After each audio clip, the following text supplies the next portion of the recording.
volatile state for Russia because not only do they have the fuel, when it comes to forest fires, you need a few things, two of which are fuel and an ignition source. And what Russia has is not only fuel in the form of its grasslands and vast forests, but also fuel in the form of a thick layer of thawing tundra which contains carbon in the form of organic carbon.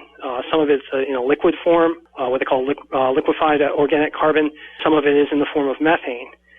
And when that thaws, all of that is exposed to the elements. And in some of these fires, what they're finding is that, from 1 to 3, even 4 feet beneath the surface, this land is burned. It's not just the trees that are burning, it's the land itself. So I don't know. If I were Vladimir Putin, I would not be comforted by these rather almost freakish fires that have been occurring on almost a yearly basis in their far north. I mean, just because there aren't cities near there doesn't mean it doesn't affect them. I mean, those regions are still productive for them, and if they are expected to be productive as the climate changes, this is certainly throwing a wrench in that notion.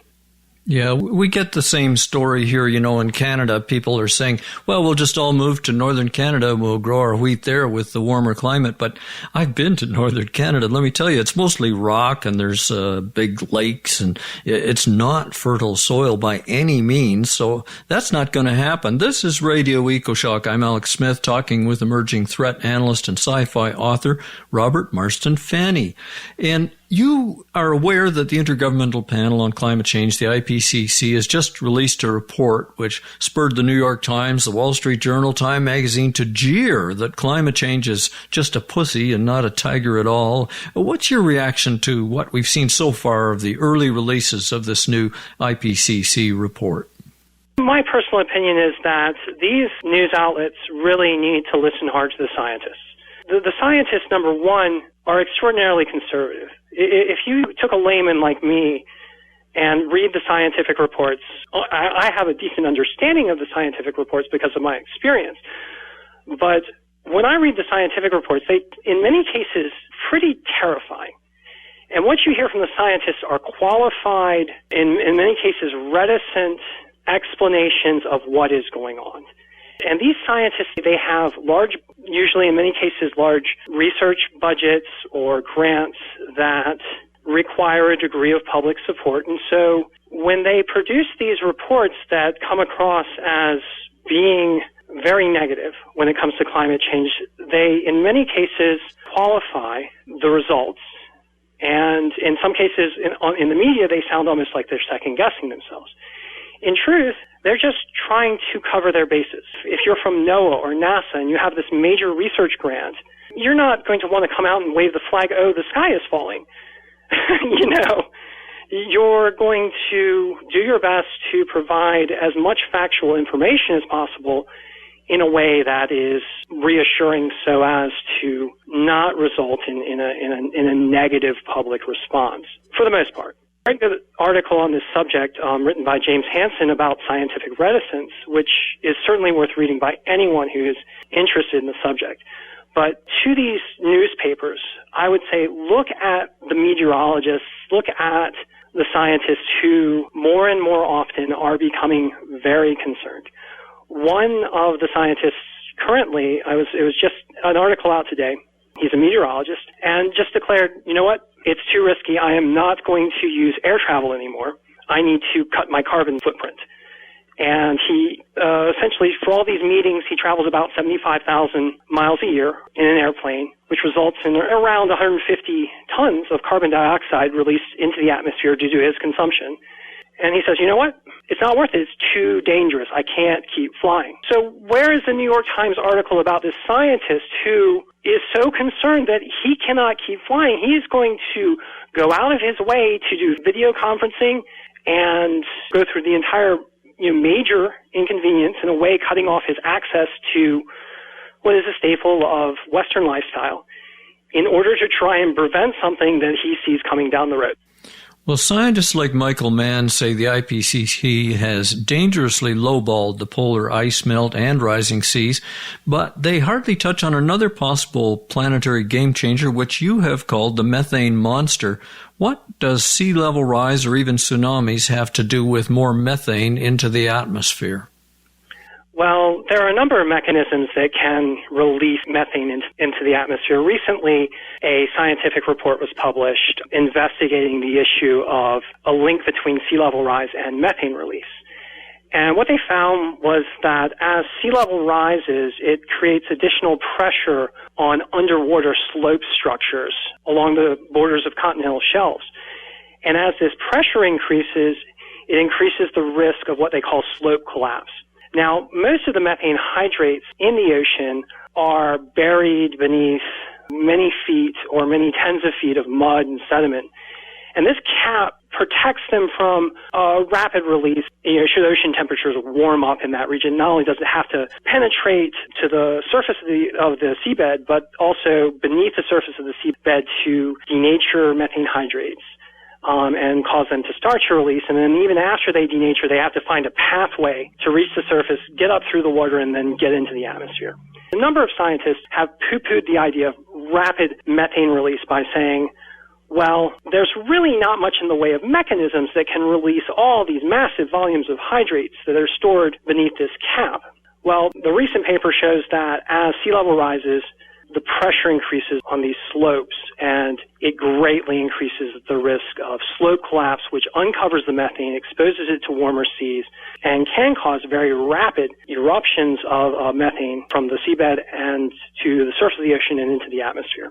It was found that during the last ice age and the end of the last ice age to the most recent, as sea level rose, there were a much greater number of these slope collapse events, on the order of about 10 times the normal rate, at least.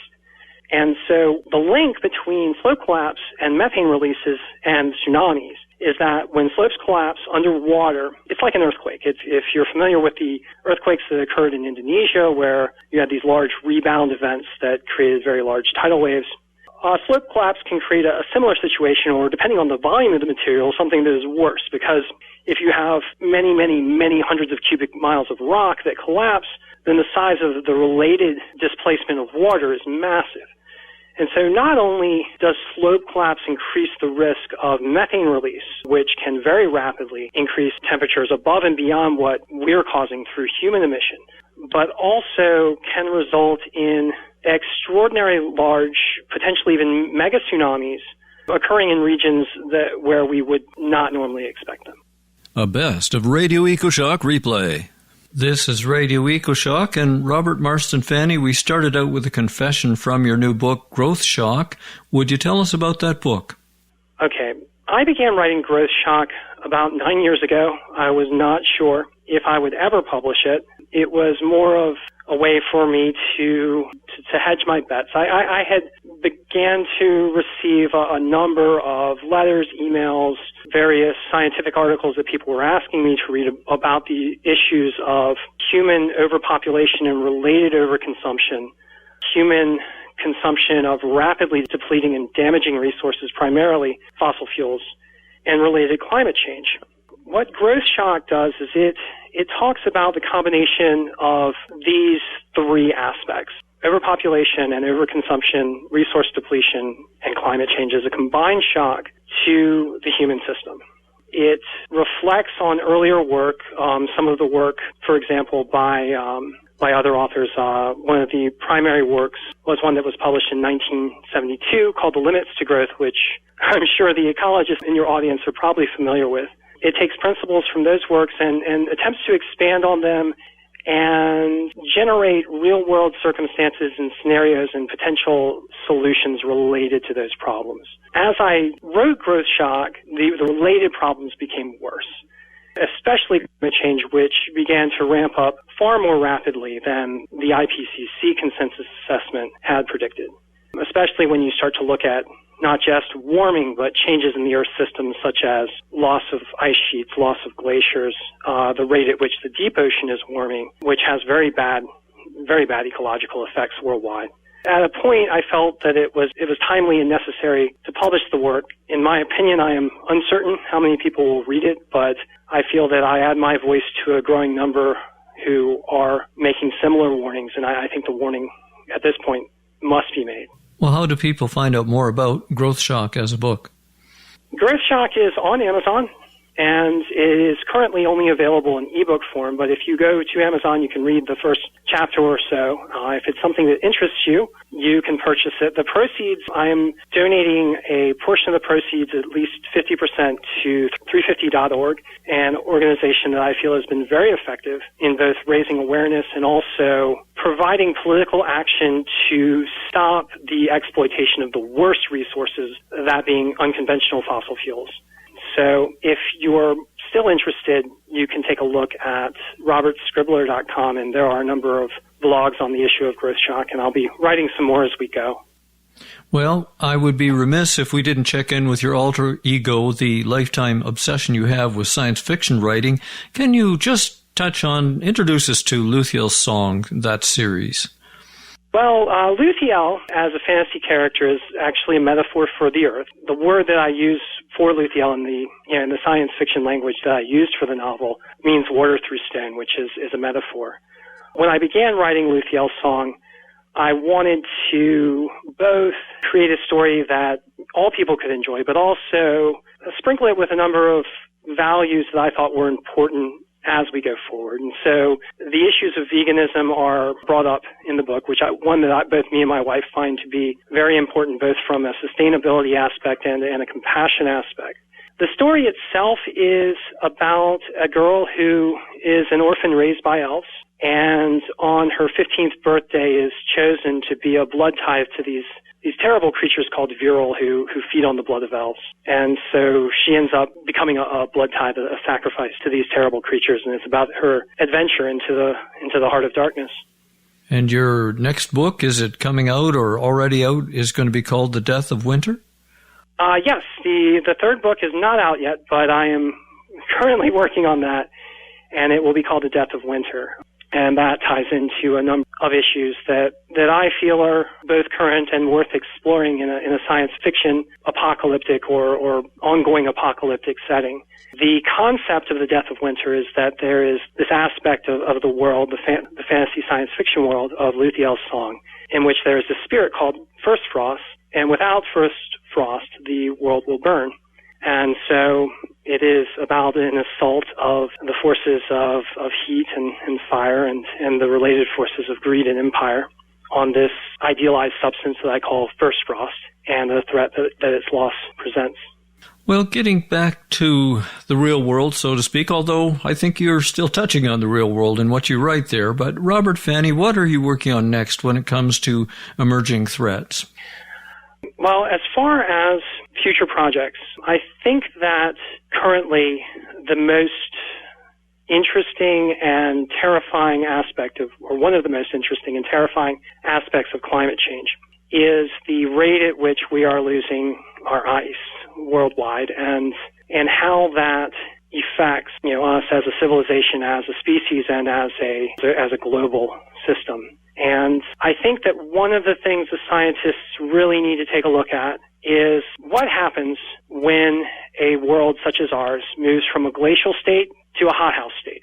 We've done a lot of research about periods of time when it was very warm and it became much warmer. And this happened about 50 million years ago in an event called the PETM that James Hansen has written a lot about and written some very interesting work on, and has compared it to what could happen now in a not an absolute worst case, but a near worst case scenario. But back then there were no glaciers, and the physical change from glaciers to water have impacts on the Earth system that are unique. And the last time an event such as this happened was 250 million years ago, approximately, during the various Permian extinction events, where there was a glaciated world which slowly transitioned to a hothouse world. And I do not know. I mean, there are a number of scientific papers that hint at what could happen as a result, including ocean stratification, or what they call a Canfield ocean state, due to a combination of ocean warming, but also stratification as a result of a sudden influx of fresh water on the surface, which essentially kills off the oceans and can result in devastating effects to land masses long term, or life on land long term. So what we are seeing now, and the reason why I think we should ask this question, is that the pace at which we are adding greenhouse gas forcing to the Earth system is 6 times as rapid as any time ever seen in geological history. We have massive stores of methane locked in both ice and ocean systems, and we have ice. What happens if that changes, and what happens if it changes rapidly? And so that's what my next work will explore. As you say, we are in trouble. It takes imagination and the ability to interpret science to forecast possible futures, and Robert Marston Fanny is one of those fortunate combinations, and I think he helps us see through the fog. You can find his blog at robertscribbler.wordpress.com, and I have links to Robert's articles and books coming up in my show blog at ecoshock.info. Robert Fanny, thank you for that illuminating blog. I mean that, and I hope to have you back again on Radio EcoShock. Well, thank you, sir. It was fantastic talking to you, and I would be more than happy to come back. I'm Alex Smith. Radio EcoShock. A best of Radio EcoShock replay. We humans have always believed the sea is so vast we can't seriously damage it. A new report warns this isn't so. It's called The State of the Ocean 2013 Perils, Prognoses, and Proposals. We've reached one of the lead authors, Professor Alex Rogers of Somerville College, Oxford, and Scientific Director of IPSO, the International Program on the State of the Ocean. Dr. Rogers, welcome to Radio EcoShock. Thanks very much. The subhead of the press release says, greater, faster, closer. Should we be worried about the state of the oceans overall? Absolutely. We know that over the past 50 years, the oceans have been under increasing stress from overfishing, destructive fishing practices, and pollution. But over this time, climate change effects have also been slowly creeping in. So, for example, the oceans have absorbed something like 90% of the heat coming from the effects of greenhouse gases on atmospheric warming. So the ocean's been getting warmer. They've also been getting acidic, more acidic as a result of taking up carbon dioxide. The United Nations latest climate report concludes that most of our carbon pollution is falling into the oceans rather than the land. Can you tell us about that? Yeah, that's right. The oceans perform this marvelous service for us by taking up something like 1/3 of the carbon dioxide that we're emitting every year. Unfortunately, the side effect of that is that carbon dioxide reacts with seawater to produce carbonic acid, and that is reducing the amount of calcium carbonate in seawater, which many marine organisms use to build their skeletons from or their shells. You talk about a deadly trio of stressors we are imposing on the sea. The first is deoxygenation. Many of us have the impression dead zones are just a problem around a few river deltas. Is that true?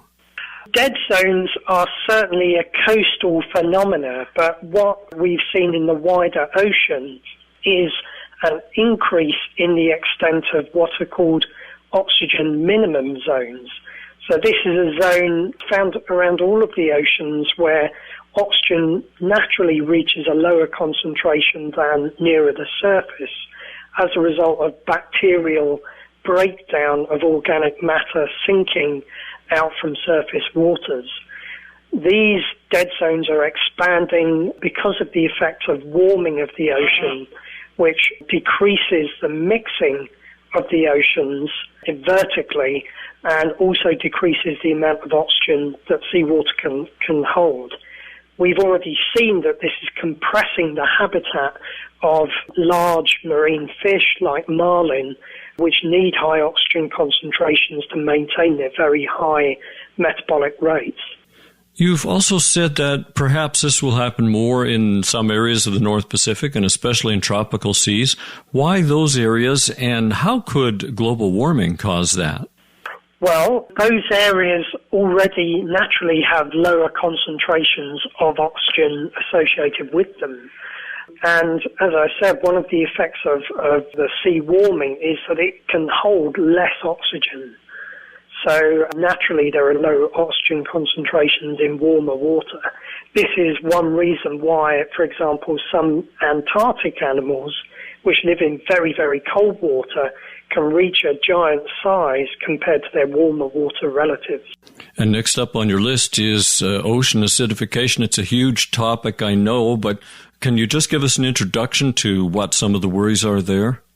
Yes, ocean acidification has been nicknamed climate change's evil twin, in that it's something that we weren't really that aware of. Everyone was aware of the fact that the oceans were warming, and that has major consequences in terms of causing things like mass coral bleaching. But acidification is actually caused by carbon dioxide dissolving into seawater, and this produces carbonic acid, which then alters the natural carbonate equilibrium in seawater. What this means for marine animals that grow shells or skeletons from calcium carbonate is that their growth rates are reduced, or their shells or skeletons are actually changed in structure. They become weaker. But also, as research is continuing, more and more effects of acidification are being found. So, for example, it's been discovered that acidification affects the ability of marine animals to smell. So if acidification continues, we may see effects like larval reef fish unable to find their habitats to settle on and then grow up into adults, because they can no longer perceive their environment in the way that they can in the present day. And then you report warming itself can damage the ocean. I wonder how that can work and how serious a problem that is. This is certainly something which already is having a pervasive effect on marine life. So many people think of climate change as something which will cause impacts in the future. But we know that since 1979, for example, when we saw the first mass coral bleaching events, that the oceans have already passed, if you like, a tipping point. Mass coral bleaching occurs when the oceans warm up and temperatures get too high, and the corals eject symbiotic microscopic algae that they rely on for their energy and their nutrients, and the corals then die. One of these warming events in 1997, 1998 killed 16% of the world's coral reefs. We also see all over the world now poleward shifts in the distribution of marine life as a response to warming temperatures, changes in the timing of biological events in the ocean, and shifts in the structure of entire ecosystems as species move to try and keep pace with favorable temperatures that they like to live in. The international community has suggested that 2 degrees is the limit of global atmospheric warming that we shouldn't pass. Are there similar lines we can set for the ocean heating? Well, in our view, 2 degrees is probably already too high for marine ecosystems like coral reefs. And if anything, we should be trying to reduce those targets. The way things are going at the moment, it's unlikely that we'll actually meet that 2-degree target. It's more likely that we'll actually overshoot those targets. And that is going to have catastrophic consequences for marine ecosystems, particularly very sensitive ones like coral reefs. And we must remember here that these are the most diverse marine ecosystems on Earth. They also produce huge socio-economic services for humankind in parts of the world where those coral reefs occur. So there are direct economic consequences of these impacts. This is Alex Smith. I'm talking with Oxford marine biologist Alex Rogers on a new report about the state of the oceans. We've heard recently that a warming ocean has disrupted the hydrological cycle. Very warm seas appear to be linked with extreme rainfall events or more violent storms. Is that theory, or is there solid science behind that? I mean, this is slightly out of my area of expertise because I'm a marine biologist, but it's certainly the case that greater heat stored up in the oceans can result, when that's combined with natural environmental cycles, in these extreme weather events. So, for example, it's been found that the oceans periodically appear to dump their heat during what are called El Niño events. And those events are coupled with very, very heavy rainfall, particularly in areas like South America. But their effects are felt over a much, much wider area. Alex Rogers, we're also demolishing ocean life by overfishing. In Canada, the historic cod fishery was killed off. And this is going on all around the world, and it's almost unreported. What did you find? Well, this is a very interesting area because there's been a raging debate between scientists on whether the management of fisheries are improving or getting worse. And it would seem that looking at the evidence as a whole, some fisheries are improving in their state, but those fisheries are mainly around the developed nations, places like Europe, the United States and Canada, where there is a large infrastructure to support that fisheries management. Elsewhere in the world, and we're talking about something like 80% of world fisheries, the news is not so good. And in fact, overall, yields from fishing are declining globally as a result of this mismanagement. Despite all that you've said, I know there are some people who will be asking this obvious question. We live on land after all. Why do we have to act to save the oceans? It's a huge question, but what do you think? Well, the more work I do on the oceans and the services they provide for humankind and indeed for the entire Earth life support system, the more I'm convinced that we should be very serious about maintaining their diversity and their function. Life in the oceans plays a pivotal role in the big biogeochemical cycles that maintain conditions on Earth as we've known them throughout the course of human evolution and beyond. Essentially, these climate change effects are causing changes to the way that life is structured, and we can expect as a result major changes in terms of ecosystem function. One of these, as I said, is the fact that the oceans take up large amounts of carbon dioxide, and we're very concerned that some of the impacts of climate change will actually feed back through the oceans and reduce the ocean's capacity to take up that carbon dioxide, with the obvious result that global warming will accelerate. When we talk about solutions, I have to wonder, can we really separate the ocean from the atmosphere? Aren't they part of one system? Insofar as greenhouse gas emissions are concerned, they are part of one system. And this is a very important thing to bear in mind. We often forget about the oceans as part of that system. The simple fact is that emissions have to be reduced. Otherwise, we're going to be faced with these major problems that are discussed in the IPSO papers. And these problems are creeping up on us very, very quickly. The rate of carbon dioxide change in the atmosphere is probably as great or greater than has been seen at any time over the last 300 million years. So we're talking about a very, very significant event and really a one-off experiment that we're performing with the Earth's atmosphere and therefore with the oceans and indeed with the entire biosphere. And I want to ask Professor Rogers, solutions for overfishing have been proposed for decades. Are there any signs of sanity when it comes to regulating the fishing industry worldwide? As I said, there have been some really good initiatives in reducing overfishing around the coastal waters of developed states. That's not the case in many other parts of the world. And the really crazy thing here is that actually we know the answers to solving this problem. There are too many fishing vessels out in the oceans fishing the stocks that are there. Fishing fleets are subsidized to continue to fish when they're no longer profitable and when the fish stocks they're targeting are in decline.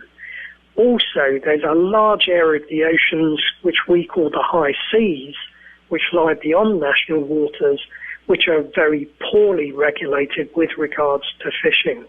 So it's a really urgent matter that we get new governance arrangements for the high seas that improve our ability to manage human activities.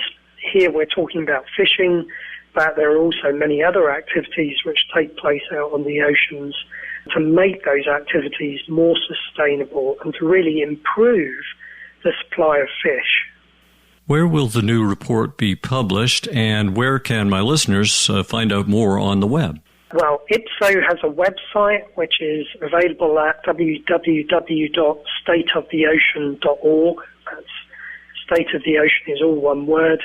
The papers that report these findings have been published in the journal Marine Pollution Bulletin. These papers will be available for 6 months for readers to download free of charge. As we finish up, is there anything else you'd like to add? I think the thing to add here is that many people are not aware of the problems that we face in the oceans and are not aware of how those problems are connected with the issue of climate change. So I'd really, really recommend that your listeners really go out there and find out for themselves what the issues are that we're facing. Our guest has been marine biologist Alex Rogers. He is a professor of conservation biology at the University of Oxford and a fellow of Somerville College, along with co-lead author Professor Dan Laffoley and many other expert scientists. Dr. Rogers has released a major new report titled The State of the Ocean 2013, Perils, Prognoses, and Proposals. Thank you so much for joining us on Radio EcoShock. That's it this week for Radio Activism. Download our past programs and help the cause at our website, ecoshock.org. The blog is at ecoshock.info. Next week, the climate scientists speak freely. Our opening music was Dance, live at the Labyrinth Shambhala Music Festival 2011. That will take us out.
how much I love you.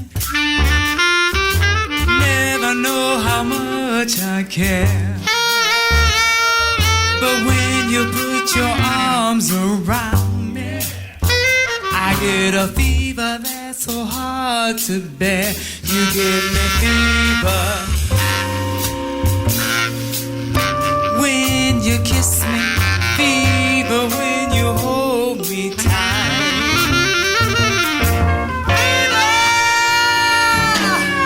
In the morning, fever all through the night.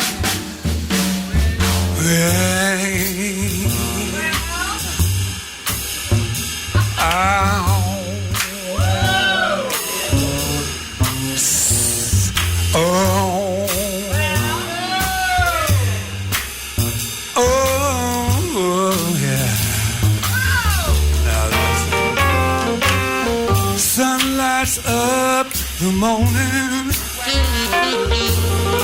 moon lights up the night. I light up when you call my name, 'cause I know you're gonna treat me right. You give me feel when you hold me, fever when you kiss me tight.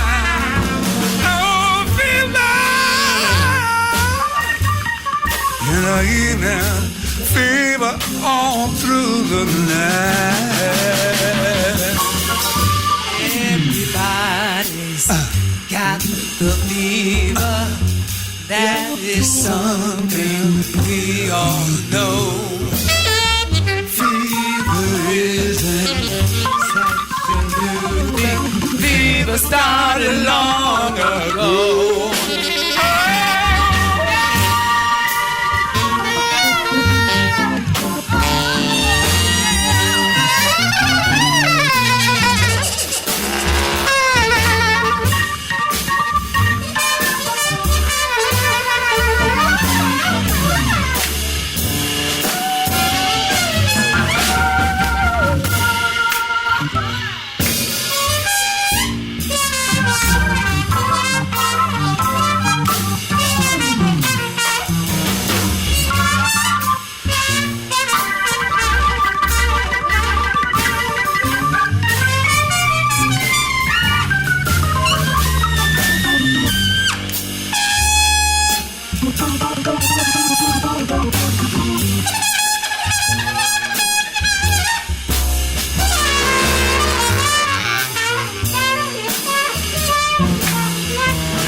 Romeo loved Juliet. Juliet, she felt the same. When he put his arms around her, he said, Julia, you know you're my flame. You give me fever when you kiss me, fever when you hold me tight.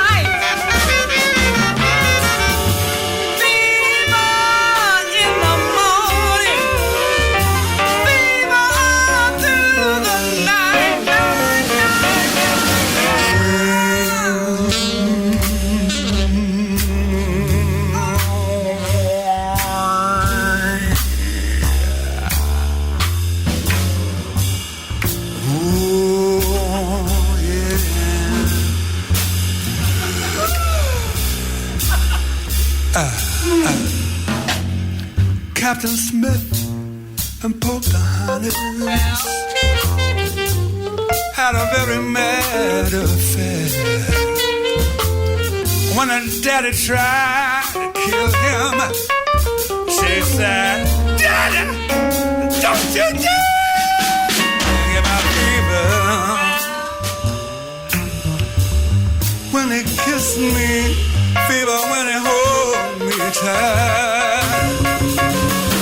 Fever in the morning and fever all through the night. Everybody's got the fever. That is something we all know. Fever isn't such a new thing. Fever started long ago. Oh, in the morning, fever when you hold me tight. Hold me tight. Fever in the morning.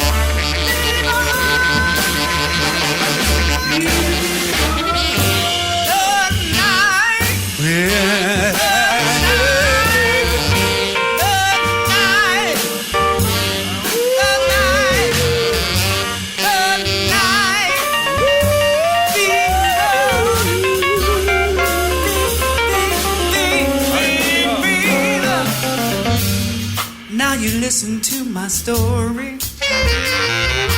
Here's the point I'm trying to say. Chicks up on the give you fever. Well, be it Fahrenheit or centigrade, they give us fever. When you kiss them, fever when you live in love. Fever till you see the sun. What a wibbly way to burn. And what a lovely way to burn. What a lovely way to burn. Yeah. What a lovely way to burn. What a lovely way to burn. What a lovely kiss me. Fever in the night. Fever. Fever when you hold me tight. You give me fever. What a lovely way. What a lovely way. What a lovely way to burn. Get my fever.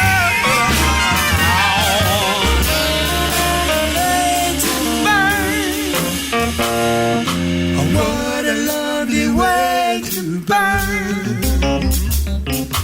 What a lovely way to burn. What a lovely way to burn.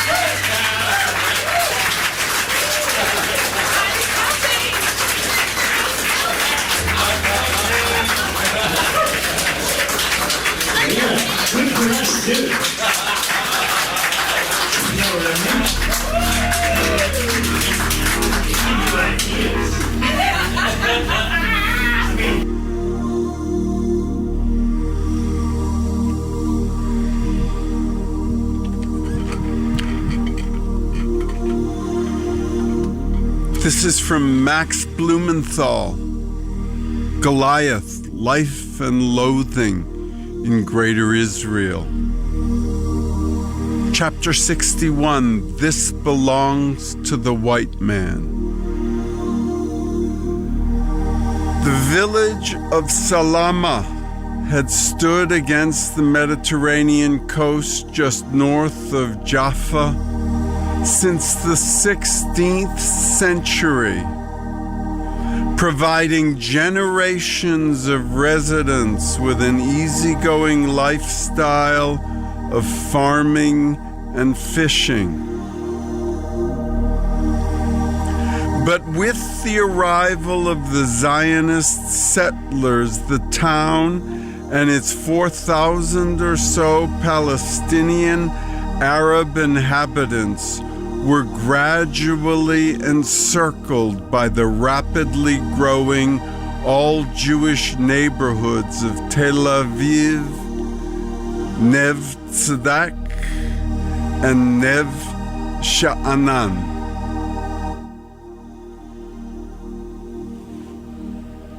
The Zionists had built to conquer, and in April 1948, after declaring the birth of Israel, David Ben-Gurion's commanders delivered soldiers from the Palmach strike force with instructions to finish the job.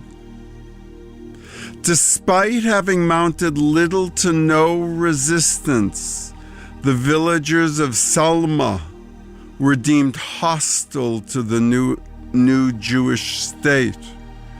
The Palmach's instructions read, quote, "The villagers do not express opposition to the actions of the Arab Liberation Army gangs, and a great many of the youth even provided active cooperation. The aim is to attack the northern part of the village, to cause deaths, to blow up houses, and to burn everything possible," unquote. Despite a cable from Israeli forces informing the military command that the people of Salma, quote, "have no stomach for war and would willingly return to their villages and accept Jewish protection," unquote, they were not allowed to return to their property. Instead, they were marched to refugee camps, while gangs of hooligans from Tel Aviv's lower-class Hatikva quarter vandalized and looted their homes.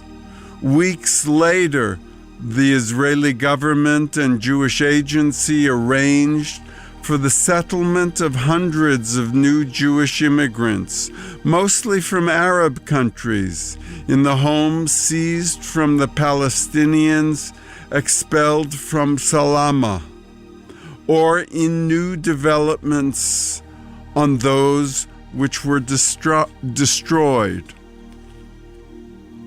The newcomers, impoverished Mizrahim, subject to the whimsy and abuse of Israel's Ashkenazi founders, were deployed as placeholders, ensuring that Palestinian refugees would have nowhere to return to. Thanks to a law passed by the Knesset in 1954, the Prevention of Infiltration Act, Palestinian refugees who did attempt to re-enter Salama or other areas conquered by Israeli forces would be punished with automatic jail time and immediate expulsion.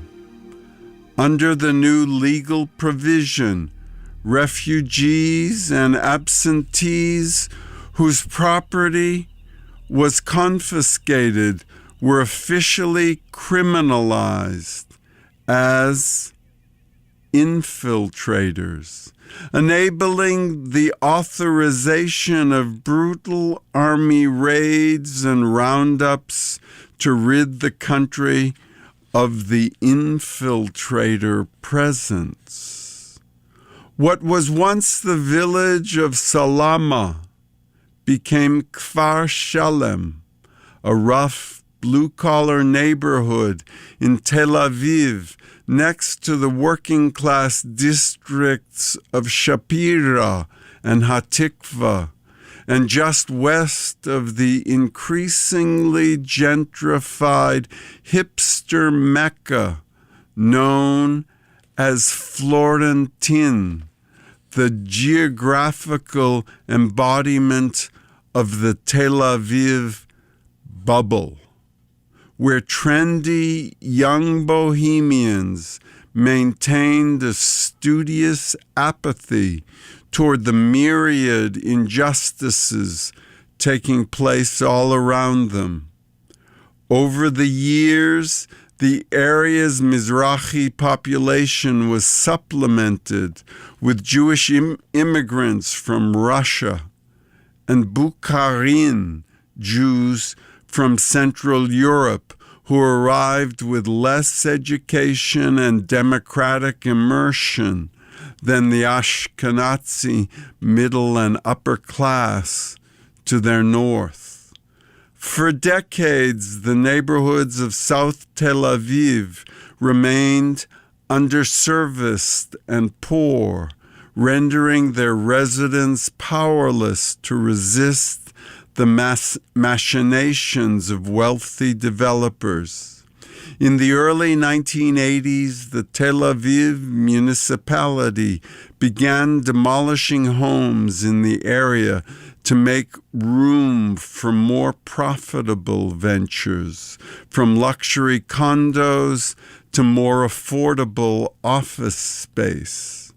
The families that had been essentially installed as a human wall against Palestinian repatriation now faced an ironic fate, as they, too, were evicted without any legal recourse or compensation.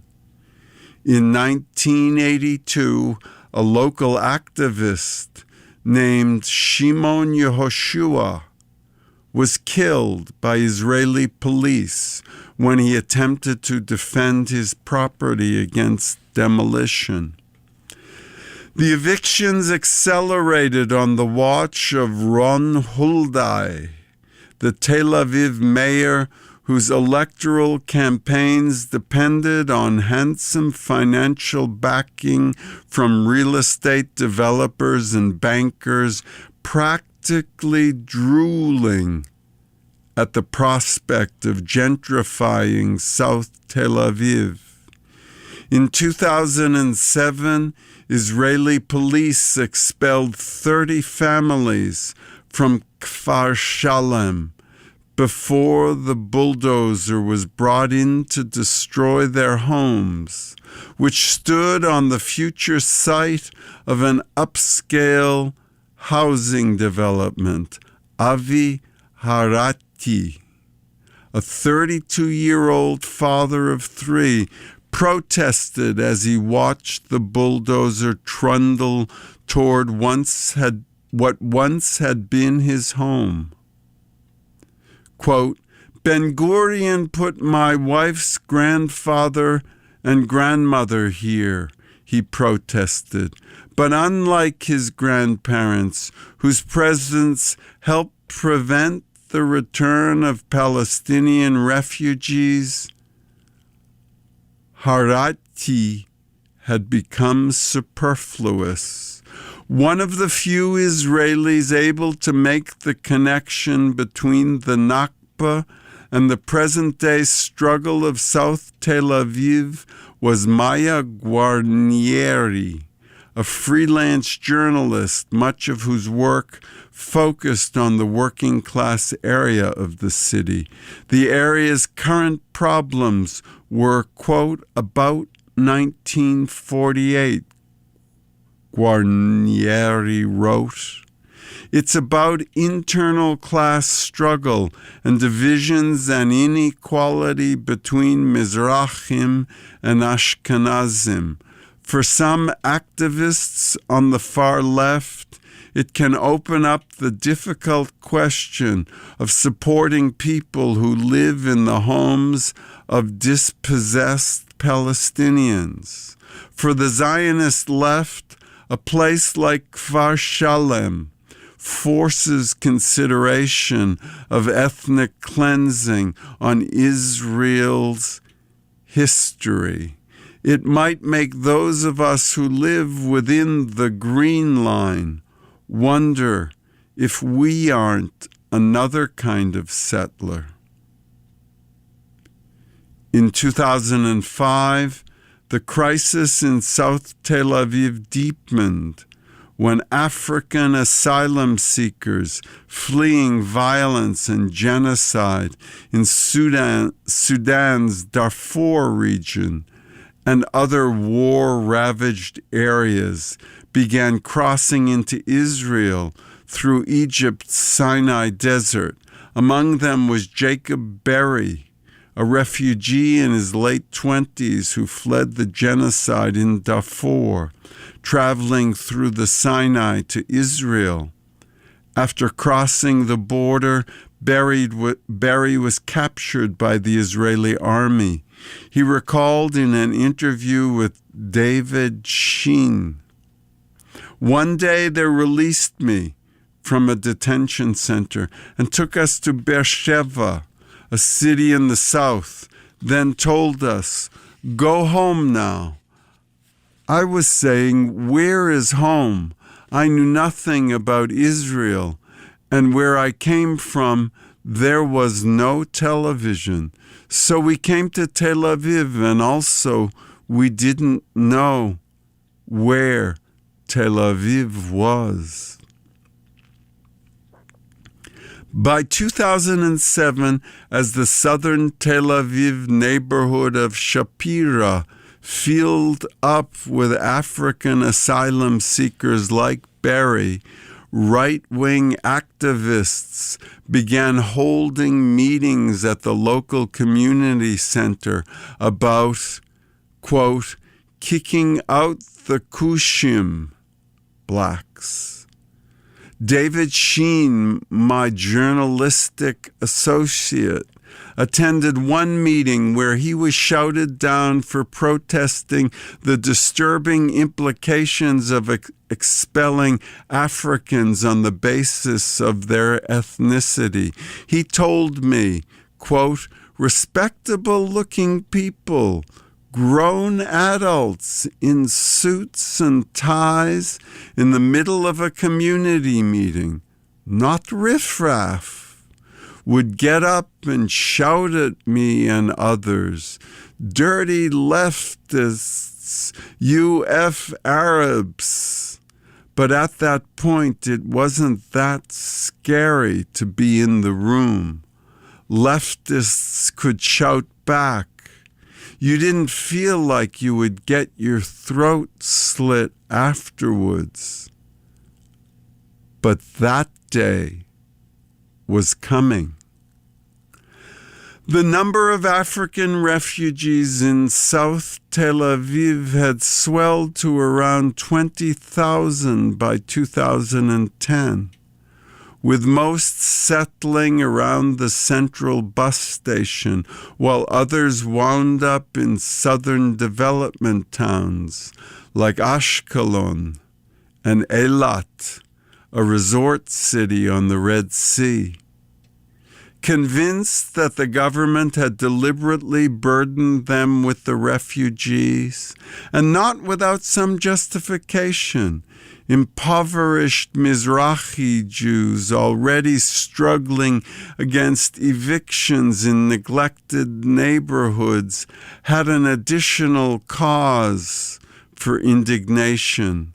Compounding the problem were the long-time residents' attitude toward Arabs and other non-Jewish, quote, enemies, an entrenched bigotry cultivated under the political leadership of the likes of Likud and Shas, right-wing factions that pumped state welfare into the West Bank settlements while neglecting impoverished areas in Israel's cities. While African asylum seekers slept by the hundreds in South Tel Aviv's Levinsky Park, seeking out low-paying jobs that often place them in competition with the Jewish underclass, the Israeli government refused to honor its obligation under the 1950 Gary to be in the room. Leftists could shout back. You didn't feel like you would get your throat slit afterwards. But that day was coming. The number of African refugees in South Tel Aviv had swelled to around 20,000 by 2010, with most settling around the central bus station, while others wound up in southern development towns like Ashkelon and Eilat, a resort city on the Red Sea. Convinced that the government had deliberately burdened them with the refugees, and not without some justification, impoverished Mizrahi Jews already struggling against evictions in neglected neighborhoods had an additional cause for indignation. Compounding the problem were the long-time residents' attitude toward Arabs and other non-Jewish, quote, enemies, an entrenched bigotry cultivated under the political leadership of the likes of Likud and Shas, right-wing factions that pumped state welfare into the West Bank settlements while neglecting impoverished areas in Israel's cities. While African asylum seekers slept by the hundreds in South Tel Aviv's Levinsky Park, seeking out low-paying jobs that often placed them in competition with the Jewish underclass, the Israeli government refused to honor its obligation under the 1951 United Nations Refugee Convention to provide them with work permits. If the migrants had the ability to work, they would have been able to integrate into Israeli society and out of the neglected neighborhoods near the bus station. Jacob Berry, the asylum seeker from Darfur, explained, if the government wasn't capable of addressing the issues at the right time when it had the momentum at that time, it could have done it. We presented the government with a number of proposals and we said, we don't want the accumulation of people in one place. This is not our interest, and it's not in your interest, and it's not in the interests in the people of South Tel Aviv. You can spread people in different cities, and then there is no one making problems, but no one listens to what you say. The refugees were not afforded asylum, nor were they allowed to integrate into the mainstream of Israeli society, even as temporary workers. As non-Jews, the African migrants posed a threat to the demographic majority. The only options an ethnocracy could exercise in this case were internment and mass expulsion, two practices with which the state of Israel happened to boast unparalleled expertise and experience. Arnon Sofer, the most influential demographer in Israel, who consulted to the security agencies and the prime minister, lashed out at the human rights NGOs that urged the government to adopt policies to absorb the migrants. Quote, "They do not want a Jewish state, but a state of human beings," Sofer said. "They do not understand that this is not the reason why we are here, and that if their vision becomes a reality, the Jews will become a minority that will be slaughtered by the majority." Echoing Sofer, Prime Minister Benjamin Netanyahu called the African asylum seekers a, quote, "concrete threat to the Jewish and democratic character of the country," unquote. Eli Yishai, the Israeli interior minister and leader of the religious Shas party, whose job it was to determine who was allowed to enter the country and who received citizenship, distilled the concept of the Jewish majority into crude racialist terms, warning that the migrants, quote, "will quickly bring us to the end of the Zionist dream." Yishai declared, "Most of those people arriving here are Muslims who think the country doesn't belong to us, the white man." This might have seemed like an ironic formulation by a son of a Tunisian immigrant like Yishai, but for him and many of his constituents, being classified Jewish was a superior racial category of, quote, "the white man." By contrast, he cast African migrants as a diseased subclass of people that should be expelled to preserve the racial purity of the country. They were, he claimed, infected with, quote, "a range of diseases such as hepatitis, measles, tuberculosis, and AIDS." And refusing to back down after the Ministry of Health released data prompted by press inquiries after Yishai's statement, disproving his statement, Physicians for Human Rights, an NGO, also refuted Yishai's claim.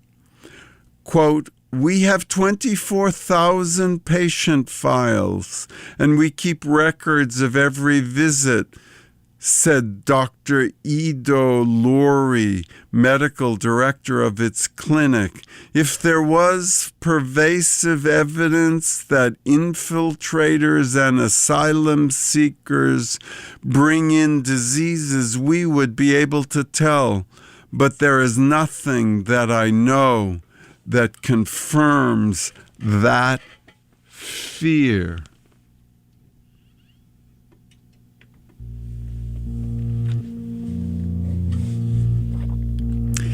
Incitements against Africans promised additional political benefits for demagogues like Yishai, enabling them to divert from social problems in South Tel Aviv and cities like Ashkelon, drowning out any protests of economic grievances with the all-unifying rhetoric of Jewish hypernationalism. Many in the neighborhood were keenly aware of the political scheme. Quote, The government has an interest in inflaming South Tel Aviv Shapira neighborhood, one local resident told journalist Leah Tarachansky, because that way the public will talk about the refugees instead of talking about all the social problems.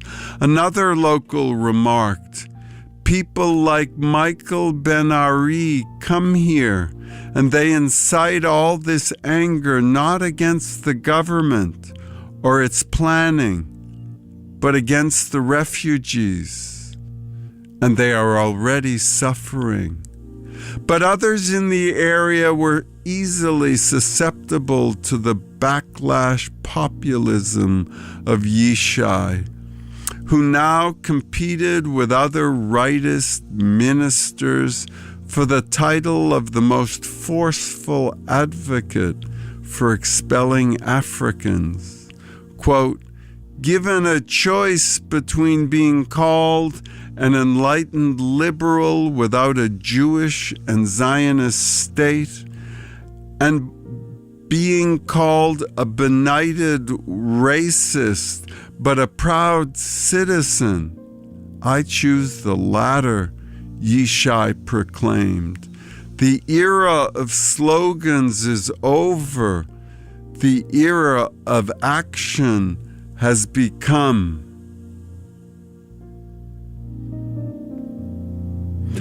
The crisis in South Tel Aviv propelled Michael Ben-Ari into action.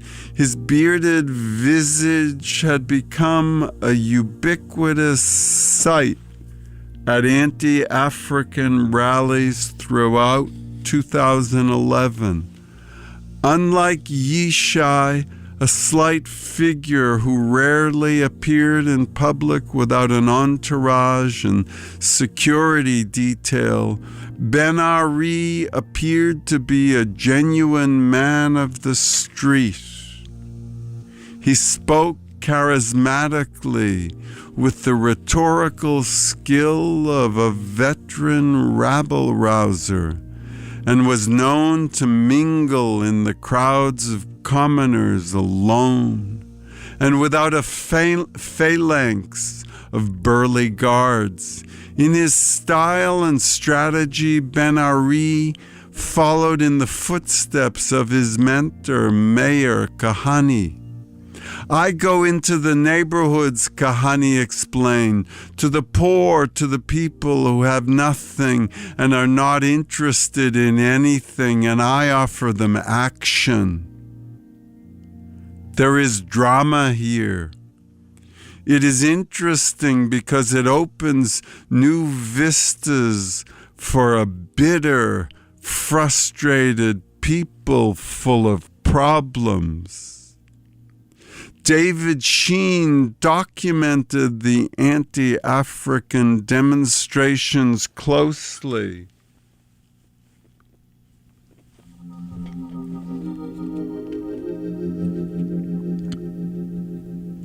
Perhaps more closely than any other reporter in Israel, following Ben-Ari and his cadres as they hounded African asylum seekers with Kahane-inspired vigilante squads and spread the toxin of ethnic resentment throughout the cities of Israel. By April 2011, Ben-Ari and his minions had established a regular presence in the Shapira neighborhood of Tel Aviv, where thousands of African asylum seekers lived among longtime, mostly Mizrahi residents. At a rally that month, covered by Sheen, Ben-Ari addressed a crowd of a few hundred ultra-nationalist activists and disgruntled local Jewish residents. He boasted to them of his pivotal role in influencing the government's decision to construct the massive detention center for non-Jewish Africans. I want to tell you how Netanyahu awoke, Ben-Ari said. It was 2 weeks ago in the Defense Committee meeting. The committee asked Netanyahu, what about the detention centers for African infiltrators? He answers, we price it out. We don't have the budget. In other words, nothing. I told him, Mr. Prime Minister, members of your political party are crossing over to mine. I saw from his facial expression that he got it. The next day he was with the mayor of Eilat, who is doing a great job with the Africans there. I only wish we did the same here in Tel Aviv. He doesn't allow them to attend schools. He restricts their movements. He knows what to do. But there's still a lot of work to do. Ben-Ari positioned himself to the right of Yishai, mocking the interior minister as a faux populist whose tough talk did little. He said, on Thursday, Interior Minister Eli Yishai told the Knesset that the detention center will be built. I asked him, is there a start date? He wouldn't answer me. I put the pressure on. 2 days later, I saw Yishai, and he told me, Netanyahu screamed at the finance minister to come up with the money. It's all because of one thing. We have awoken.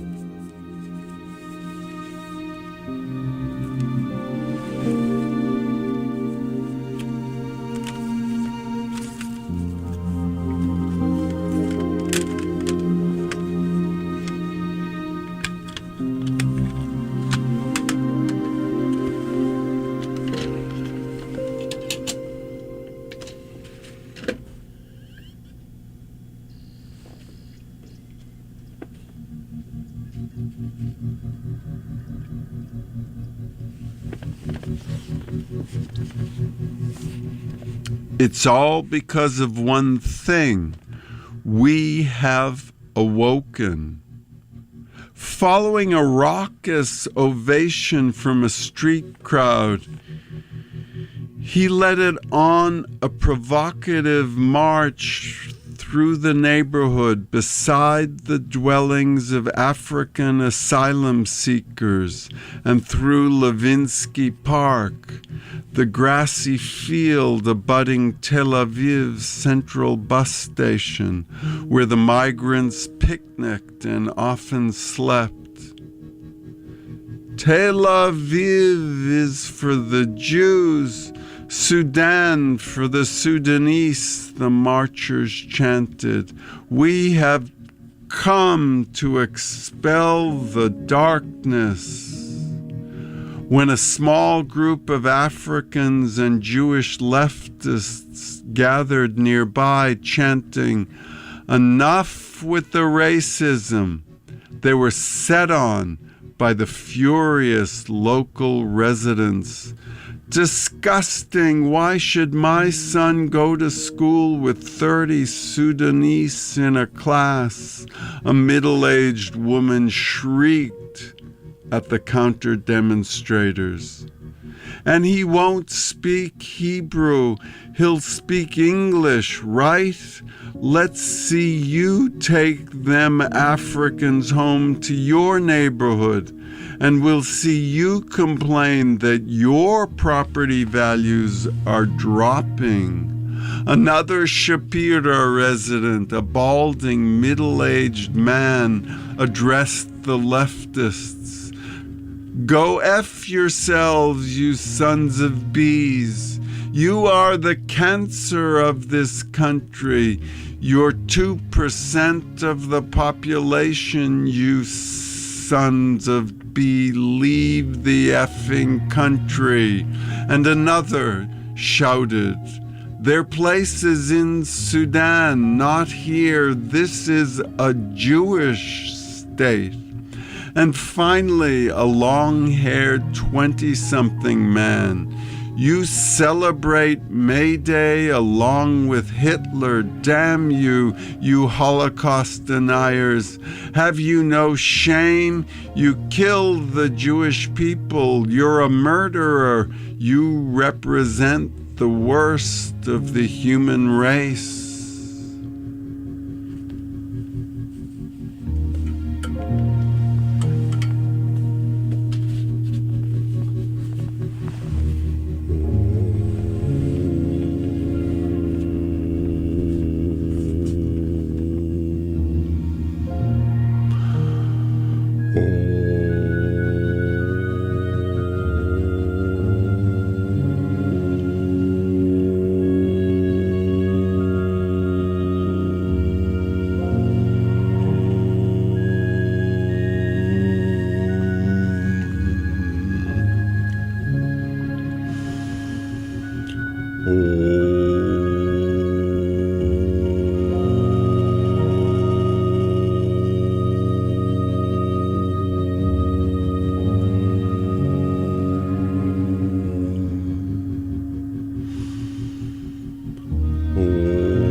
We chant Om after a reading like Max Blumenthal's Goliath.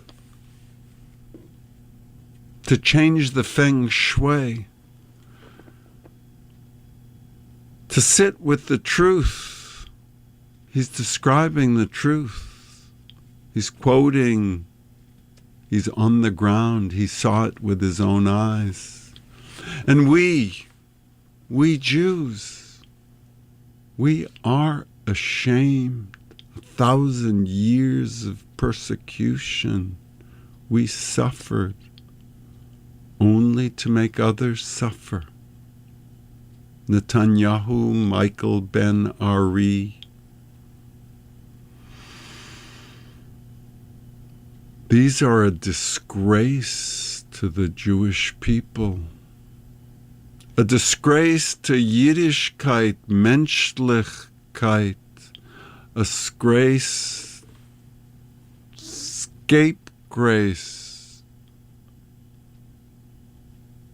to a people who's been persecuted for 1,000 years and now is doing the persecuting.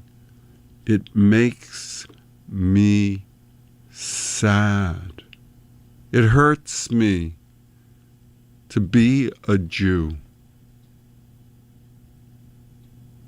As this is done in our names, the David Project is an emotional Manhattan Project. BDS,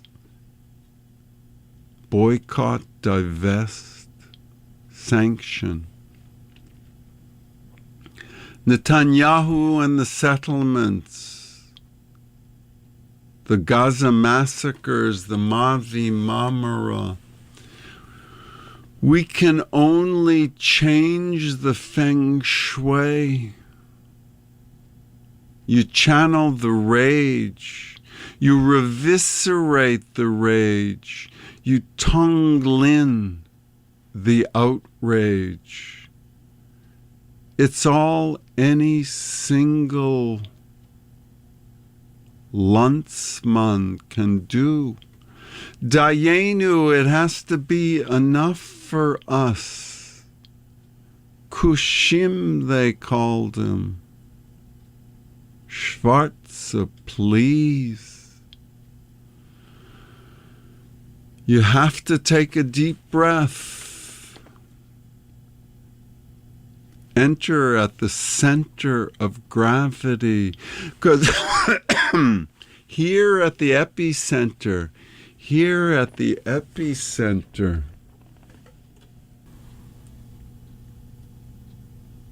take a deep breath if you can. If you're a perfect audience, if you're one of the 36. It's funny how these things go. Next, we're going to read from David Daida, his introduction. But before I do that, I want to talk a little bit about that, because you might wonder. The news at dawn. There's a good friend of mine, a leftish sort of person, whose work I respect tremendously and who I like personally a lot.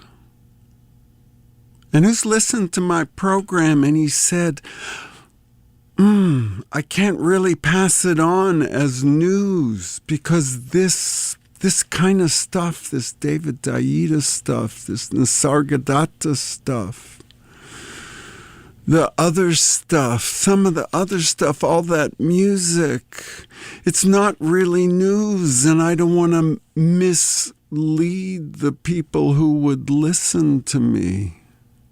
Hurt my feelings to hear him say that, because he is someone I respect. And so I thought maybe I should say a few words about the idea of the program and its shape. Right now it's usually about 3.5 hours. That's summertime. It'll go back to 2 when we get past Labor Day, I expect. But never mind, whatever that is, the arc of the show, the whole gestalt of the show, is that it's pretty daunting. It's heavy lifting to know the truth. To know the truth of Israel if you're a Jew and you're listening to Max Blumenthal's Goliath.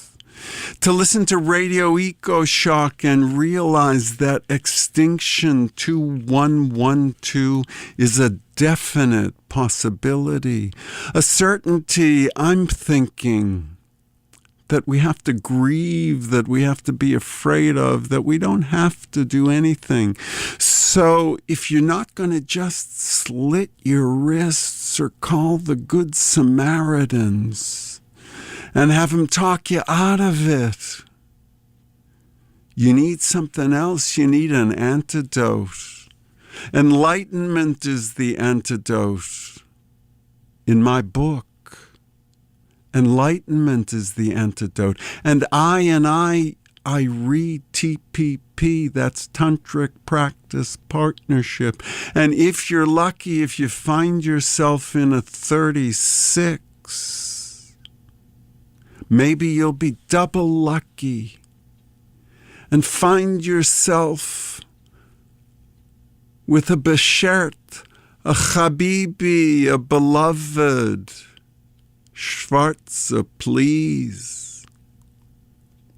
If you're that lucky, and it is luck, it's not about deserving anything, to find a partner who can tolerate you if you're being yourself, because for most of us, being ourselves is hardly tolerable for us, never mind anybody else.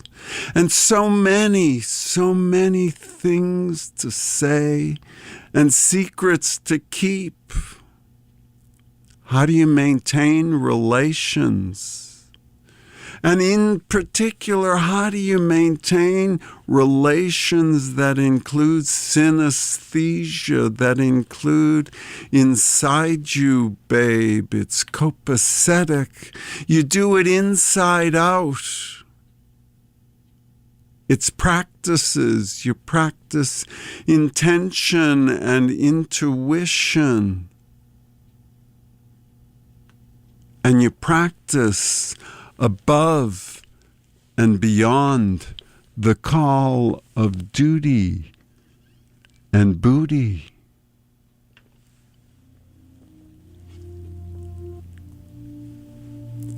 This is from David Daida, The Way of the Superior Lover. Introduction. Spontaneous openness and skillful practice go hand in hand to unfold joy in the way of the superior lover. This appendix presents specific exercises to restore the natural flow of energy through the circuitry of your body, so love can have its way. These exercises are universal in the sense that they have been discovered and rediscovered for thousands of years around the world, in China, Tibet, Japan, India, Europe, and the Americas. To be effective, you must discover, and in every moment rediscover, these exercises and your life for yourself. Practice them afresh with renewed vigor on the basis of your own revelation. Make these exercises your own and your life. These exercises work. You have to do them, however, especially when your superficial habits of kink and closure attempt to reassert their hold on your deep loving. It's important to play with these exercises, sensitively fine-tuning them to untie your specific knots and unbind the natural flow of your sexual energy. For best results with all these exercises, combine stalwart self-discipline with moment-to-moment freshness, delight, and a large dollop of intuitive creativity. While doing these exercises, remember this principle. The amount of sexual energy flowing between lovers is usually determined by the feminine partner's openness to love and pleasure. The depth with which sexual energy flows between lovers is usually determined by the masculine partner's capacity to circulate energy consciously. That is, sexual energy itself, its flavor, texture, and power is a feminine gift. Where that sexual energy goes, or how it is used, is a masculine gift. If unbridled ecstasy can fully express itself through the feminine partner's body, then if it can't fully express itself, then sex will become cold, staid, and uninteresting. If the masculine partner is unable to move the couple to ever deeper revelations of love, surrender, and divine communion, then sex will become frustrating, amateurish, pathetic even, just a tease of its full potential. Each of us has both masculine and feminine capacities within us. Therefore, each of us can magnify sexual energy, feminine, and direct sexual energy in specific ways, masculine. Yet, in any particular moment of sexual union, one person is usually playing the more feminine force of radiant power, while the other is playing the more masculine force of present intentionality. One is being more attractive, one is being more directive.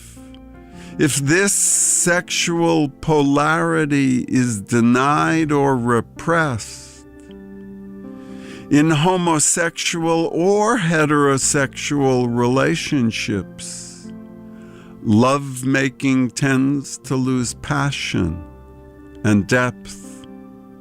When the exercises presented here get off the paper and into your bed, something curious may happen. As the sexual energy builds, the more feminine partner may forget to do the exercise you both set out to do. As love opens your hearts in ever-widening joy, the feminine partner probably couldn't care less about some technical way to breathe or move energy. Luckily, this works out fine because the masculine in each of us usually enjoys deepening and perfecting practices for growth. During sex, if the masculine partner does an exercise deeply, with full presence, sensitivity, happiness, and skill, the feminine partner, if sufficiently open, will usually resonate quite effortlessly to the same depth. Sexually speaking, when partners respect, honor, and trust each other in love, the feminine flows where the masculine goes. Therefore, if you are the feminine partner, don't worry if you don't want to practice the technical breathing exercises during sex, which are presented here. Just relax into the natural pleasure of your body. Express your trust and pleasure to your partner when he is practicing well. And don't inhibit your expression of pain or boredom if he is not. Open yourself to love, then open yourself more. Practice receiving love and energy into every part of your body, and surrender yourself utterly to love itself. Love will have its way. The details of the distinct feminine and masculine sexual paths are presented in this book's companion volume, Woman's Love, Man's Freedom. These exercises may seem complicated at first, but they are not they are not once you've practiced them. Like learning to drive a car. At first, you may feel overwhelmed by the details. How can you pay attention to the road in front of you while also checking your rear view mirror, knowing if the lanes are clear to your right and left, keeping an eye on your speedometer and gas gauge, figuring out when to accelerate, when to brake, and God forbid you should have to learn how to use a clutch and shift gears at the same time.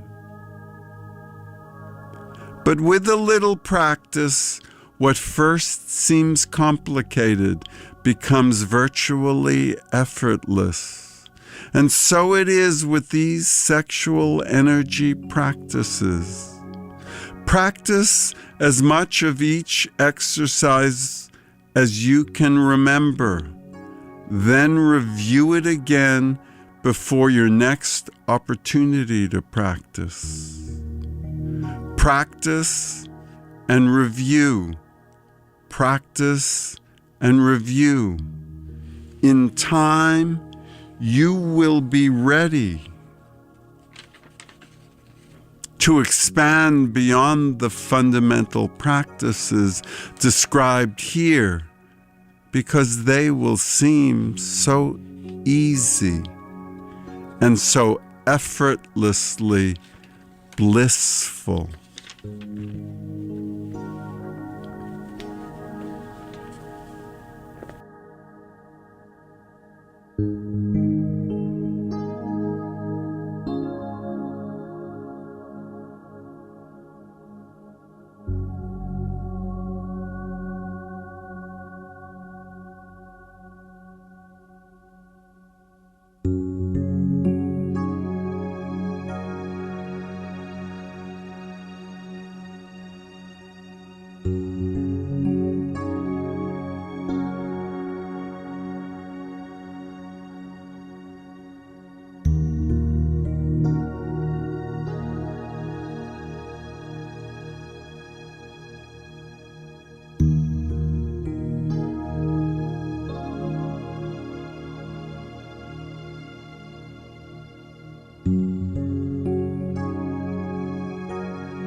Had a dream, I stood beneath an orange sky.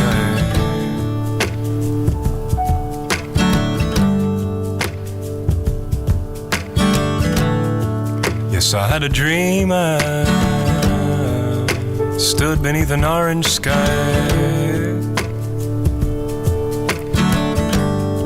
with my brother standing by. My brother standing by.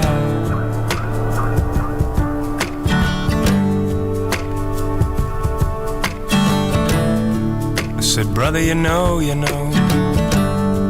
it's a long road we've been walking on. Yes it is, you know. Brother, it is such a long road we've been walking on. Oh brother, oh brother.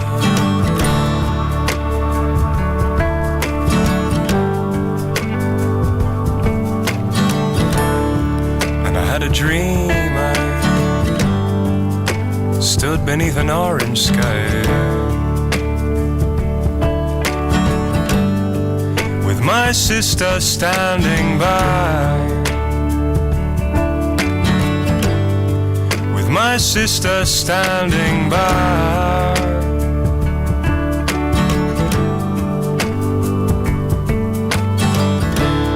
I said, here is what I know now, sister, here is what I know now, goes like this. In your love, my salvation lies. In your love, my salvation lies. In your love, my salvation lies. In your love, in your love, in your love.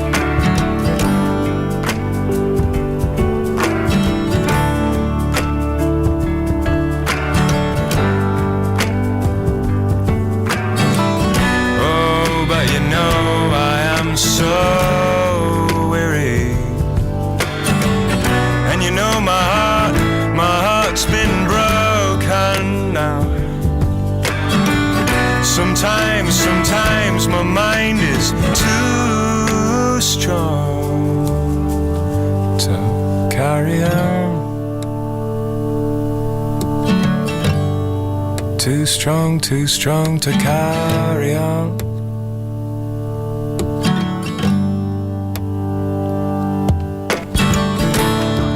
But when I'm alone, when I've thrown off the weight of this crazy stone, when I've lost all care for the things I own, that's when I miss you. That's when I miss you, you who are my home. You are my home now.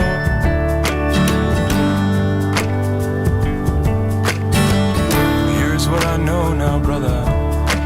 Here is what I know now, sister, goes like this.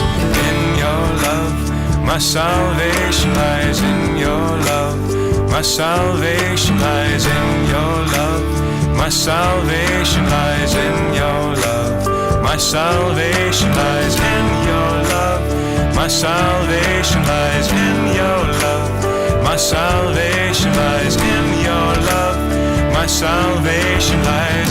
In your love, in your love, in your love. Your love now.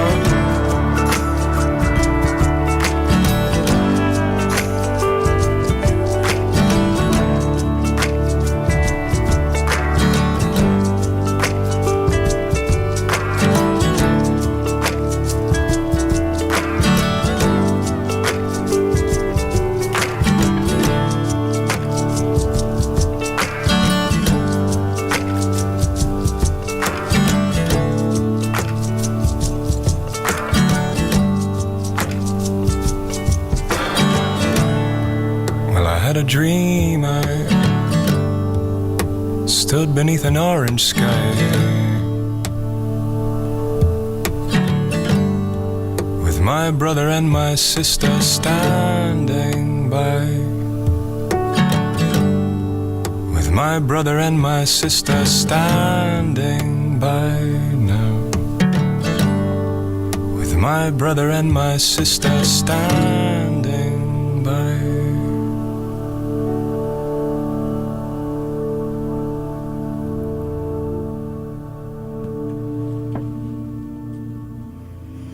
So the idea is to make a mix for the perfect audience, the one willing to take a deep breath when reminded, and to Om, to change the feng shui. 'Cause us 36, we're the ominators. We're hoping for a harmonic convergence here at Hamlin.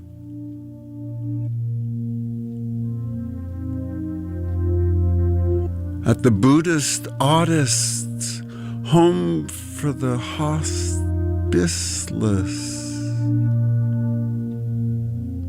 We're at the cemetery of the Holocene, and it's happening fast. Every one of those Radio Eco Shock programs I listen to, and it shocks me, it awes me, that we're doing nothing to change the fastest geological genocide that's ever gonna happen. It's hard to understand how us eukaryotic semi-sapiens, how we could do it, how we could somatize such sadism, such Semiticism, and such semi-pseudo climate science. It's a breakthrough when you realize that the truth is heavy lifting, politically, emotionally, spiritually. We're all Kushim now. We're all Gazans, Guernicans. We're all in the Warsaw Ghetto of the climate changing the world Warsaw Ghetto. And the ice is melting, and the sea is rising. And there's a lot of black swans out there with fat-tailed black swans.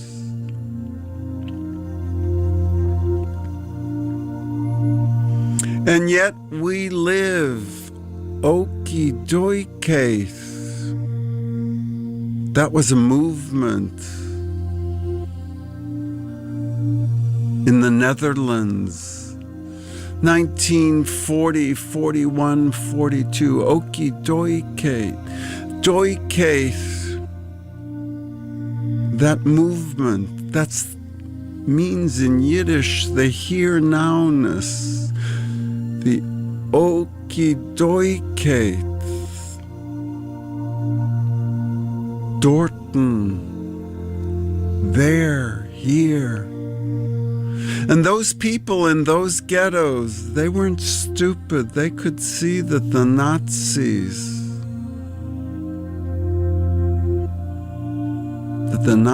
were going to kill them. Sooner rather than later, but not today. Not today. You take a deep breath. Not today. You hope. You hope. And we do, us 36. Enlightenment is possible. Inca, Epinca at Machu Picchu. It's Kensho, it's Moksha, it's Satori, it's Gate, Neti. The Great Way is not difficult for those who have no preferences, pro and con.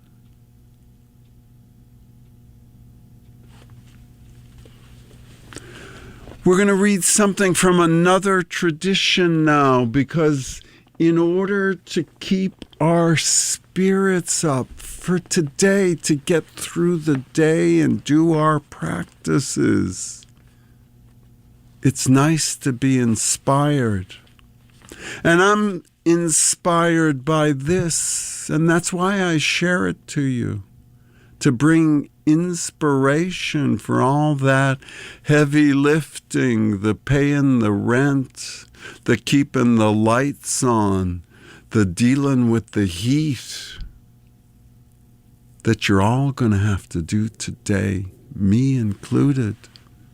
This is from Black Elk Speaks.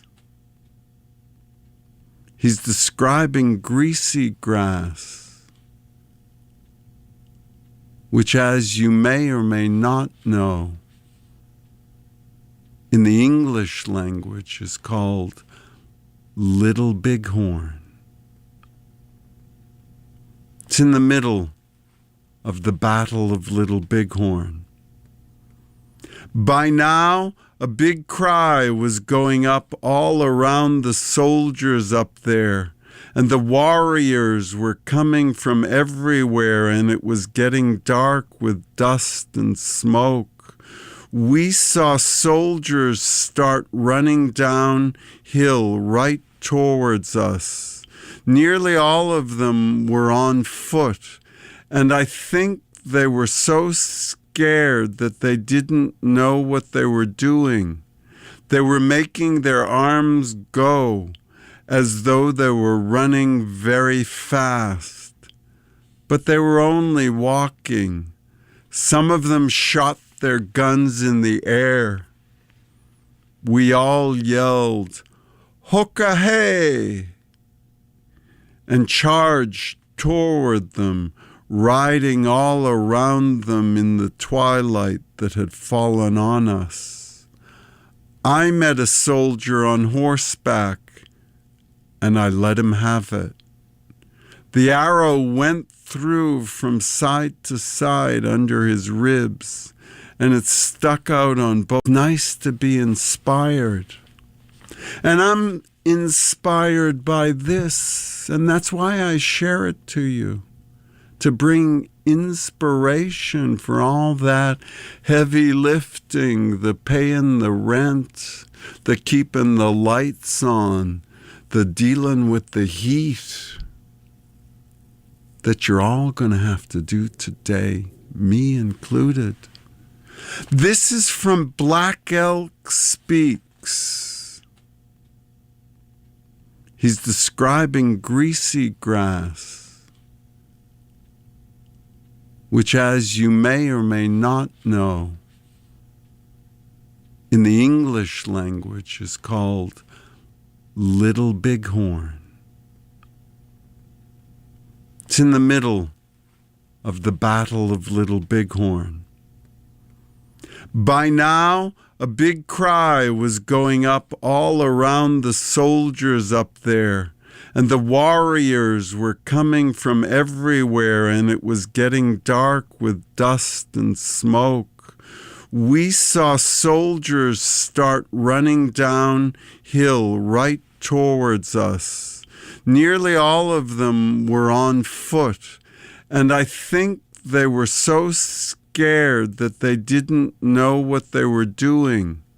They were making their arms go as though they were running very fast, but they were only walking.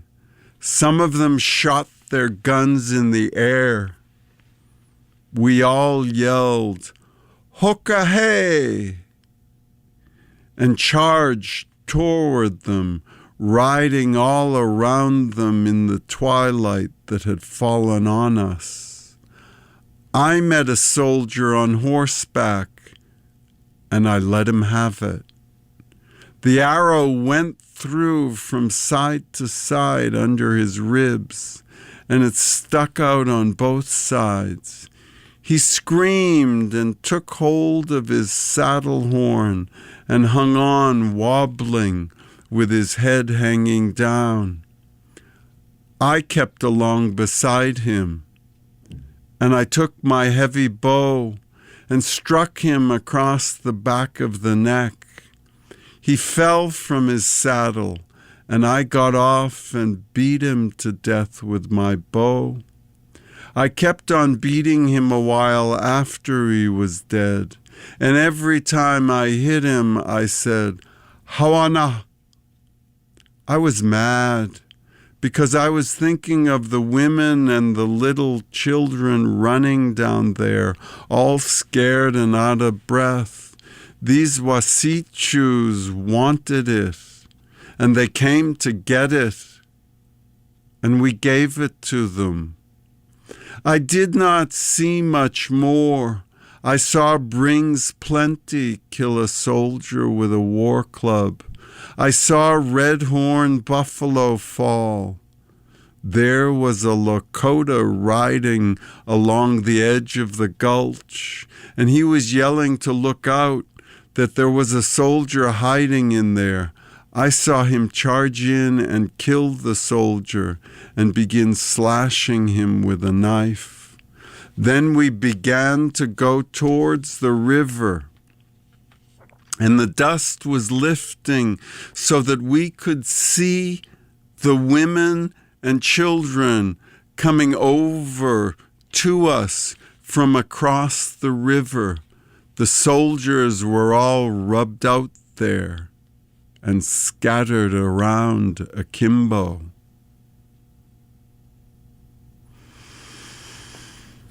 Let me pause briefly and remind you that you're listening to WZBC Newton 90.3 FM. And also to remind you that any views expressed here are not those of this station, Boston College, or its Board of Trustees. Black Elk continues. The women swarmed up the hill and began stripping the soldiers. They were yelling and laughing and singing now. I saw something funny. 2 fat old women were stripping a soldier who was wounded and playing dead. When they had him naked, they began to cut something off that he had, and he jumped up and began fighting with the 2 fat women. He was swinging one of them around while the other was trying to stab him with her knife. After a while, another woman rushed up and shoved her knife in him, and he died really dead. It was funny to see the naked Wasichu fighting with the fat woman. By now we saw that our warriors were all charging on some soldiers that had come up from the hill upriver to help the second band that we had rubbed out. They ran back and we followed, chasing them up on their hill again, where they had their pack mules. We could not hurt them much there because they had been digging to hide themselves and were now lying behind saddles and other things. I was down by the river and I saw some soldiers come down there with buckets. They had no guns, just buckets. Some boys were down there and they came out of the brush and threw mud and rocks in the soldiers' faces and chased them into the river. I guess they got enough to drink, for they are drinking yet. We killed them in the water. After a while, it was nearly sundown, and I went home with many others to eat, while some others stayed to watch the soldiers on the hill. I hadn't eaten all day, because the trouble had started just when I was beginning to eat my first meal.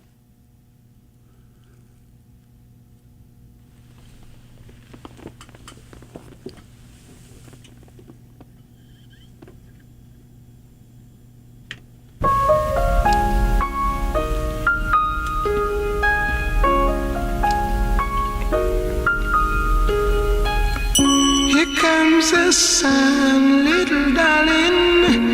Here comes the sun. I say it's alright. It's alright. Here comes the sun, little darling. Here comes the sun. I say it's alright. It's alright.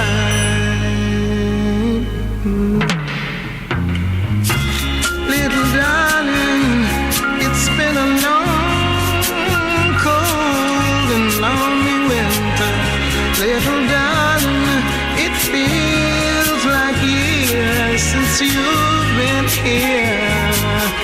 Here comes the sun, little darling. Here comes the sun. I say it's alright.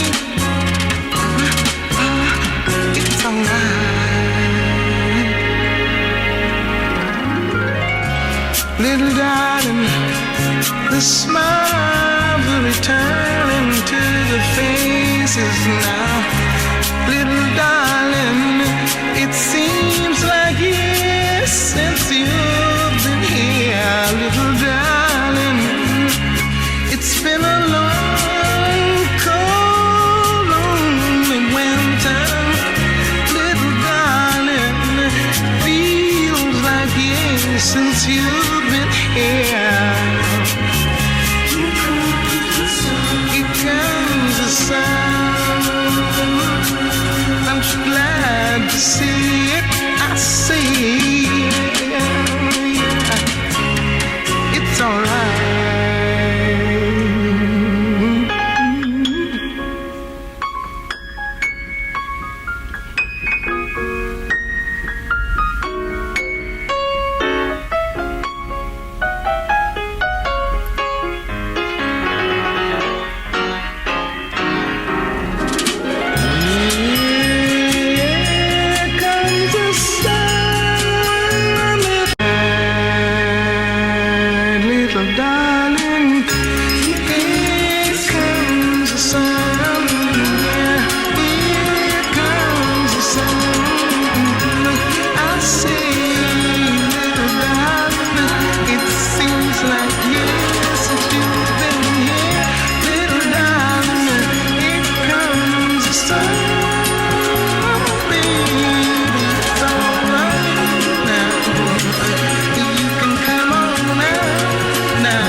Black Elk continues. After I showed my mother my first scalp, I stayed with the women a while, and they were all singing and making the tremulo.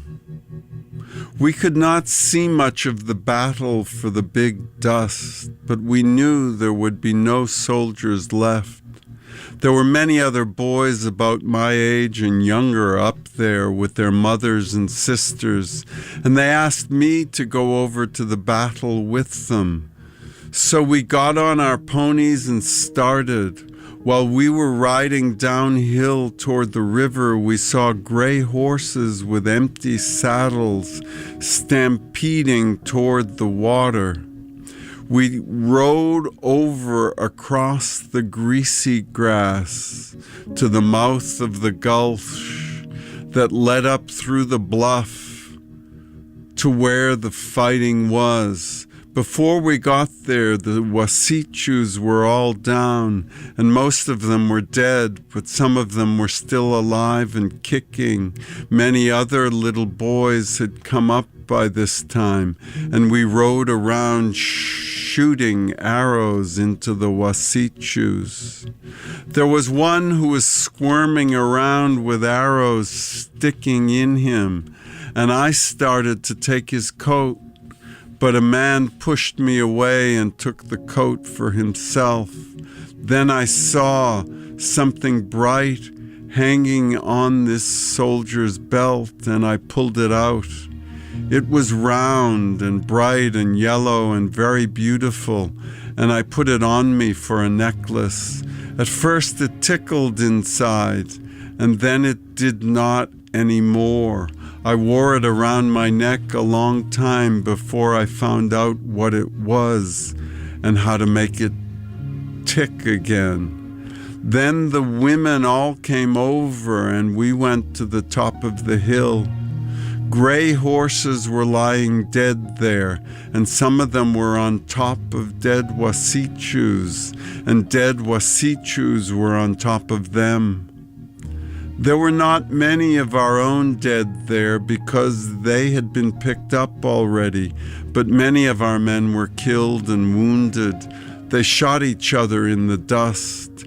I did not see Pahuska, and I think nobody knew which one he was.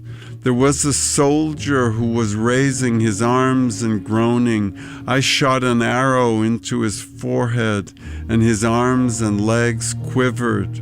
I saw some Lakota holding another Lakota up. I went over there, and it was Chase in the Morning's brother, who was called Black Wasichu. He had been shot through the right shoulder downward, and the bullet stopped in his left hip because he was hanging on the side of his horse when he was hit. They were trying to give him some medicine. He was my cousin, and his father and my father were so angry over this that they went and butchered a Wasichu and cut him open. The Wasichu was fat, and his meat looked good to eat, but we did not eat any. There was a little boy younger than I was who asked me to scalp a soldier for him. I did, and he ran to show the scalp to his mother. While we were there, most of the warriors chased the other soldiers back to the hill where they had their pack mules. After a while, I got tired of looking around. I could smell nothing but blood, and I got sick of it, so I went back home with some others. I was not sorry at all. I was a happy boy. Those Wasichus had come to kill our mothers and fathers and us, and it was our country. When I was in the brush up there by the Hunkpapas, and the first soldiers were shooting, I knew this would happen. I thought that my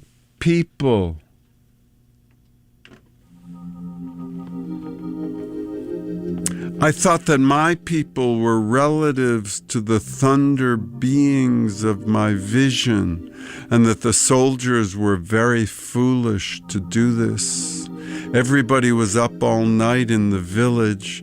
Next morning, another war party went up to the hill where the other soldiers were, and the men who had been watching there all night came home. My mother and I went along. She rode a mare with a little colt tied beside her, and it trotted along with its mother. We could see the horses and pack mules up there, but the soldiers were dug in. Beneath the hill, right on the west side of Greasy Grass, were some bulberry bushes, and there was a big boy by the name of Round Fool who was running around the bushes. We boys asked him what he was doing that for, and he said, "There is a Wasichu in that bush." And there was. He had hidden there when the other soldiers ran to the hilltop, and he had been there all night. We boys began shooting at him with arrows, and it was like chasing a rabbit. He would crawl from one side to the other while we were running around the bush shooting at him with our bows. Once he yelled, "Ow!"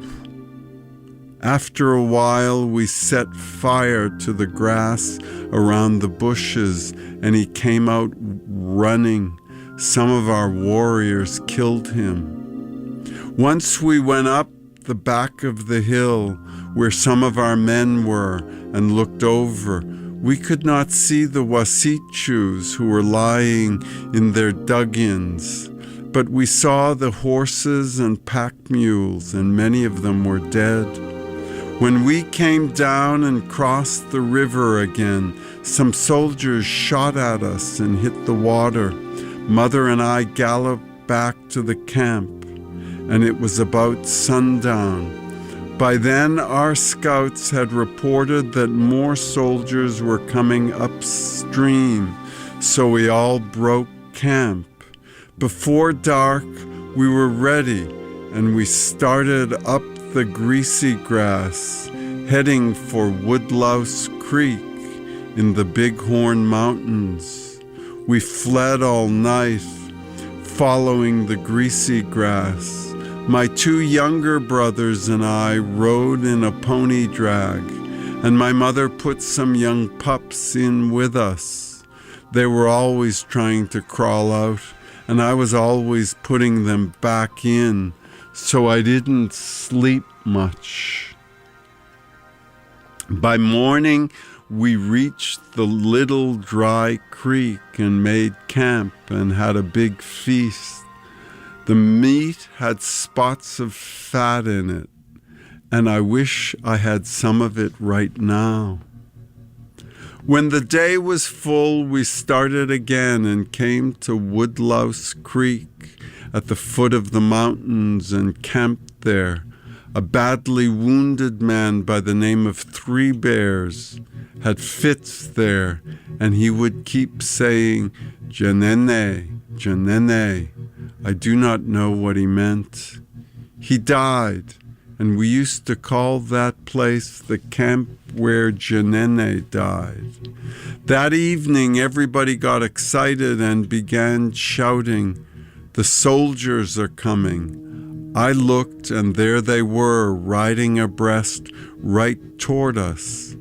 But it was some of our own men dressed in soldiers' clothes.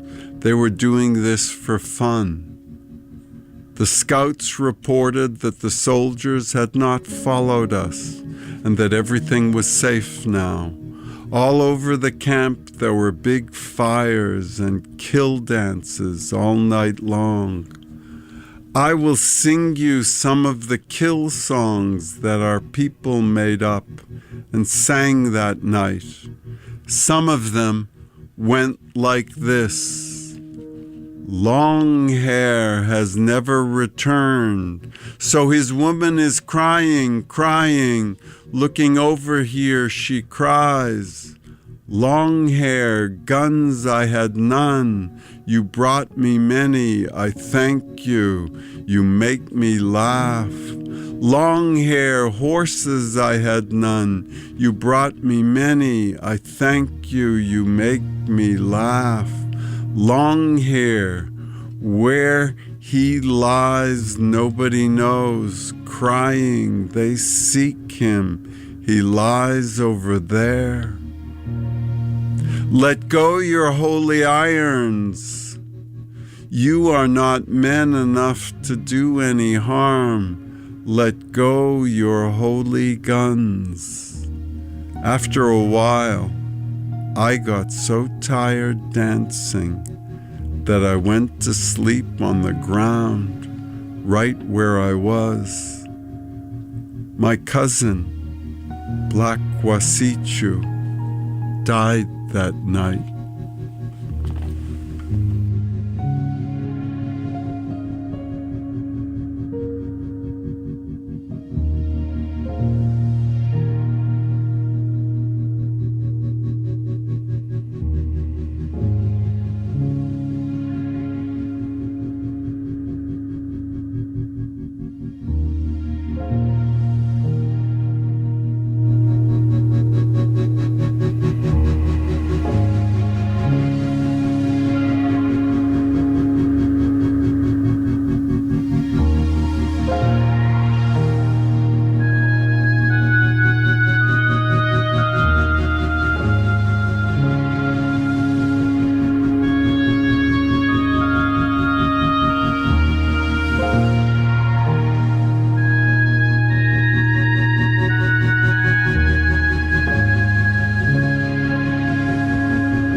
daughter, Morrigan Bell. She was 11 years old.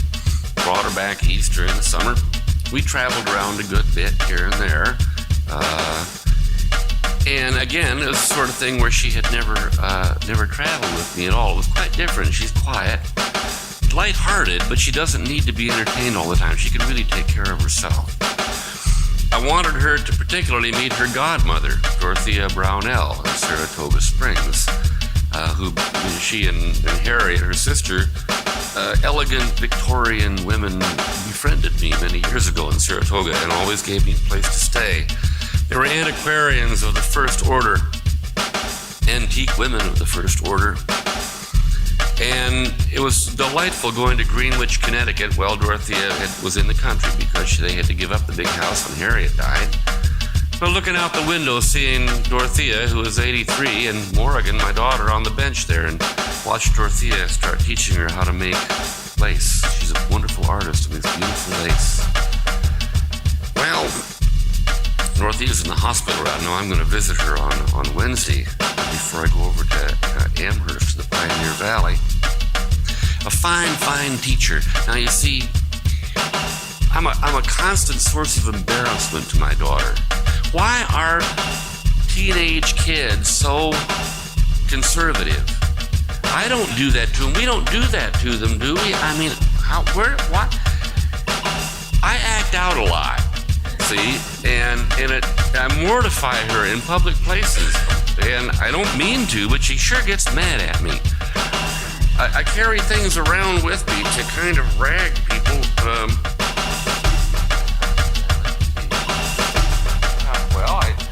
I wouldn't leave home without my cockroach. I always have my roach with me. There's a rubber cockroach. It's a tramp roach. Fry Pan Jack calls that a tramp roach. He gave that to me. He says, you know, if you're poor and you haven't got any money, you're out on the street and you're hungry, you go into a restaurant with this and you put it in the bottom of a bowl of soup and then you eat down to it. You say, what's that? And you storm out. You say, I'm not going to pay for that. And you leave. Save you a lot of money. That little jewel will save you a lot of money. Little feelers sticking out the side of a sandwich. God, you say, eat half of it. Say, look at that. Leave it. In the hands of an unscrupulous child. Can you imagine what you could do with that in the lunchroom at your school? You could put that in your Jell-O mold. God, you know, and some monitor or teacher is going to come by and say, look at that. What is that? You look at it and say, oh, it's a cockroach. You've got to mess with people day and night. You have to mess with people. You don't mess. You got to mess with them. You know, they just kind of sink into a cryonic torpor and they're never seen again. God, mess with them. I have my dice for people I don't like. Gypsy fortune-telling dice. I like everybody. Those people who know me know I try to get along with everybody, you know. But over the summer I had some fairly serious heart problems, so I decided I couldn't afford to like everybody anymore, you know. I went on a low social cholesterol diet. No more fatheads. And so I run into somebody I don't like. I say, I'm going to tell you a fortune. I did gypsy fortune-telling dice, and I roll the dice, and they're blank. There's no spots on them. They say, I hate to tell you this, but you don't have any fortune. No future. That's it for you.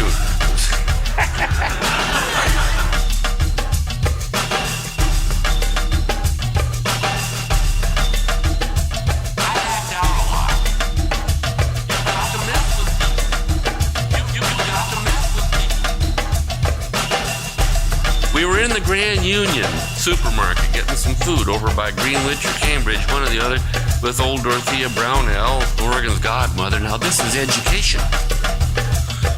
The little kid was fussing at the checkout counter, stuck in one of those baskets. It's the lights in those places make kids crazy. We all know that, don't we?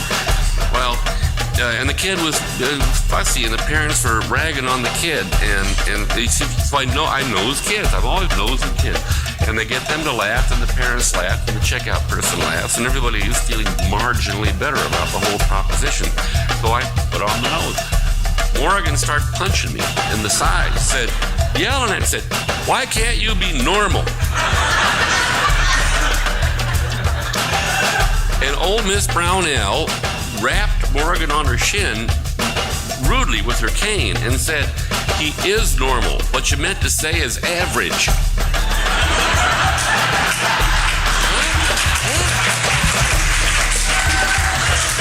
Yeah, that's education.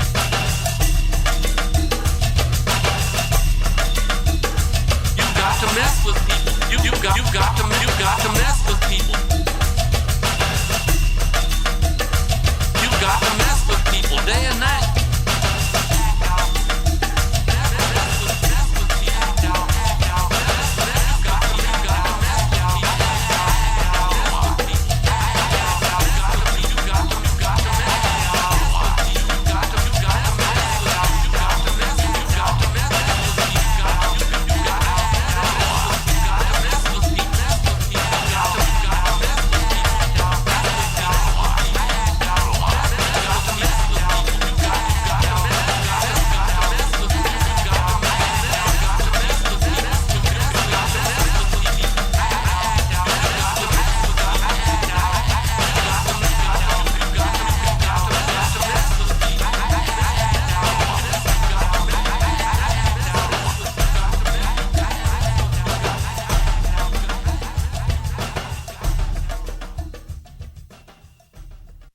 I was invited to the State Young Writers Conference out at Cheney, which is Eastern Washington University, and I didn't want to embarrass my son, and I was going to behave myself because I had to live there then.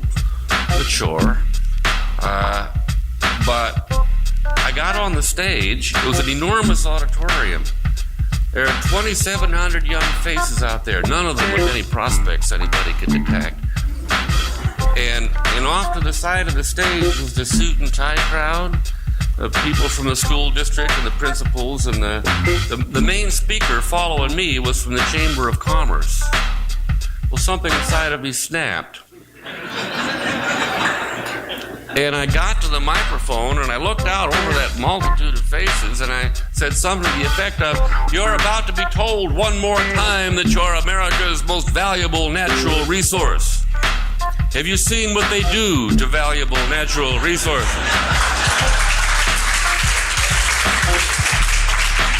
Have you seen a strip mine? Have you seen a clear cut in the forest? Have you seen a polluted river? Don't ever let them call you a valuable natural resource. They're going to strip mine your soul. They're going to clear cut your best thoughts for the sake of profit unless you learn to resist, because the profit system follows the path of least resistance, and following the path of least resistance is what makes the river crooked."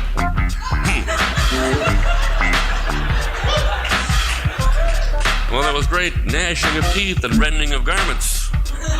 Mine. I was borne to the door, screaming epithets over my shoulder, something to the effect of, "Make a break for it, kids. Flee to the wilderness." The one within, if you can find it. Well, I wrote them a nice letter, though, as I oozed out of the state, headed for Nevada City. I sent it to their little literary magazine. I respect kids. I love especially little kids. Little kids are assholes. But they're their own assholes. See, it's when you grow up to be somebody else's asshole, we're all in trouble. You're like bankers and B-52 pilots.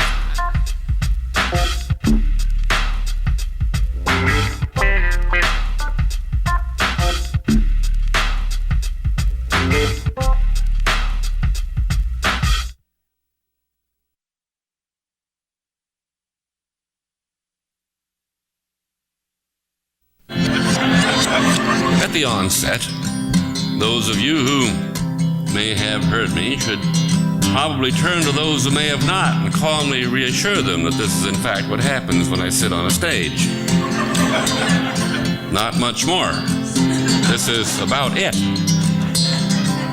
You'll notice no sudden or dramatic change in either my instrumental or vocal attack, as it were. This is nonetheless an American folk song.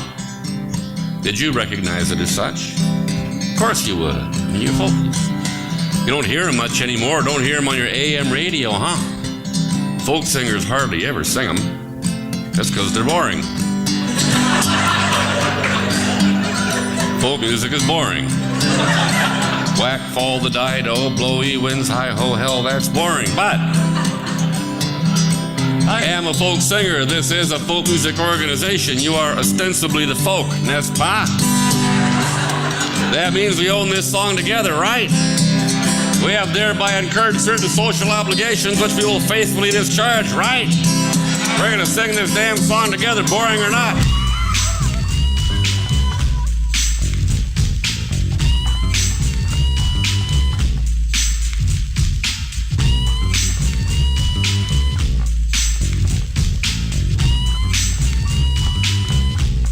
I'm still in Nevada City, California, up there in the foothills of the Sierra. All in the foothills because it's spelled like that. Oh, the old gold mining town. I've talked to some of you about that. 2,700 people there. One of the 49ers towns. And I also told you about the only social life in town being the Books of Harmony New Age bookstore, where people go down in the evening and channel dolphins and Martians. It's a New Age chronosynclastic infundibulum, or epicenter, as it were, Nevada City, California. Well, I was gone for a bit on one of the trips since I saw you last, and I got back, and my wife had bought the bookstore.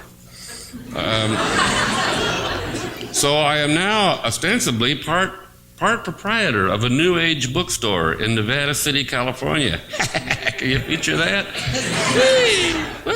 Well, and I'm open to all those things. If you live in California, you've got to be open. If you're not, they pry you open.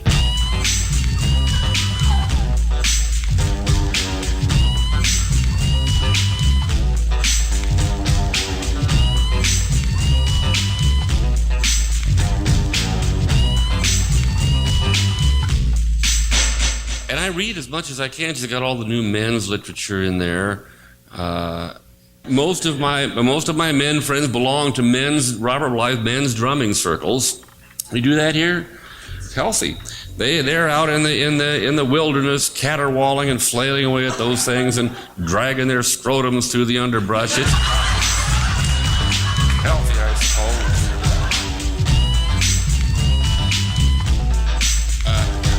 We swing in the trees and we steal sheep. We don't have a drumming leader, we have a grooming order.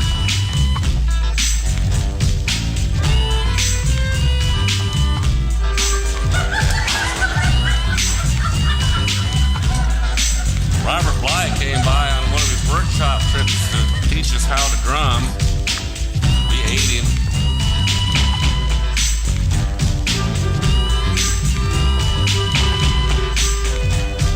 Nevada City, California.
got narcs around here.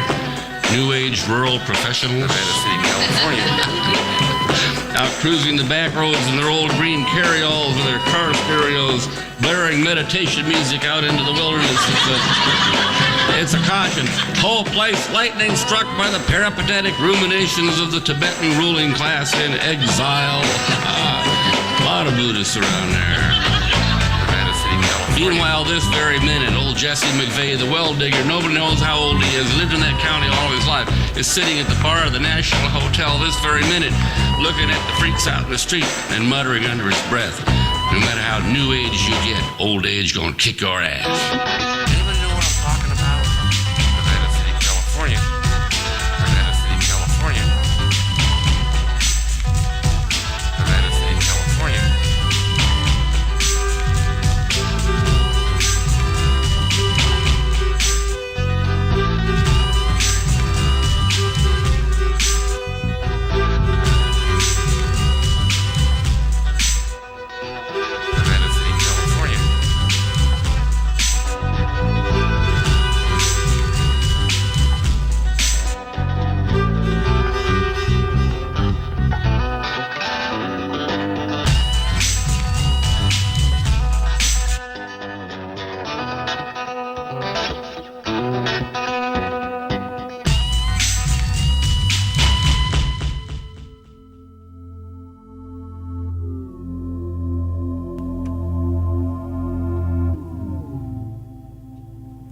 This is from Sri Nisargadatta Maharaj.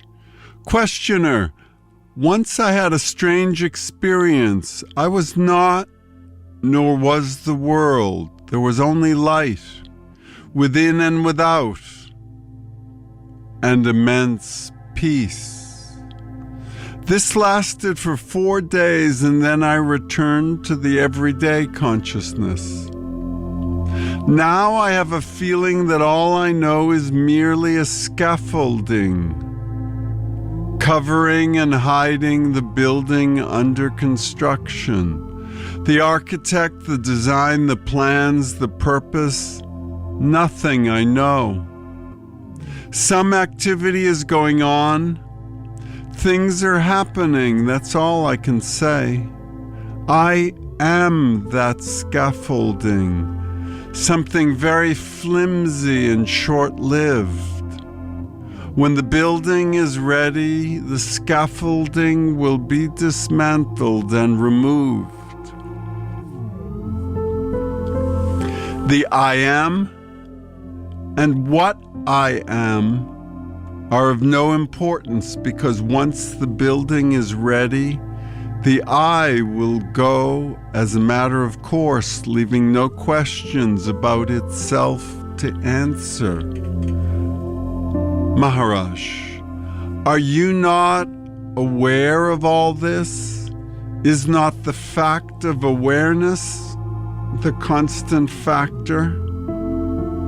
Questioner, my sense of permanency and identity is due to memory, which is so evanescent and unreliable.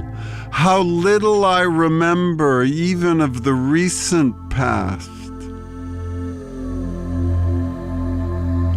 I have lived a lifetime, and now what is left of me? A bundle of events, at best a short story. Maharaj, all this takes place within your consciousness. Questioner, within and without, in the daytime within, in the night without. Consciousness is not all. So many things happen beyond its reach. To say that what I am not conscious of does not exist is altogether wrong. Maharaj, what you say is logical, but actually you know only what is in your consciousness. What you claim exists outside conscious experience is inferred. Questioner, it may be inferred, yet more real than the sensory. Maharaj, be careful. The moment you start talking, you create a verbal universe, a universe of words, ideas, concepts, and abstractions, interwoven and codependent, most wonderfully generating, supporting, and explaining each other. And yet all without essence or substance, mere creations of the mind. Words create words. Reality is silence. Questioner, when you talk, I hear you. Is it not a fact? Maharaj, that you hear is a fact. What you hear is not. The fact can be experienced, and in that sense, the sound of the word and the mental ripples it causes are experienced. There is no other reality behind it. Its meaning is purely conventional, to be remembered. A language can easily be forgotten unless practiced, or post-concussive. It all has to be learned again, post-NRA, post-NFL, post-NSA, post-PRISM. Questioner, if words have no reality in them, why talk at all? Maharaj, words serve their limited purpose of interpersonal communication, of relational communication. Words do not convey facts, they signal them. Once you are beyond the person, you need not be told to know.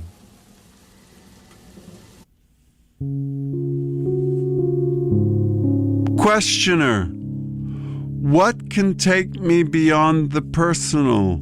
How to go beyond consciousness? Maharaj, words and questions come from the mind and hold you there. To go beyond the mind, you must be silent and quiet. Peace and silence, silence and peace. This is the way beyond. Stop asking questions. Questioner, once I give up asking questions, what am I to do? Maharaj, what can you do but wait and witness? Questioner, what am I to wait for? Maharaj, for the center of your being to emerge in consciousness, the three states, sleeping, dreaming, and waking, are all in consciousness, the manifested. What you call unconsciousness will also be manifested in time. Beyond consciousness altogether lies the unmanifested.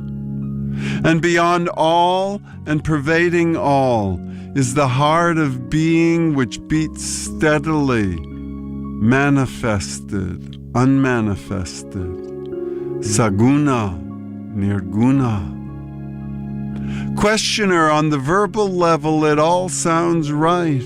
I can visualize myself as the seed of being, a point in consciousness.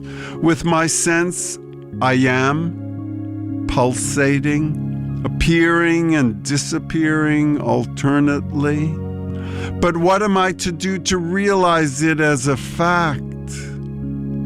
To go beyond this imagining into the changeless, wordless reality. Maharaj, you can do nothing. What time has brought about, time will take away.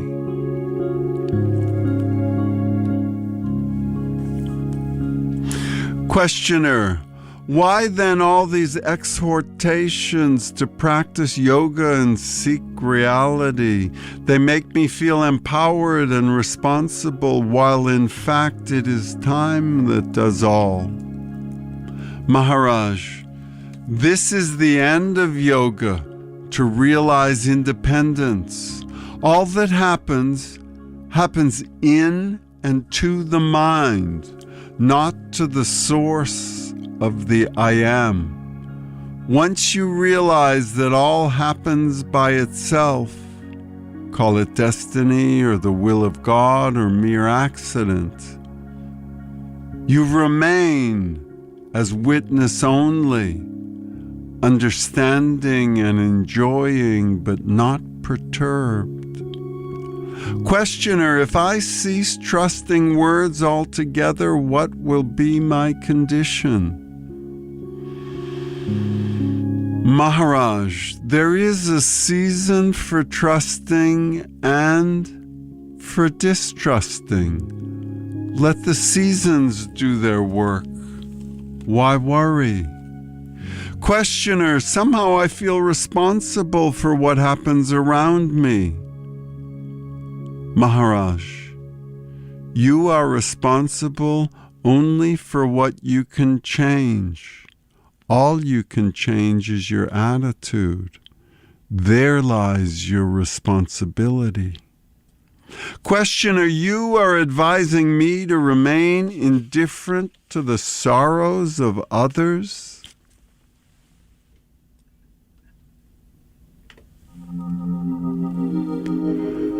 Maharaj, it is not that you are not indifferent. All the suffering of mankind does not prevent you from enjoying your next meal. The witness is not indifferent. She is the fullness of understanding and compassion. Only as the witness can you help another. Questioner, all my life I was fed on words, the number of words I have heard in my life. Let me count. It goes into the billions. Did it benefit me? Not at all. Maharaj, the mind shapes the language and the language shapes the mind. Both are tools. Use them, but don't misuse them. Words can only bring you to their limit. To go beyond words, you must abandon them. Remain as the silent witness only. Questioner, how can I? The world disturbs me greatly. Maharaj, it is because you think yourself big enough to be affected by the world. That is not so. You are so small that nothing can pin you down. It is your mind that gets caught, not you. Know yourself as you are, a mere point in consciousness, dimensionless, timeless.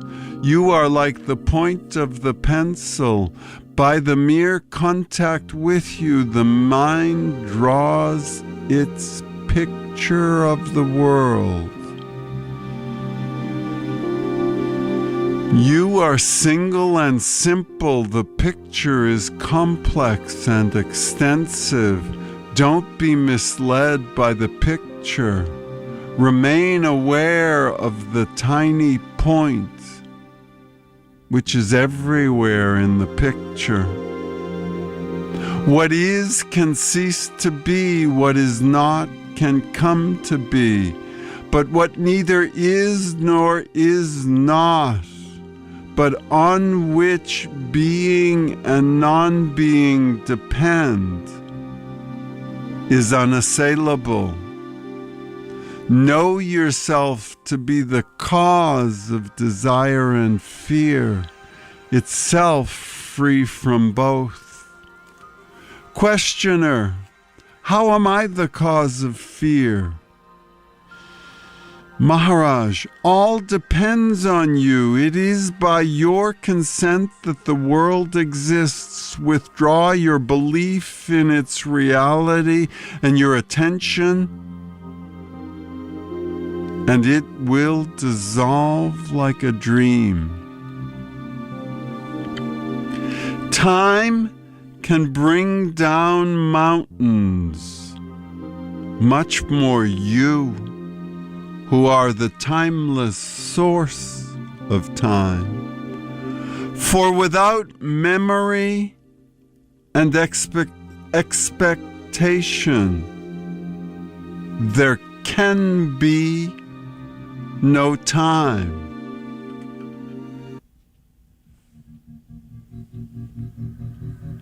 Questioner, is the I am the ultimate? Maharaj, before you can say I am, You must be there to say it. Being need not be self-conscious. You need not know to be, but you must be to know. Questioner, sir, I am drowning in a sea of words. I can see that all depends on how the words are put together. But there must be somebody to put them together meaningfully. By drawing words at random, the Ramayana or the Mahabharata or the Bhagavad Gita, they could never be produced randomly. The theory of accidental emergence is not tenable. The origin of the meaningful must be beyond the meaningful. What is that power that creates order out of chaos? Living is more than being, and consciousness is more than living. Who is the conscious living being? Maharaj, your question contains its answer. A conscious living being is a conscious living being. The words are most appropriate, but you do not grasp their full import.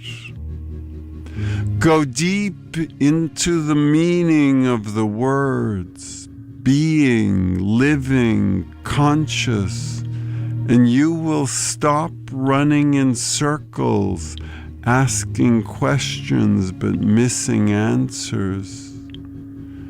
Do understand that you cannot ask a valid question about yourself because you do not know whom you are asking about.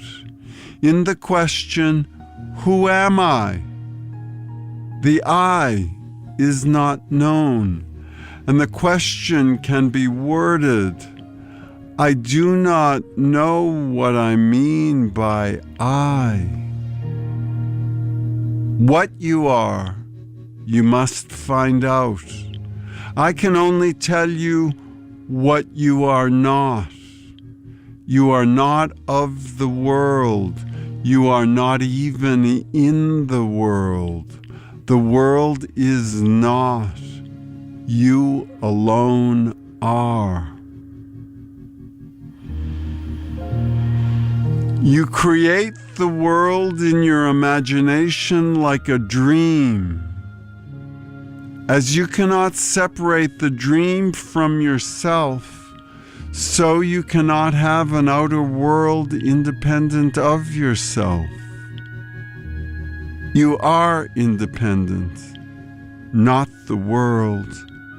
Don't be afraid of a world you yourself have created. Cease from looking for happiness and reality in a dream, and you will wake up. You need not know all the why and how. There is no end to questions.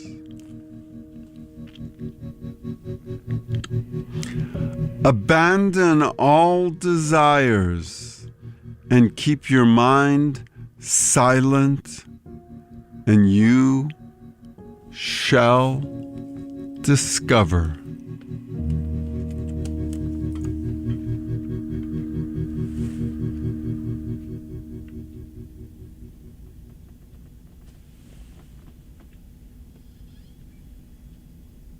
I learned in Korea that I would never again, in my life, abdicate to somebody else my right and my ability to decide who the enemy is. Please forgive me. Please forgive me. Please forgive me. Please forgive me. Please forgive me. Please forgive me. Got back from Korea. I was so mad at what I'd seen and done, I wasn't sure I could ever live in the country again. I got on the freight trains up in Everett, north of Seattle, and kind of cruised the country for 2 years, making up songs, but I was drunk most of the time and forgot most of those. I'd heard that there was a house in Salt Lake City by the roper yards of the Denver, Rio Grande, and Western where there was a clothing barrel and free food. So I got off the train there. I was headed for Salt Lake anyway. And I found that house, but right where they said it was. But most of all, I found this wiry old man, 69 years old, tougher than nails, heart of gold, a fellow by the name of Ammon Hennessy. Anybody know that name, Ammon Hennessy?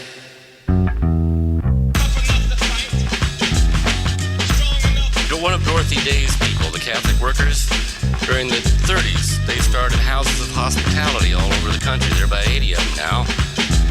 Ammon Hennessy was one of those. He'd come west to start this house I'd found called the Joe Hill House of Hospitality. Ammon Hennessy was a Catholic, anarchist, pacifist, draft dodger in 2 world wars, tax refuser, vegetarian, one-man revolution in America. I think that about covers it. It was pure hell. First thing he did was he said, after he got to know me, he said, you know you love the country. That you love it. You come in and out of town on these trains singing songs about different places and beautiful people. You know you love the country. You just can't stand the government. Get it straight. He quoted Mark Twain to me. Loyalty to the country always. Loyalty to the government when it deserves it. Get it straight. Get it straight. It was an essential distinction I had been neglecting. And then he had to reach out and grapple with the violence. But he did that with all the people around him. His Second World War vets, you know, on medical disabilities and all drunked up. The house was filled with violence, which Ammon, as a pacifist, dealt with every moment, every day of his life. He said, you've got to be a pacifist. I said, why? He said, it'll save your life. And my behavior was very violent then. I said, what is it? He said, well, I can't give you a book by Gandhi. You wouldn't understand it. I can't give you a list of rules that if you sign it, you're a pacifist. He said, you look at it like booze. You know, alcoholism.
WZBC Newton now begins its broadcast day.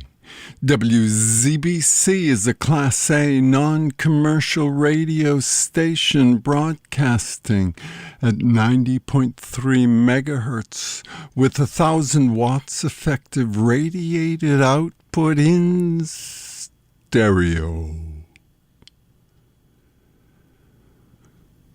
WZBC is licensed to the trustees of Boston College with transmitter and facilities located on the campus of Boston College in Chestnut Hill, New Dunn, Massachusetts. On behalf of the entire staff at WZBC Newton, we hope you enjoy the day. And to make that happen, I'm here, Herbie Perlman, your host for the news at dawn, and your guest if you're the perfect audience, if you're one of the 36. You know who you are, or maybe you don't, or maybe you're a 37th on the waiting list in purgatory. Congratulations, you've made it. The Ivy Leagues are here.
This is from Black Elk Speaks.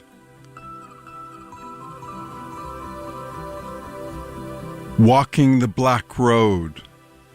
We stayed in that country near the Bighorn Mountains for about a moon.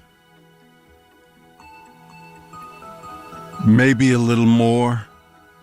My father told me that all the fighting had not done any good because the hanging around the fort people were getting ready to sell the Black Hills to the Wasichu anyway, and that more soldiers were coming to fight us.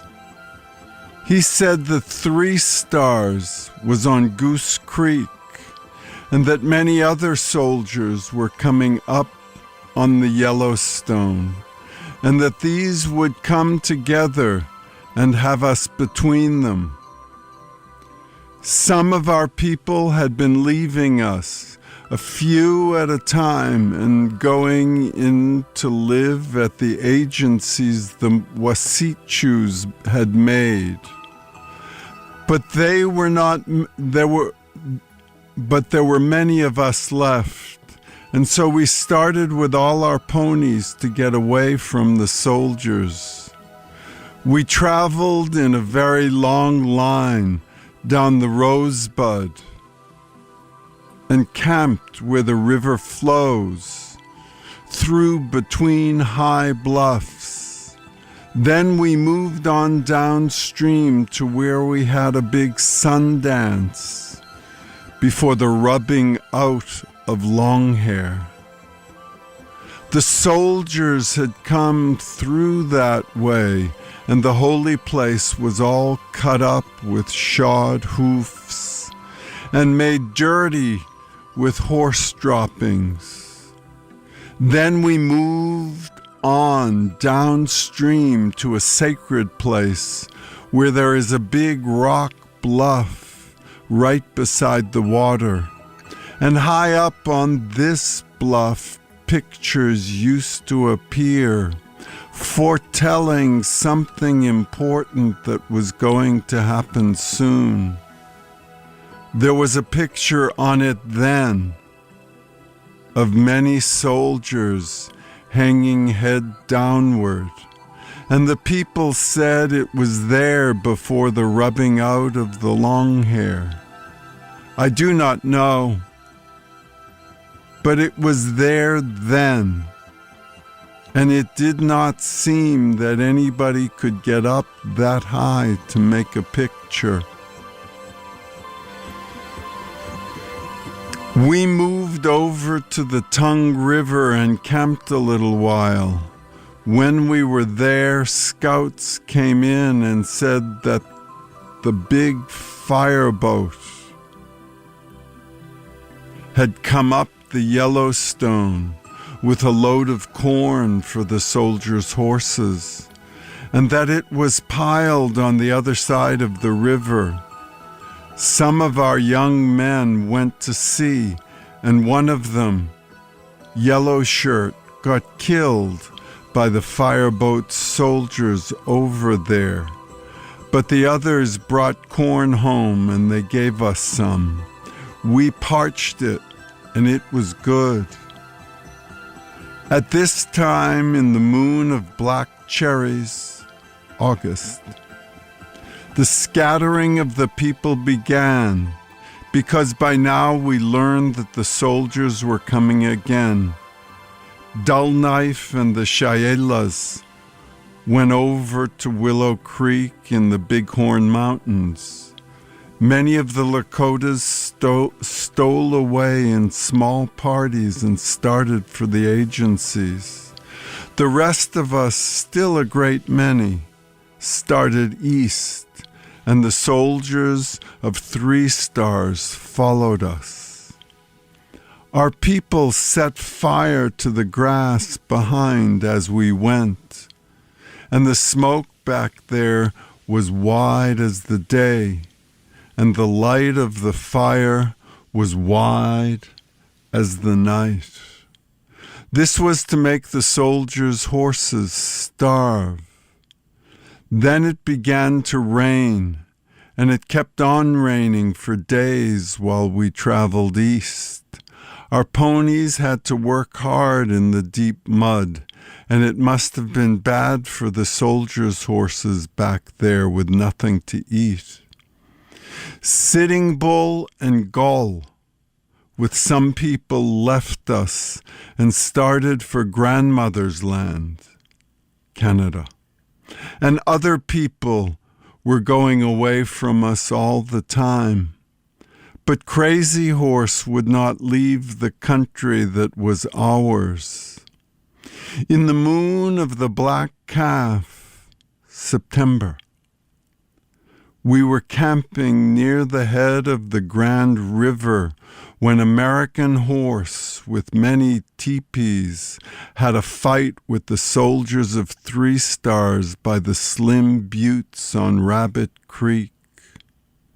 They fought hard there in the rain, and the soldiers killed American Horse and chased the women and children out of their homes and took all the papa, dried bison meat, that they had made to feed themselves that winter.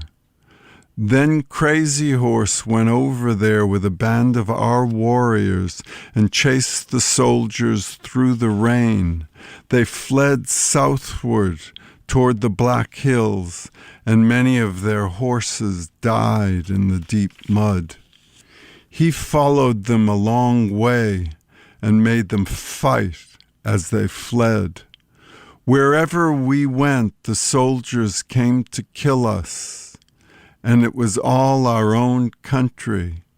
It was ours already when the Wasechus made the treaty with Red Cloud that said it would be ours as long as grass should grow and water flow.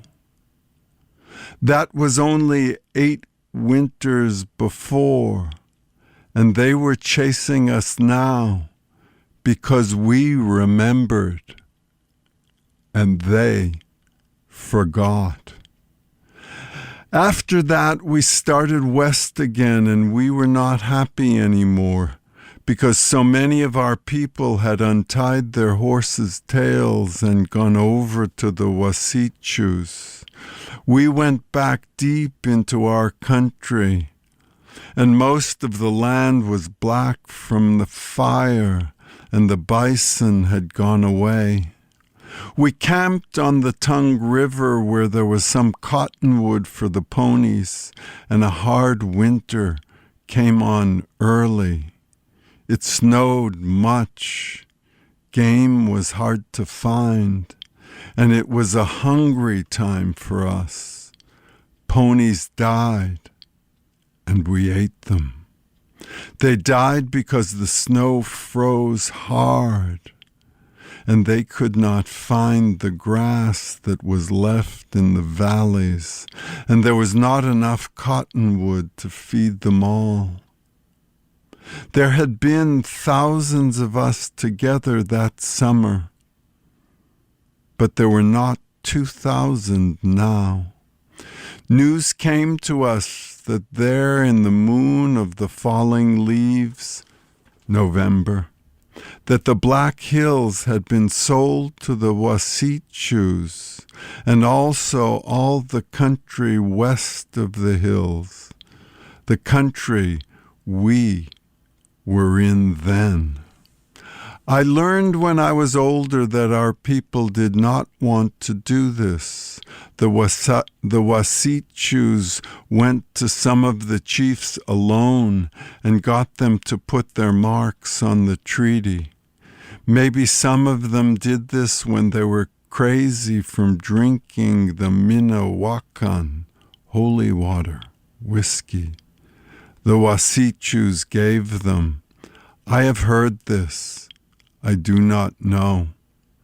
But only crazy and very foolish men will sell their Mother Earth.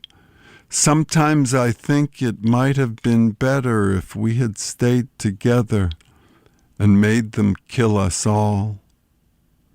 Dull Knife was camping with his band of Sha'elas on the Willow Creek in the edge of the Bighorn Mountains, and one morning very early near the end of the moon of falling leaves, the soldiers came there to kill them.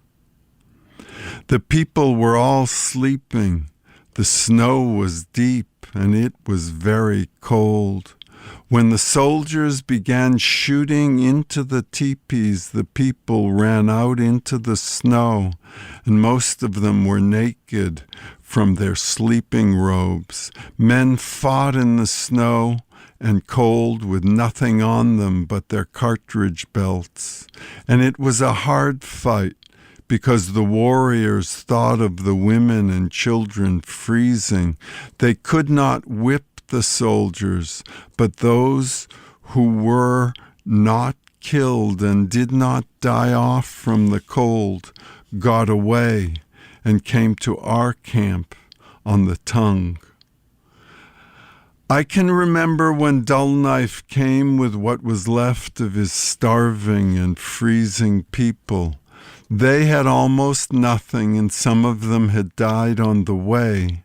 Many little babies had died. We could give them clothing, but of food we could not give them much, for we were eating ponies when they died.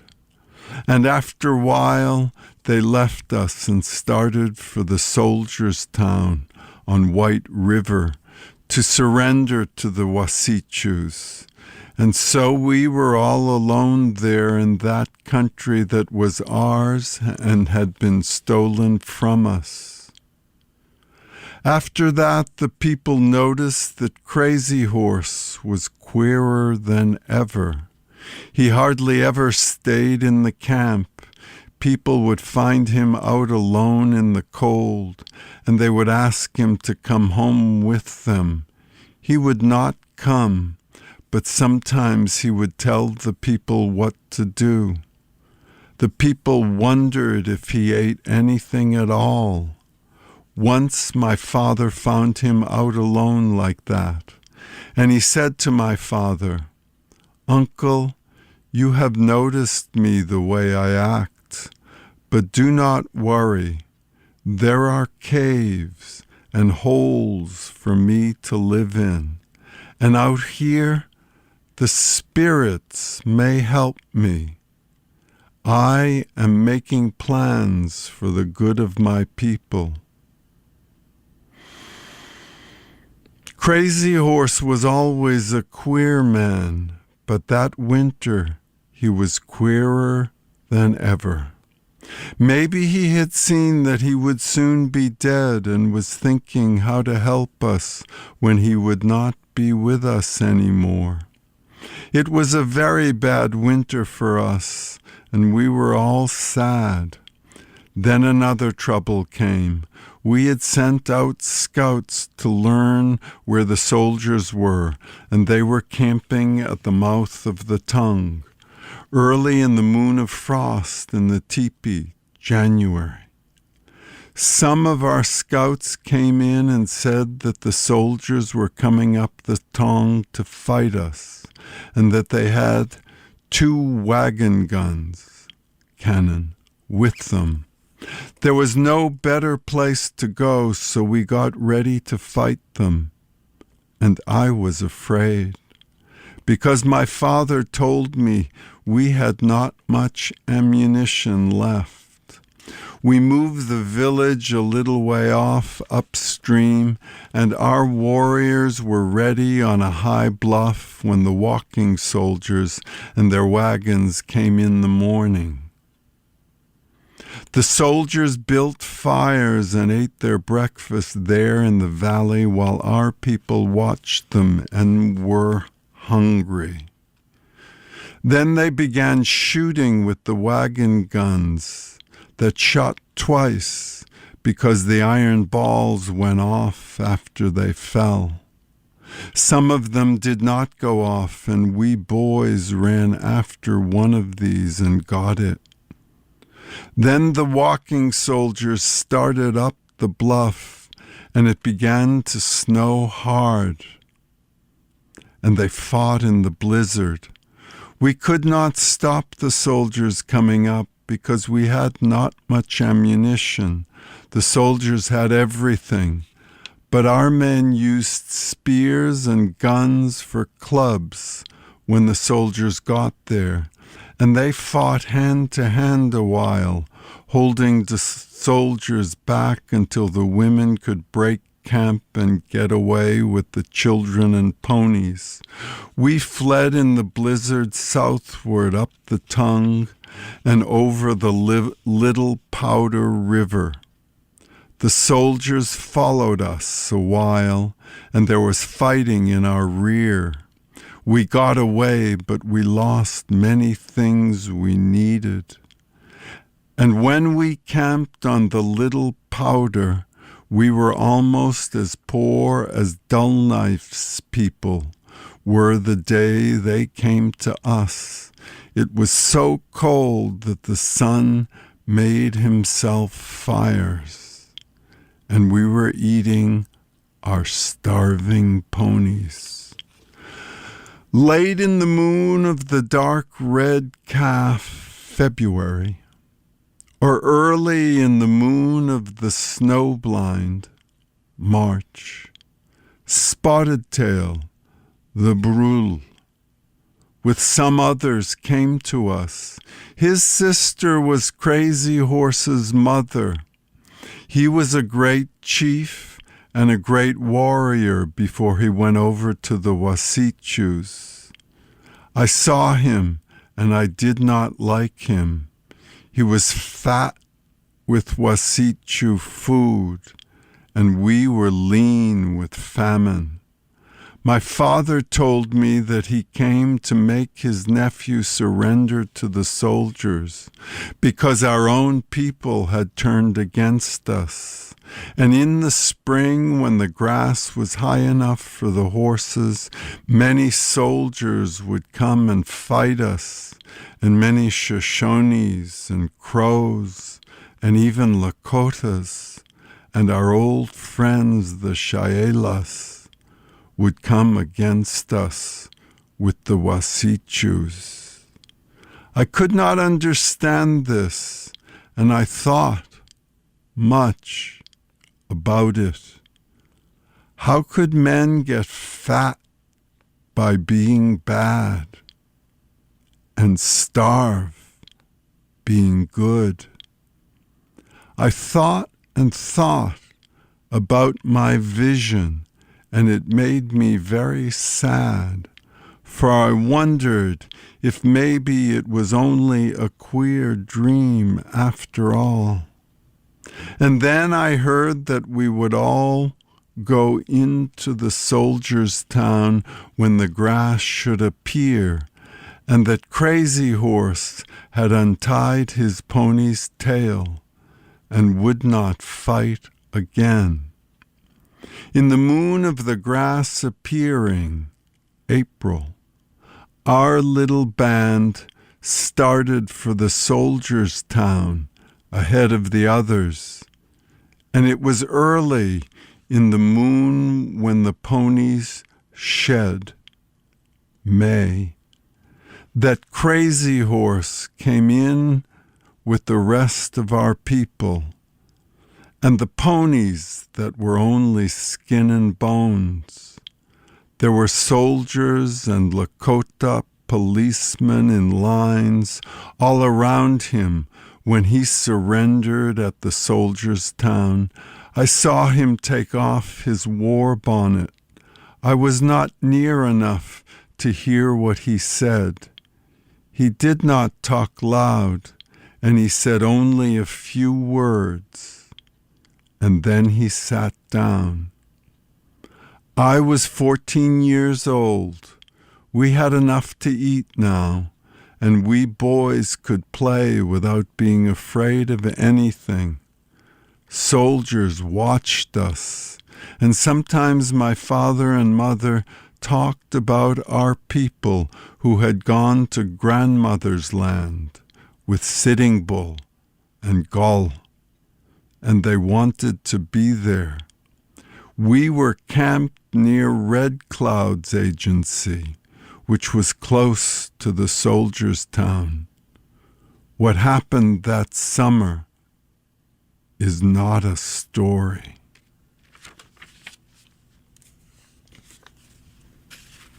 That was from Black Elk Speaks. And I read it for those of you who are perfect audience to remind and remember. We have a dream still, us 36. Inca, even as we move toward extinction 2112.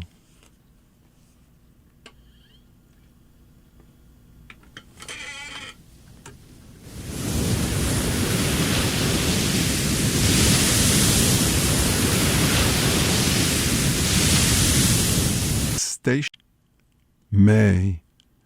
That crazy horse came in with the rest of our people, and the ponies that were only skin and bones. There were soldiers and Lakota policemen in lines all around him when he surrendered at the soldiers' town. I saw him take off his war bonnet. I was not near enough to hear what he said. He did not talk loud, and he said only a few words, and then he sat down. I was 14 years old. We had enough to eat now, and we boys could play without being afraid of anything. Soldiers watched us, and sometimes my father and mother talked about our people who had gone to grandmother's land with Sitting Bull and Gull, and they wanted to be there. We were camped near Red Cloud's agency, which was close to the soldiers' town. What happened that summer is not a story.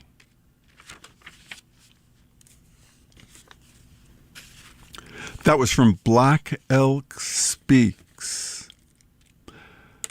And I read it for those of you who are perfect audience to remind and remember. We have a dream still, us 36. Inca, even as we move toward extinction 2112.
All my bags are packed, I'm ready to go. I'm standing here outside your door. I hate to wake you up to say goodbye, but the dawn is breaking, it's early morn. Taxi's waiting, he's blowing his horn. Already I'm so lonesome I could cry. So kiss me and smile for me. Tell me that you'll wait for me. Hold me like you'll never let me go.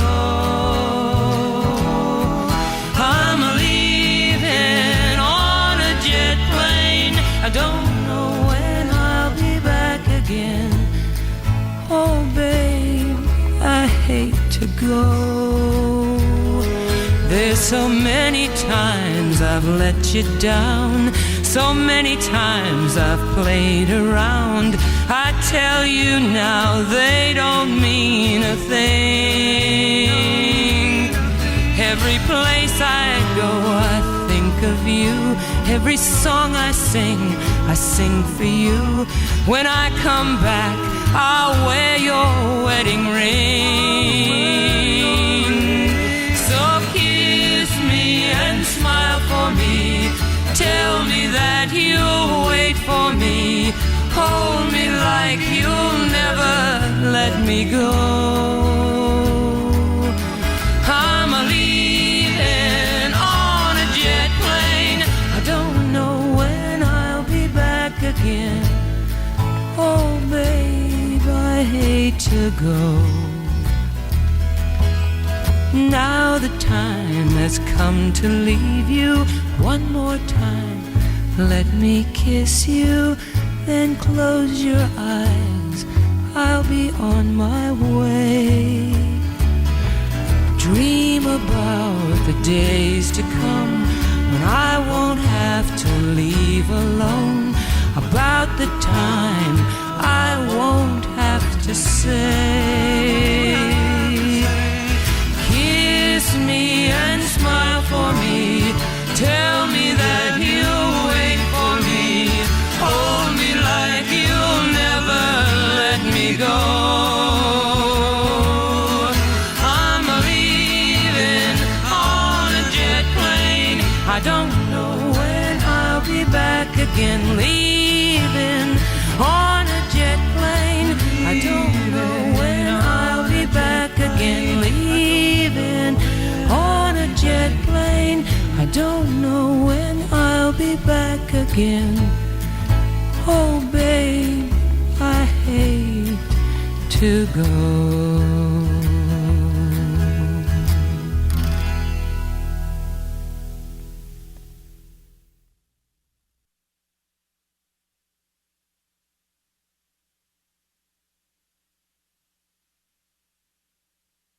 You're listening to WZBC Newton 90.3 FM, and let me remind you that any views you might hear here are not those of this station, Boston College, or its Board of Trustees.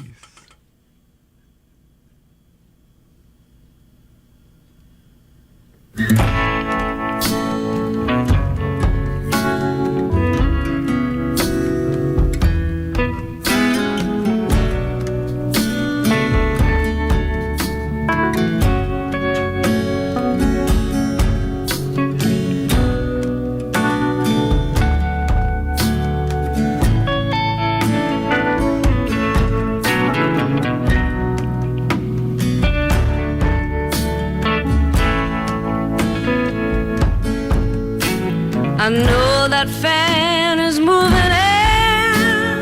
I can see it in your hair, but I can't bear to breathe it in somehow.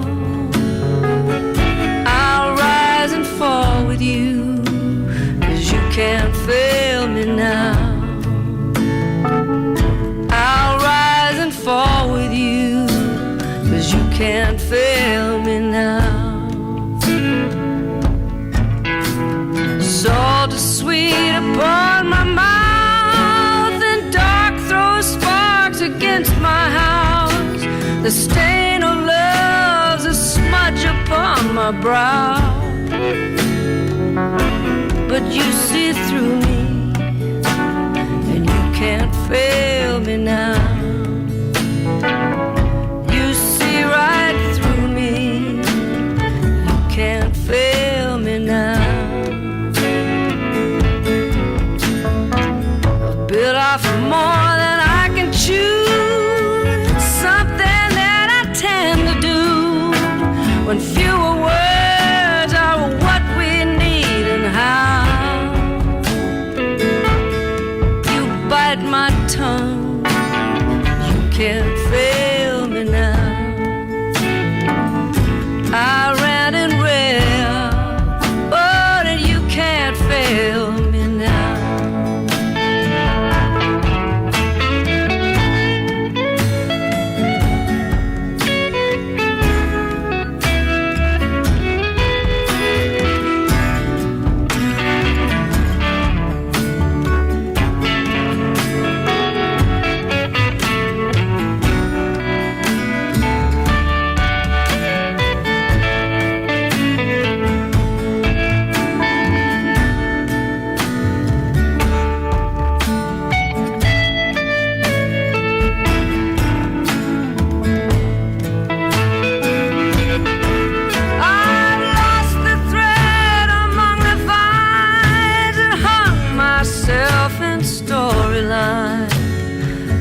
secret heart of ours.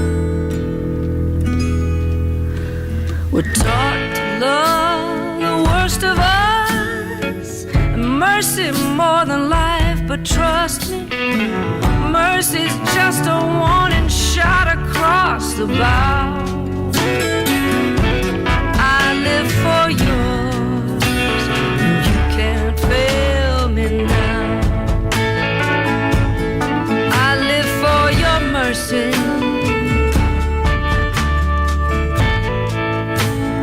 you can't fail me now. You can't fail me now.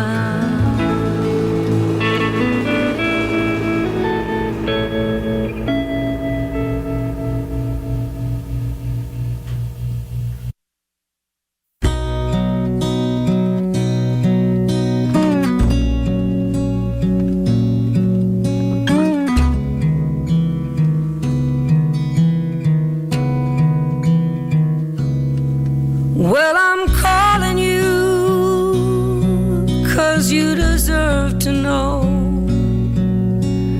you were not the reason that I had to go. Late at night in these hotel rooms, I think of all I've lost and what I put you through. If I knew the reason, I would tell you why somehow the feeling slipped away. I only did what I had to do, not 'cause I wanted to.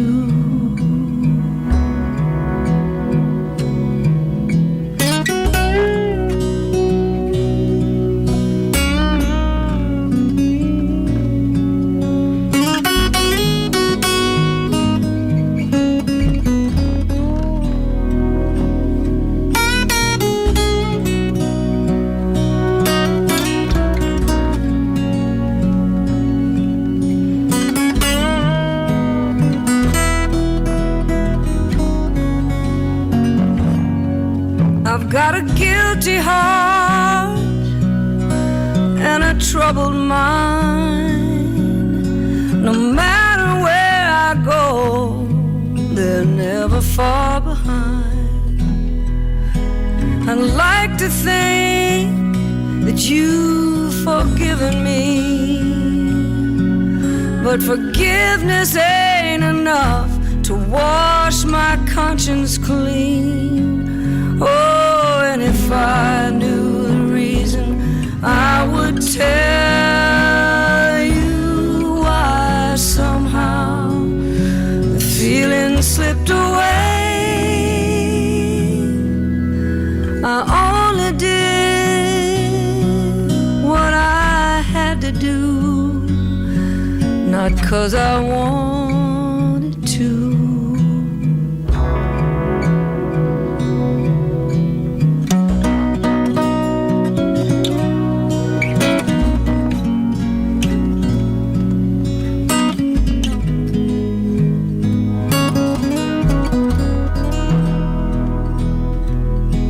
I only did what I had to do,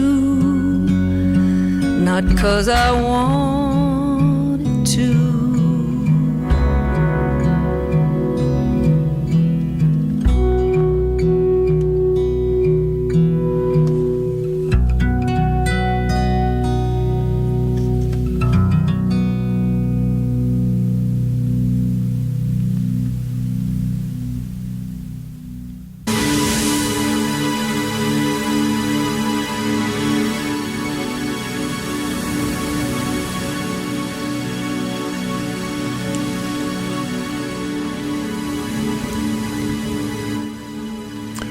This is from Max Blumenthal, Goliath, Life and Loathing in Greater Israel. Chapter 62, The Concentration Camp. At 1 a.m. on January 10th, 2012, the Knesset passed an amendment to the 1954 Prevention of Infiltration Act, a bill originally authorized to consolidate the ethnic cleansing of Palestinians that began in 1947.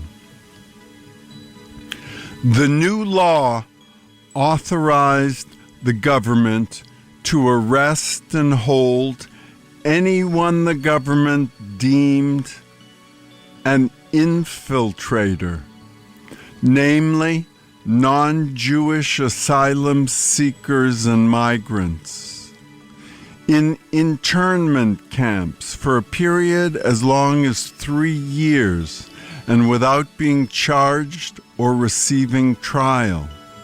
Even the handful of Africans who had managed to garner refugee status or permanent residency from the Israeli government would now be labeled criminal infiltrators. The bill passed by a whopping majority of 37-8, with Dov Kenin from the communist Hadash Party leading the marginal opposition, filibustering the bill until late into the night. Many supposedly moderate late members of Labor and Kadima headed home well before the debate concluded, abstaining from registering their votes. The anti-migrant bill included substantial funding for the expansion of the Sacharonim facility at Ketziot, a Negev desert mega-prison that once held thousands of Palestinians detained during the First Intifada, and which was due to be renovated to hold around 8,000 Africans fleeing persecution. Infiltrators. For an indefinite period, suggesting preparations to hold the asylum seekers for the long run. The plan outlined the construction of sports facilities and medical centers. The Independent, a British newspaper, wrote that Ketziot would amount to, quote, the world's biggest detention center, unquote. Reuven Rivlin, the Speaker of the Knesset, described the planned center in much starker terms.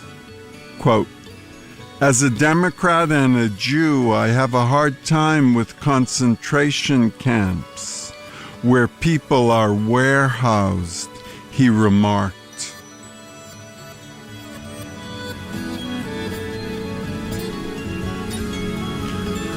But Netanyahu countered the critics by arguing that the desert prison was a, quote, humanitarian solution, unquote, that would prevent non-Jewish Africans from, quote, changing the character of the state, unquote. In 1969, Yeshayahu Leibowitz predicted, quote, concentration camps would be erected by the Israeli rulers, unquote. 2 decades later, he reiterated his warning, predicting that if the status quo remained, quote, the growing savagery of Israeli society will be as inevitable as the severance of the state from the Jews of the world, unquote. Leibowitz's dark prophecy had been fulfilled, though under conditions he never could have imagined. His prediction that the international community would conclude that, quote, Israel would not deserve to exist and it will not be worthwhile to preserve it, unquote, was still a long way off. But that did not mean the government was not terribly worried about how the new camp might stain its image. In a bid to ward off outside condemnation without upsetting the present order, the National Planning and Building Council appointed Tomer Gothef, an MIT graduate in urban planning, serving as a senior advisor to the Interior Ministry, and Shlomit Dotan Gissen, another planning specialist, to prepare an outline presenting the facility not as an internment camp, but euphemistically as, quote, a closed accommodation center. A closed accommodation center.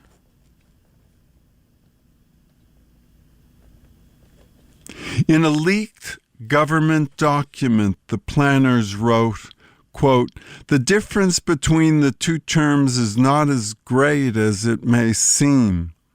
By closed accommodation center, we mean an accommodation center which prevents residents from leaving without the permission of those in charge of the facility, but with the possibility of different degrees of openness within different sections of the prison.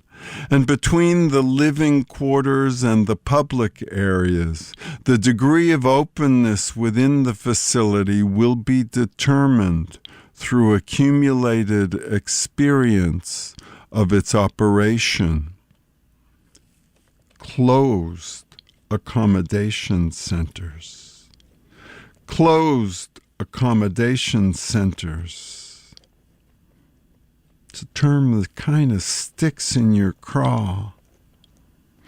And to think, as a Jew, that Jews are doing this to others as it was done to them, to us, in the Warsaw ghettos. In the shtetls, but with a little more Menschlichkeit anyway. The Orwellian language of the document suggested a harrowing fate awaiting the thousands of asylum seekers whose presence in the Jewish state had been suddenly criminalized as infiltrators. Infiltrators, not asylum seekers.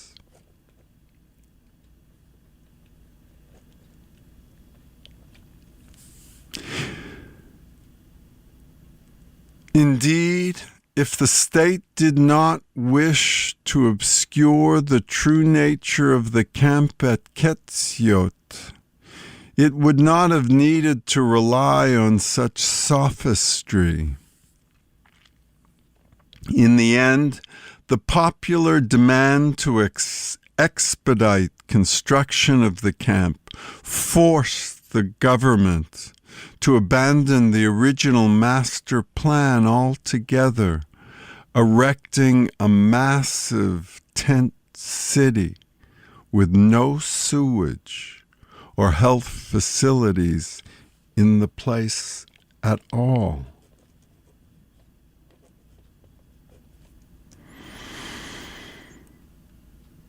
Bikrom, an Israeli group of architects advocating, quote, responsible planning, said the new proposal would create, quote, a huge concentration camp with harsh conditions. The changes would enable the imprisonment of thousands of people in tents for 3 years or more, in difficult physical conditions and extreme climate conditions, unquote. The anti-migrant law authorized by the Knesset hinted at another draconian measure that would soon be enacted.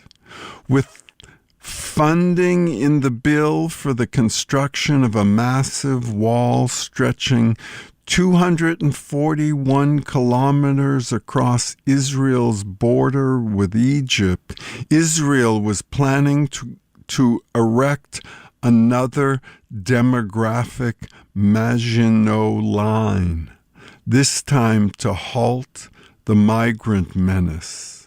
Quote, if we don't stop the problem, 60,000 infiltrators are liable to become 600,000 and cause the negation of the state of Israel as a Jewish and democratic state, Netanyahu declared at a cabinet meeting.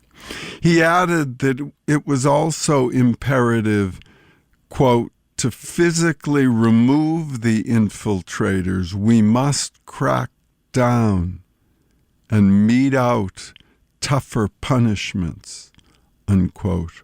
For Sofer, Israel's demographics guru and longtime advisor to Netanyahu, the wall must be only the beginning of a much broader plan to guard the state against future waves of non-Jews fleeing environmental catastrophe in Africa. Quote, we are an island, the professor said. We don't belong to this region, and we have to defend Israel from waves of migration from Egypt, from Jordan, and maybe from Syria. If we want to keep Israel a Jewish state, we will have to defend ourselves from what I call, quote, climate refugees, exactly as Europe is doing now, end quote. In a 200-page paper presented to Israel's Minister of Environmental Protection, Sofer, and a team of 100 academics from the Israel Climate Change Knowledge Center argued for completing the ongoing project of transforming Israel into a gigantic fortress encircled by walls, quote, all around Israeli borders, including, quote, sea fences. While the government prepared for a massive roundup of infiltrators,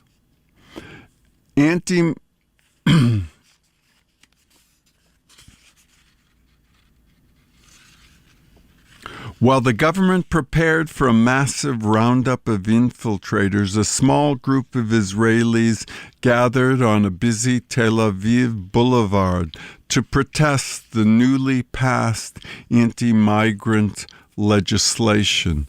Numbering only a few dozen scraggly leftists, the protesters represented the only iteration of internal resistance to the expulsion policy, to the internment camp in the desert, to its poisonous climate of scapegoating and race baiting. While the demonstrators blocked traffic by lying prone in the middle of the intersection, prompting the arrival of a squadron of riot police, a young woman took hold of a small megaphone and calmly addressed the cops. We have no choice, she said, explaining why they had halted traffic. In our names, they are opening concentration camps, and if we get up and leave, it is as if we are consenting to it. 70 years ago, we would have been happy if people would have stood up for our rights in Europe.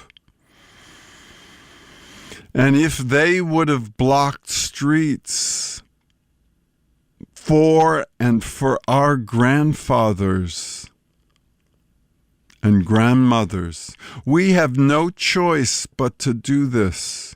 We request that you wait patiently, Mr. Police Officer, sir.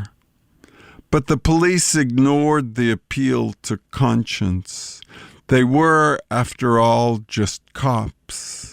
Wading into the crowd with batons drawn, they peeled the few dozen protesters off the pavement and dragged their limp bodies away. With the path cleared, a long line of cars proceeded freely down the boulevard.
I was staring in my empty coffee cup. I was thinking that the gypsy wasn't lying. All the salty margaritas in Los Angeles, I'm gonna drink 'em up. And if California slides into the ocean, like the mystics and statistics say it will,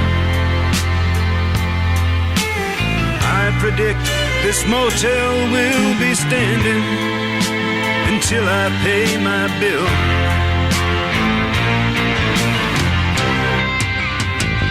What? Don't the sun look at me through the trees? Don't the trees look like crucified thieves. Don't you feel like desperados under the eaves? Heaven help the one who leaves. Still waking up in the mornings with shaking hands, and I'm trying to find a girl who understands me. But except in dreams, you're never really free. Don't the sun look angry at me? I was sitting in the Hollywood Hawaiian Hotel. I was listening to the air conditioner hum. It went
the darkest night.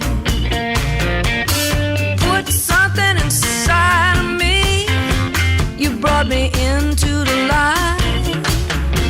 Threw away all those crazy dreams. I put them all behind. And it was you. Oh, baby. Right down the line.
If I'm losing ground,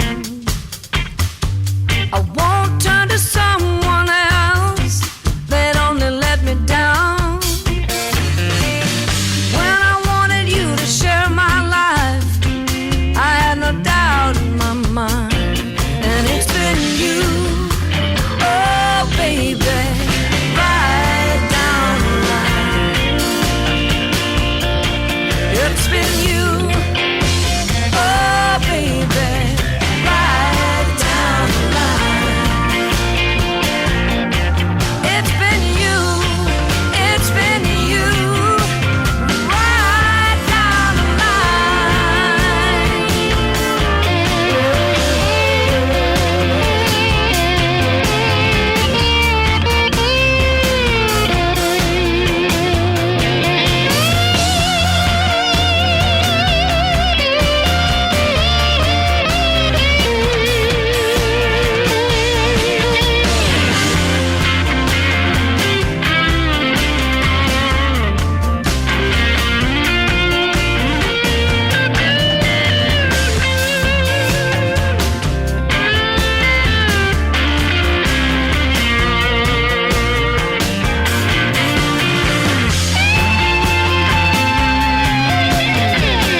Felt magic crazy as this. I never saw moons, knew the meaning of the sea. I never held emotion in the palm of my hand. I felt sweet breezes in the top of a tree. But now you're here, bright in my northern sky.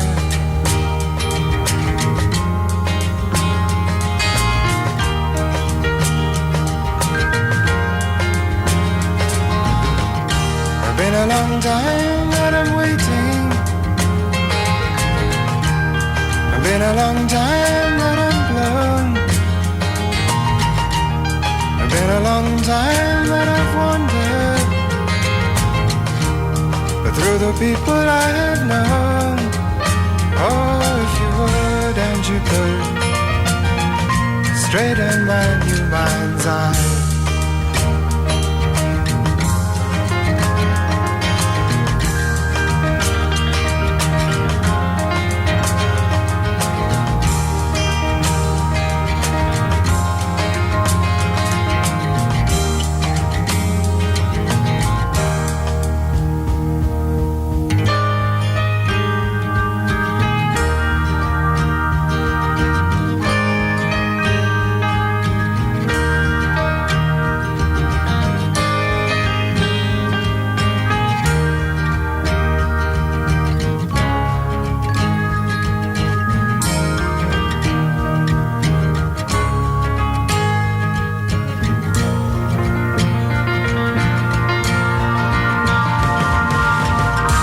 Would you love me for my money?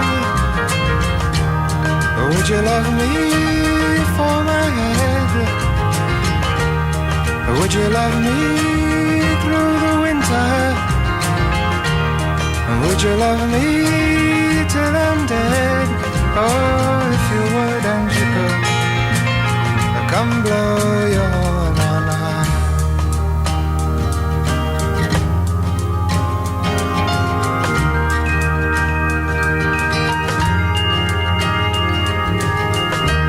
Never felt magic crazy as this.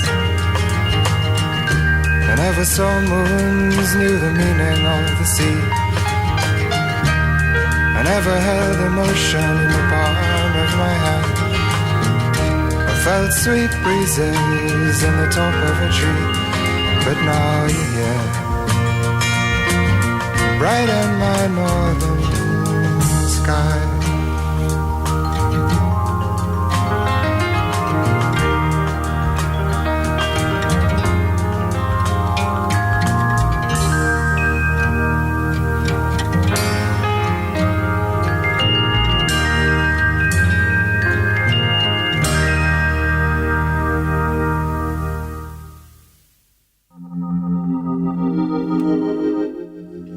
This is from Sri Nisargadatta Maharaj.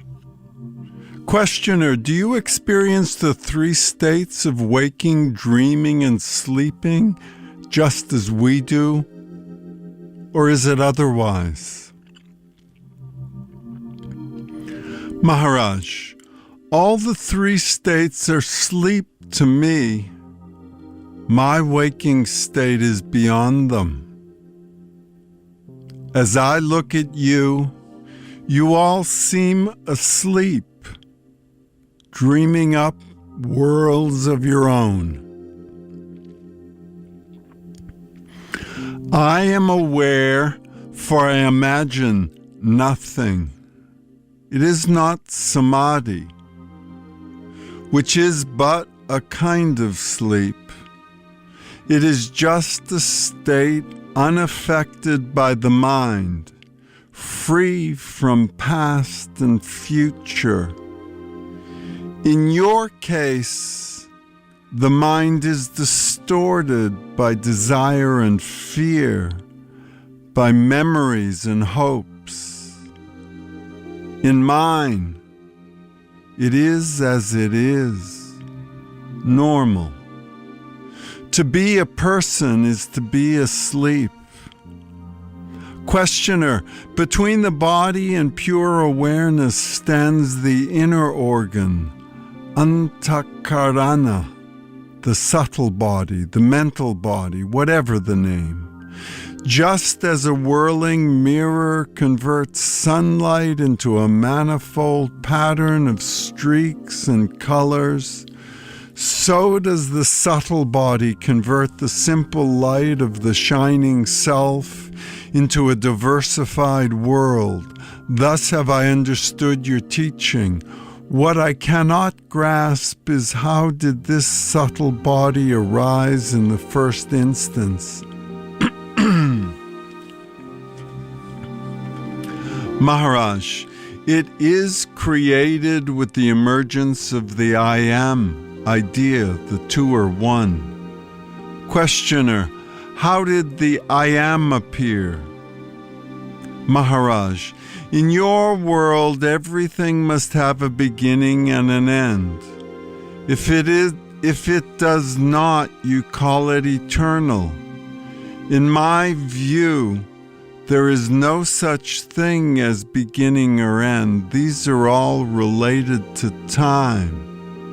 Timeless being is entirely in the now. Questioner, the antakarana or subtle body, is it real or unreal? Maharaj, it is momentary. Real when present, unreal when over. Questioner, what kind of reality? Is it momentary? Maharaj, call it empirical or actual or factual. It is the reality of immediate experience, here and now, which cannot be denied. You can question the description and the meaning, but not the event itself. Being and non-being alternate, and their reality is momentary. The immutable reality lies beyond space and time. Realize the momentariness of being and not being, and be free from both. Questioner, these things may be transient, yet they are very much with us in endless repetition. Maharaj, desires are strong. It is desire that causes repetition. There is no recurrence where desire is not. Questioner, what about fear?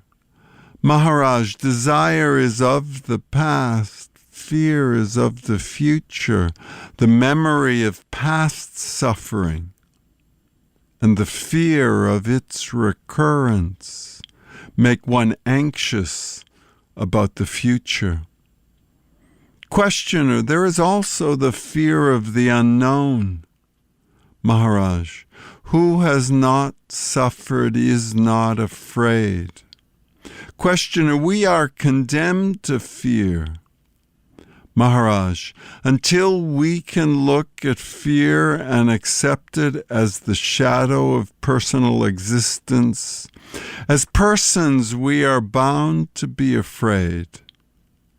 Abandon all personal equations, and you shall be free from fear. It is not difficult.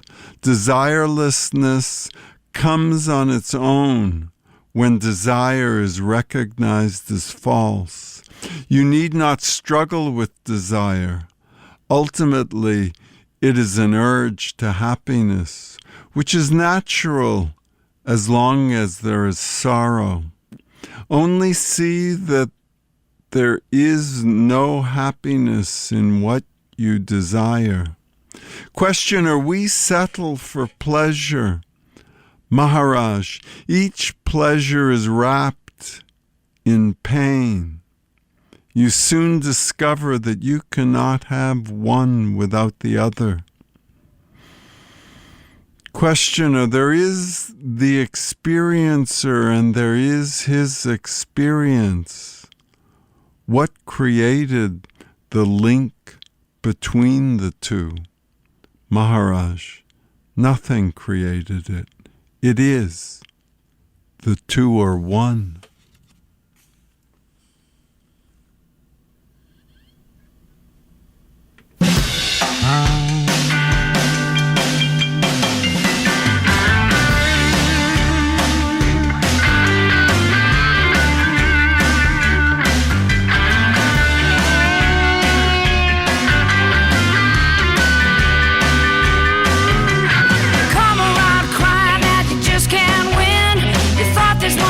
Now he's gone again. Just can't believe, baby, why's it happen to me now? You step out on the track in the pouring rain, and when you get run over, well, you blame the train. Just can't deny, baby, life is passing you by, baby. And don't you think that you had enough? Ain't no time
Questioner, I feel there's a catch somewhere, but I don't know where.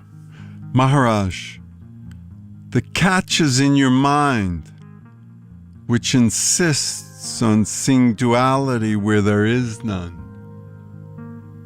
Questioner, as I listen to you, my mind is all in the now, and I am astonished to find myself without questions. Maharaj, you can know reality only when you are astonished. Questioner, I can make out that the cause of anxiety and fear is memory. What are the means for putting an end to memory? Maharaj, don't talk of means. There are no means. What you see as false dissolves. It is the very nature of illusion to dissolve on investigation. Investigate. That is all. You cannot destroy the false, for you are creating it all the time. Withdraw from it, ignore it, go beyond, and it will cease to be. Questioner, Christ also speaks of ignoring evil and being childlike. Maharaj, reality is common to all, only the false is personal. Questioner, as I watch the sadhakas and inquire into the theories by which they live, I find they have merely replaced material cravings for spiritual ambition. From what you tell us, it looks as if the words spiritual and ambition are not compatible. If spirituality implies freedom from ambition, what will urge the seeker on? The yogas speak of the desire for liberation as essential. Is it not the highest form of ambition? Maharaj, ambition is personal, liberation is from the personal. In liberation, both the subject and the object of ambition are no longer. Earnestness is not a yearning for the fruits of one's endeavors. It is an expression of an inner shift of interest away from the false, the unessential, the personal.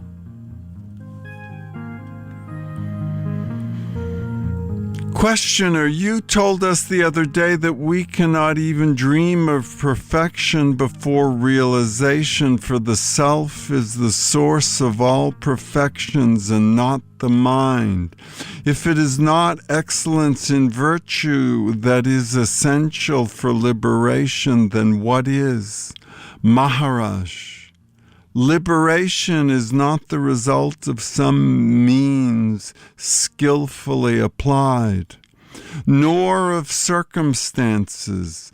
It is beyond the causal process. No. Questioner, as I watch the sadhakas and inquire into the theories by which they live, I find they have merely replaced material cravings for spiritual ambition. From what you tell us, it looks as if the words spiritual and ambition are not compatible. If spirituality implies freedom from ambition, what will urge the seeker on? The yogas speak of the desire for liberation as essential. Is it not the highest form of ambition? Maharaj, ambition is personal, liberation is from the personal. In liberation, both the subject and the object of ambition are no longer. Earnestness is not a yearning for the fruits of one's endeavors. It is an expression of an inner shift of interest away from the false, the unessential, the personal.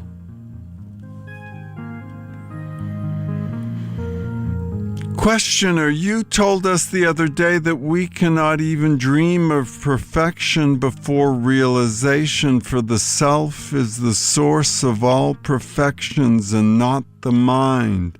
If it is not excellence in virtue that is essential for liberation, then what is?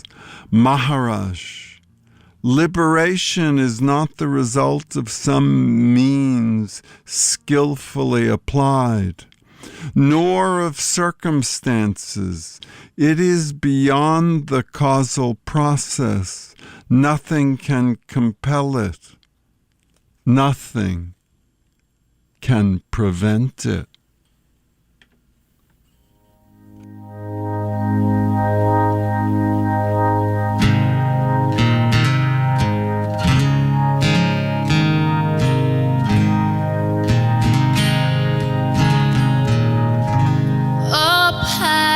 Yes, there I buy, so light to the merchant ships. Minutes after they took I from the bottomless pit, but my hand was made strong by the hand of the Almighty. We forward in this generation triumphantly. So won't you help to sing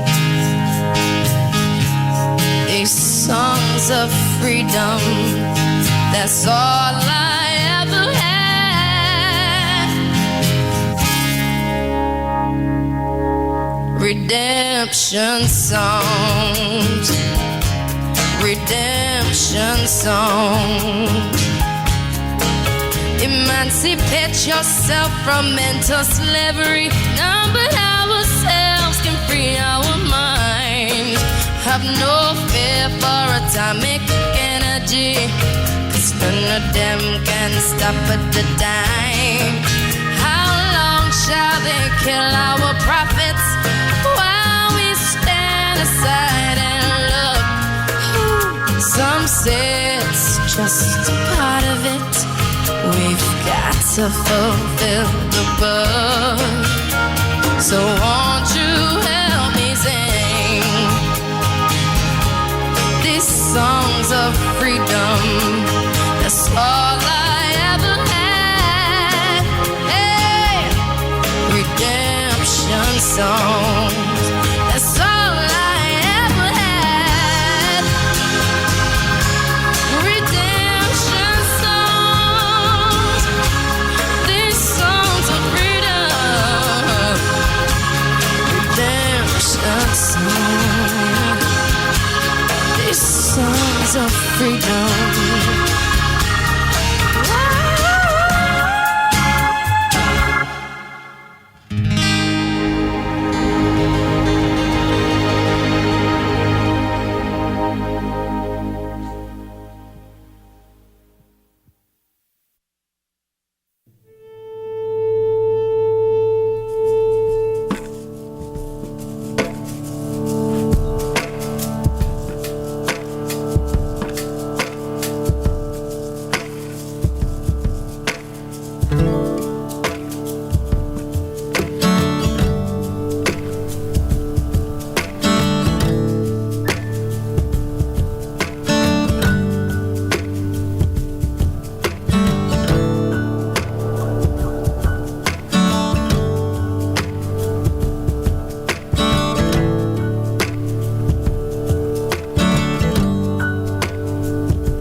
Had a dream, I stood beneath an orange sky,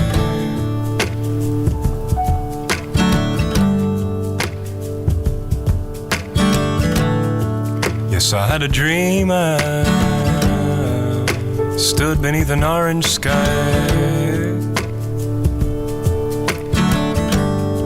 with my brother standing by.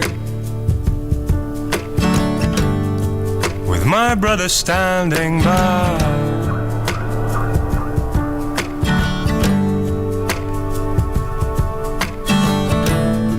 I said, brother, you know,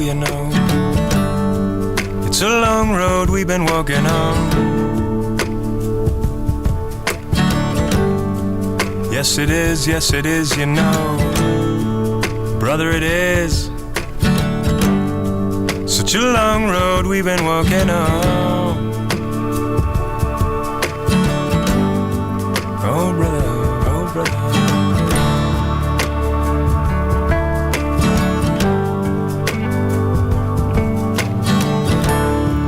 And I had a dream. I stood beneath an orange sky with my sister standing by. With my sister standing by.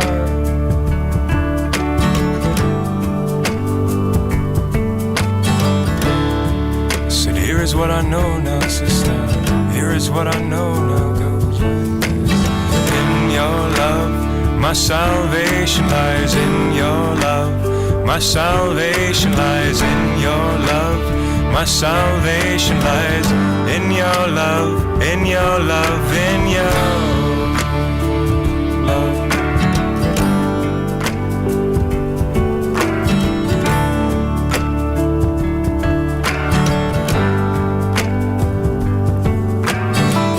Oh, but you know I am so weary. And you know my heart's been broken now. Sometimes my mind is too strong to carry on. Too strong to carry on.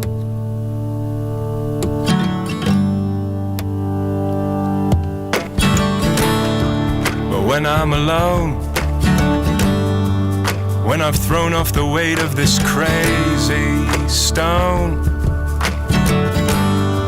when I've lost all care for the things I own, that's when I miss you. That's when I miss you, you who are my home. You are my home now.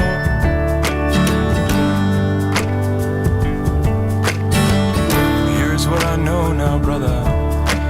Here is what I know now, sister, goes like this. In your love, my salvation lies. In your love, my salvation lies. In your love, my salvation lies. In your love, my salvation lies. In your love, my salvation lies. In your love, my salvation lies. In your love, my salvation lies. In your love, in your love, in your love. Your love now.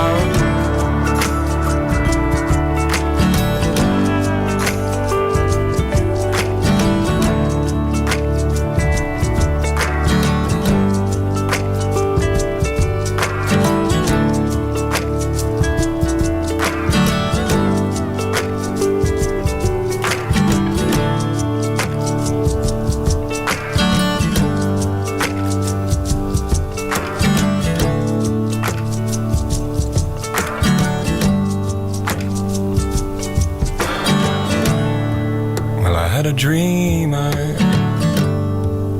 stood beneath an orange sky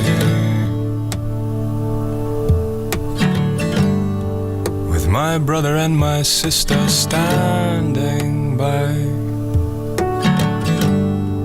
With my brother and my sister standing by now.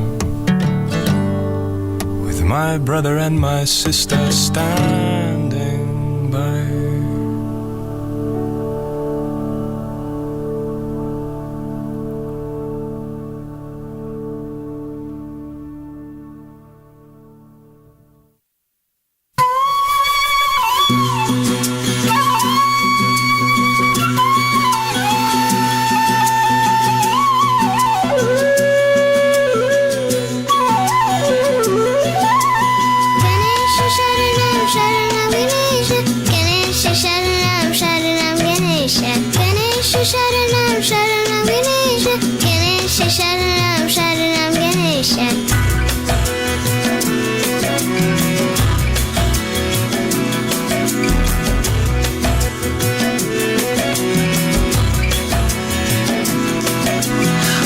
Ganesha Sharanam Sharanam Ganesha Ganesha Sharanam Sharanam Ganesha Ganesha Sharanam Sharanam Ganesha Ganesha Sharanam Sharanam Ganesha Gam Gam Ganapati Sharanam Ganesha Gam Gam Ganapati Sharanam Ganesha Gam Gam Ganapati Sharanam Ganesha Gam Gam Ganapati Sharanam Ganesha Ganesha Sharanam Sharanam Ganesha Ganesha Sharanam Sharanam Ganesha Ganesha Sharanam Sharanam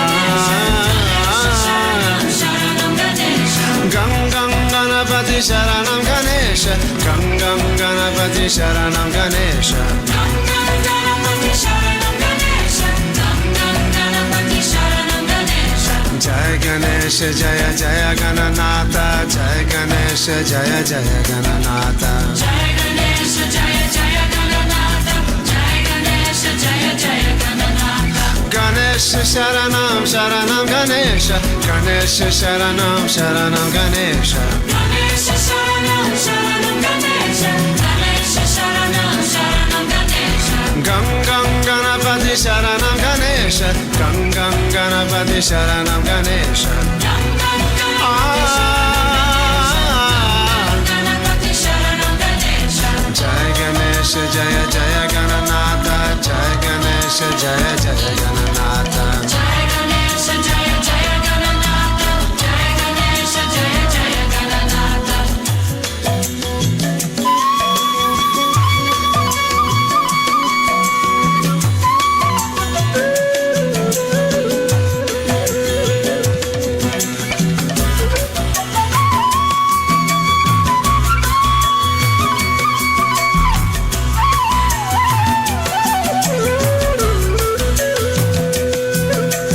Ganesha Sharanam Sharanam Ganesha Ganesha Sharanam Sharanam Ganesha Ganesha Sharanam Sharanam Ganesha Ganesha Sharanam Sharanam Ganesha Ganesha Sharanam Sharanam Ganesha Ganesha Sharanam Sharanam Ganesha Gam Gam Ganapati Sharanam Ganesha Gam Gam Ganapati Sharanam Ganesha Gam Gam Ganapati Sharanam Ganesha Ganesha Sharanam Sharanam Ganesha Ganesha Sharanam Sharanam Ganesha Ganesha Sharanam Sharanam Ganesha Ganesha Sharanam Sharanam Ganesha Gam Gam Ganapati Sharanam Ganesha Gam Gam Ganapati Sharanam Ganesha Gam Gam Ganapati Sharanam Ganesha Gam Gam Ganapati Sharanam Ganesha Jai Ganesha Jaya Jaya Gananatha Jai Ganesha Jaya Jaya Gananatha Jai Ganesha Jaya Jaya Gananatha Jai Ganesha Jaya Jaya Gananatha Ganesha Sharanam Sharanam Ganesha Ganesha Sharanam Sharanam Ganesha Ganesha Sharanam Sharanam Ganesha Ganesha Sharanam Sharanam Ganesha Gam Gam Ganapati Sharanam Ganesha Gam Gam Ganapati Sharanam Ganesha Gam Gam Ganapati Sharanam Ganesha Gam Gam Ganapati Sharanam Ganesha Jai Ganesha Jaya Jaya Gananatha Jai Ganesha Jaya Jaya Gananatha Jai Ganesha Jaya Jaya Gananatha Jai Ganesha Jaya Jaya Gananatha Jai Ganesha Jaya Jaya Gananatha Jai Ganesha Jaya Jaya Gananatha Jai Ganesha Jaya Jaya Gananatha Jai Ganesha Jaya Jaya Gananatha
Sharanam Sharanam Ganesha Ganesha Sharanam Sharanam Ganesha Ganesha Sharanam Sharanam Ganesha Ganesha Sharanam Sharanam Ganesha Gam Gam Ganapati Sharanam Ganesha Gam Gam Ganapati Sharanam Ganesha Gam Gam Ganapati Sharanam Ganesha Ganesha Sharanam Sharanam Ganesha Ganesha Sharanam Sharanam Ganesha Ganesha Sharanam Sharanam Ganesha Ganesha Sharanam Jaya Ganesha Jaya Jaya Gananatha Jaya Ganesha Jaya Jaya Gananatha Jaya Ganesha Jaya Jaya Gananatha Jaya Ganesha Jaya Jaya Gananatha Ganesha Sharanam Sharanam Ganesha Ganesha Sharanam Sharanam Ganesha Ganesha Sharanam Gangam Ganapati Sharanam Ganesha Gangam Ganapati Sharanam Ganesha Gangam Ganapati Sharanam Ganesha Gangam Ganapati Sharanam Ganesha Jaya Ganesha Jaya Jaya Gananatha Jaya Ganesha Jaya Jaya Gananatha Jaya Ganesha Jaya Jaya Gananatha Jaya Ganesha Jaya Jaya Gananatha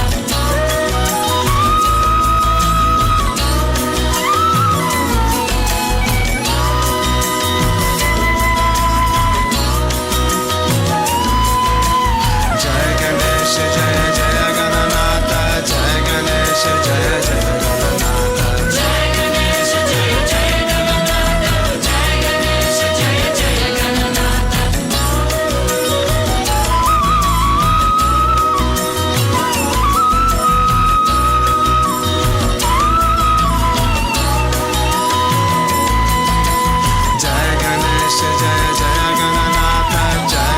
Ganesha Jaya Jaya Gananatha Jaya Ganesha Jaya Jaya Gananatha Jaya Ganesha Jaya Jaya Gananatha Ganesha Sharanam Sharanam Ganesha Sharanam Sharanam Ganesha Jaya Ganesha Jaya Jaya Gananatha Jaya Ganesha Jaya Jaya Gananatha Om Jaya Ganesha Jaya Jaya Gananatha Jaya Ganesha Jaya Jaya Gananatha Ganesha Jaya Jaya Gananatha Jaya Ganesha Jaya Jaya Gananatha Om Jaya Ganesha Jaya Jaya Gananatha Jaya Ganesha Jaya Jaya Gananatha Ganesha Jaya Jaya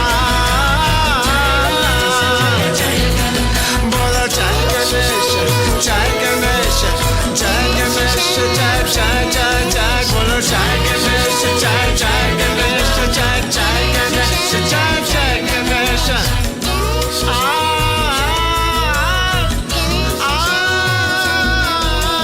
Jaya Ganesha Jaya Jaya Gananatha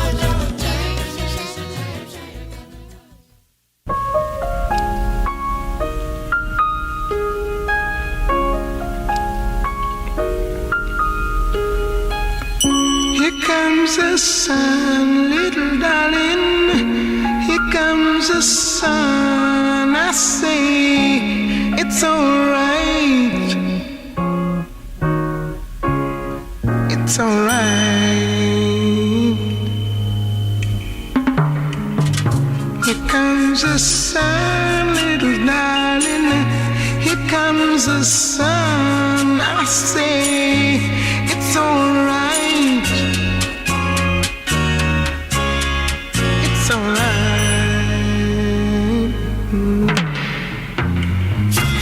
Little darling, it's been a long, cold and lonely winter. Little darling, it feels like years since you've been here. Here comes the sun, little darling. Here comes the sun. I say it's alright. It's alright. Little darling, the smiles are returning to the faces now. Little darling, it seems like years since you've been here. Little darling, it's been a long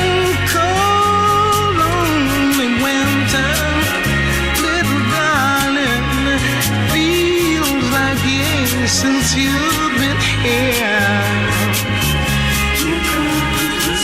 Here comes the sun. I'm glad to see it. I see it's alright.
Greetings, everybody. That was a song invoking all the guiding spirits, all the beloved friends and angels and helpers to join us in this practice of kirtan. I was singing Siyaram Ame Savajagajani. That means I see Sita, the infinite goddess, the divine beloved of the universe. And I see Ram, the all-pervading, unmanifest source of all creation. In every face I see, in every pair of eyes I look into, I see Sita and I see Ram. So therefore I say namaste, I say hi, I say welcome to you all, welcome to Sita, welcome to Ram. And I sang Om Guru, Om Guru. I was asking my Guru and the universal Guru principle, that energy that guides us all to the light. I was asking that Guru to come sing through me, sing through all of us, to teach us and take us to the light.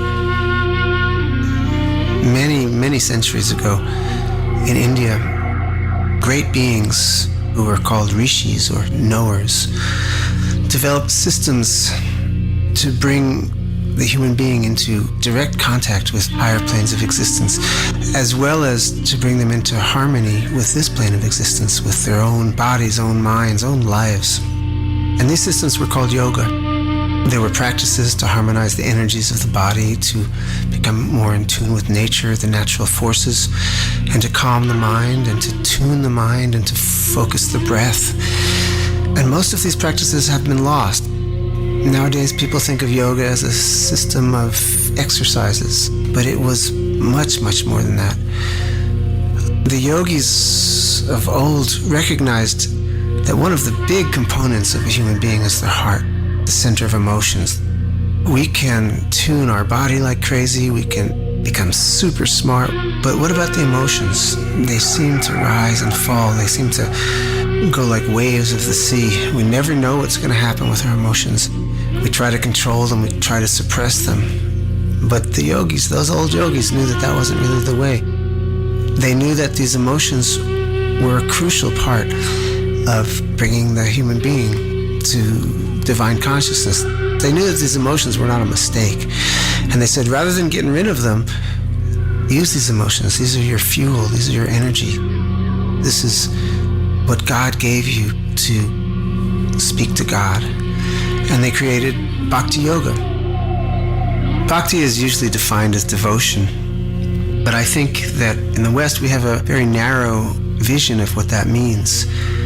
Devotion to us is usually submission and subservience.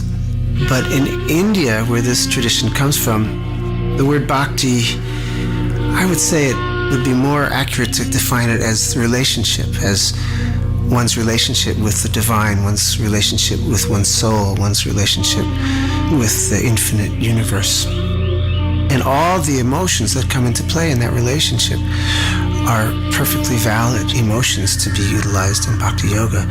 You know, when we're in love with somebody, love is not a monochromatic feeling. For those of us who've ever been in love, we know that there's so many colors, there's so many shades. We have passion, we have fear, a lot of fear in love. We have jealousy, we have desire, we have lust, we have longing, we have ecstasy, and we have the absolute bliss of that moment when the individual self dissolves into the great oneness. All those are sides of love. So in Bhakti Yoga, we embrace the full spectrum of emotions. And there's many practices in Bhakti. The yogis of old, their thinking was so big. There was no limitations. There was no tunnel vision in what they taught. They said, you can dance with God. You can make food for God. You can make love with God. You can write poetry to God. You can paint pictures to God, paint pictures of God. And who is God anyway but the entire manifest creation? But most of all, or maybe best of all, you can sing to God.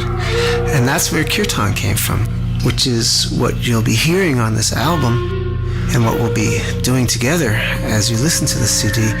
Kirtan is the repetition of the many, many names of God, the many, many names of the goddess. In Hinduism, which is the tradition that this practice comes from, all the names are considered powerful, powerful mantras, ancient tools to unlock that mysterious, unknown canyon of feelings within. And it almost doesn't matter which name we chant, which mantra we sing. It's all a vessel for our unspoken prayers to sail into the river, to the source of the river, to the divine, infinite, cosmic source.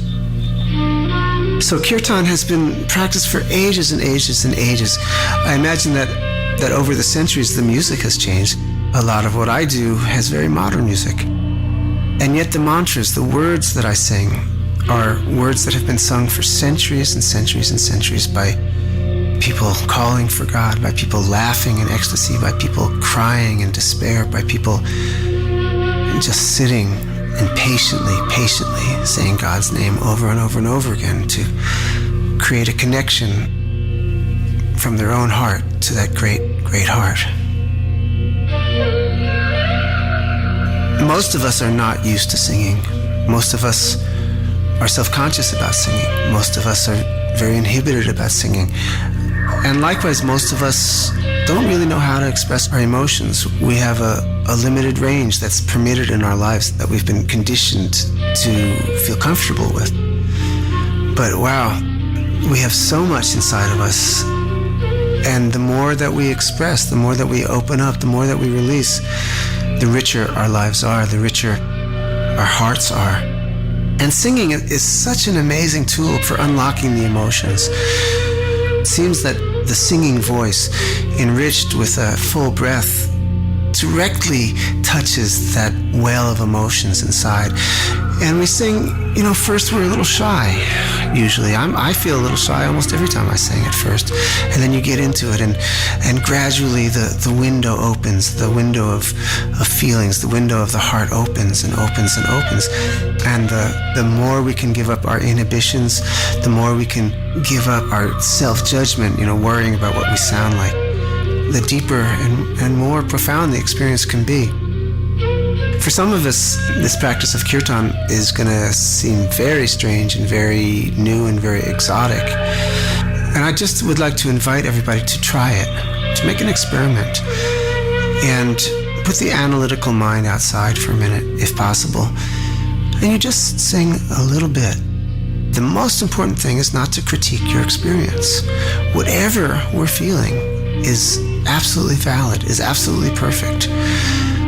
Sometimes I put my hand on my heart, and I can feel the vibration that my voice makes on the heart center.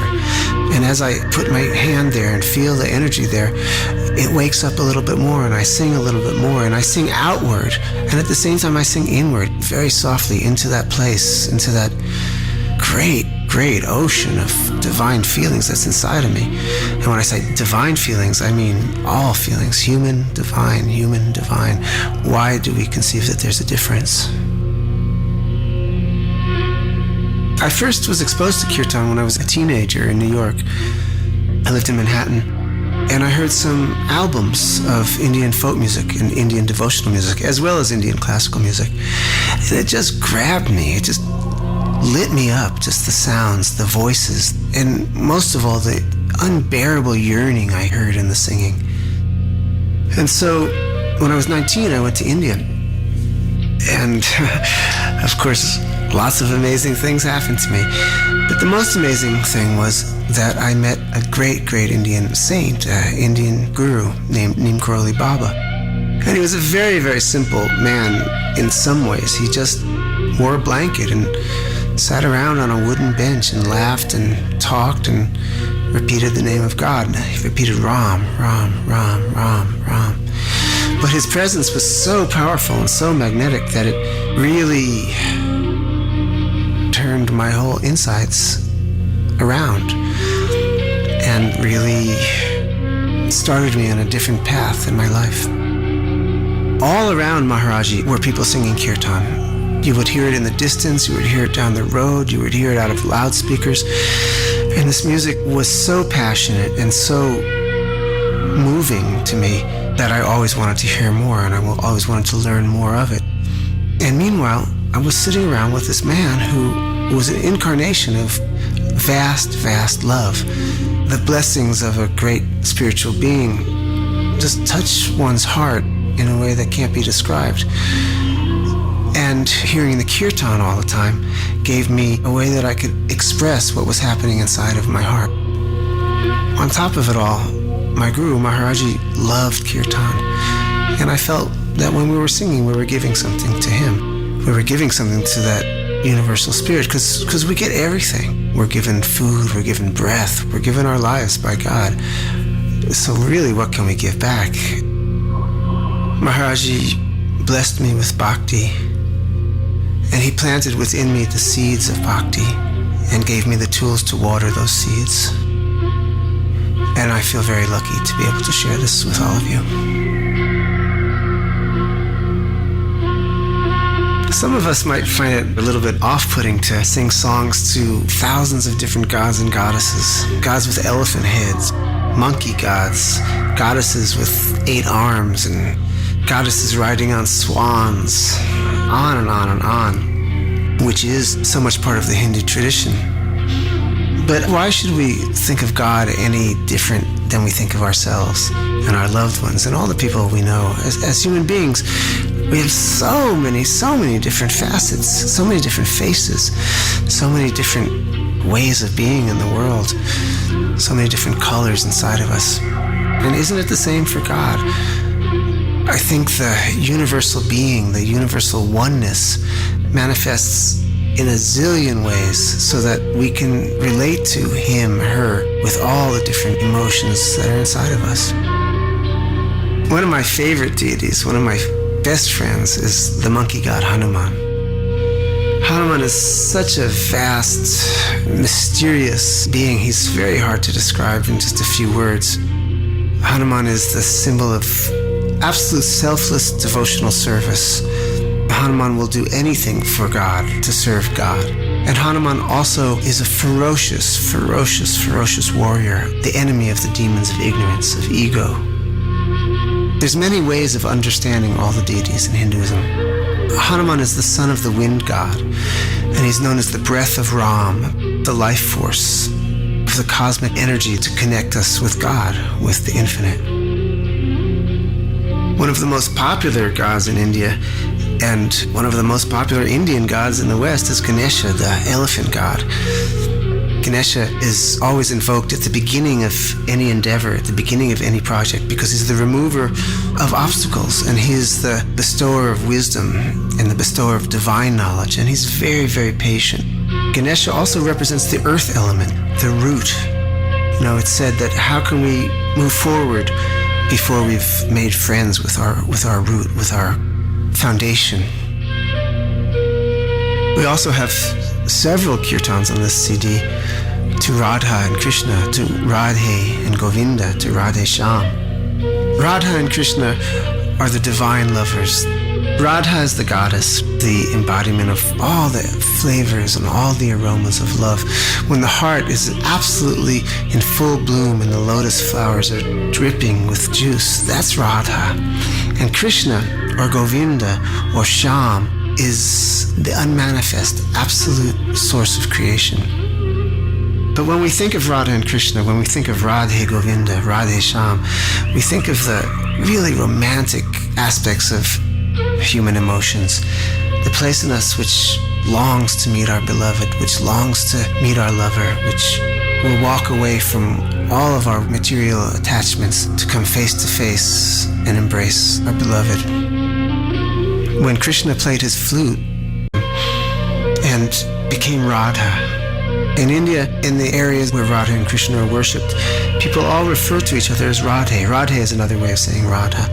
They say, hey, Radhe. They don't say Joe, John, Mary. They say Radhe, Radhe, Radhe, and greet each other as the goddess, as the beloved, as the lovers of Krishna, because we are all the lovers of God. We are all the beloveds of God.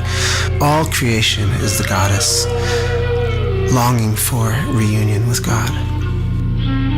And then there's Lord Shiva, the destroyer, the primordial energy of transformation. Shiva, Hara, Mahadeva, all the different names of Shiva, Nataraj, Shivaraj, all different names that point to that great tidal wave of transformation, that great wind of change, that great fire. Shiva is that transforming force. Shiva is called the destroyer because he wipes the slate clean so that new writing can be written. He destroys everything so that rebirth can occur instantly. And that happens within us every second, every millisecond. Creation, preservation, destruction. Om Namah Shivaya. On this CD we have a song to Kali and we have a song to Durga, both aspects of the wrathful goddess who is the wife of Lord Shiva. We see pictures of Kali and pictures of Durga charging into the battle with their weapons held high and ferocious expressions on their face. Kali waves a sword and it's dripping with the blood of the severed head of ego. Sometimes the mother needs to manifest in such a wrathful form because the power of our ego is so strong, so tenacious, and so tricky. But it's all to bring us to liberation. It's all to help us become free. They say that when one really looks into the eyes of Kali, all the scariness and all the ugliness turns into a face of absolute beauty and absolute light. I guess to me, the essence of bhakti, the true heart of this practice, is surrender. Every time I sing, whether I'm singing to Krishna, Shiva, Hanuman, Ram, I say a prayer. May my personal will, my ego, be absorbed in the will of the Great One, of the great universal consciousness. May I offer to you my motives, my desires, my dreams, everything. Not my will, but thy will be done. To me, that's the heart of all of this. And when I sing, I think of my guru, who, for me, is a channel into the world within the heart.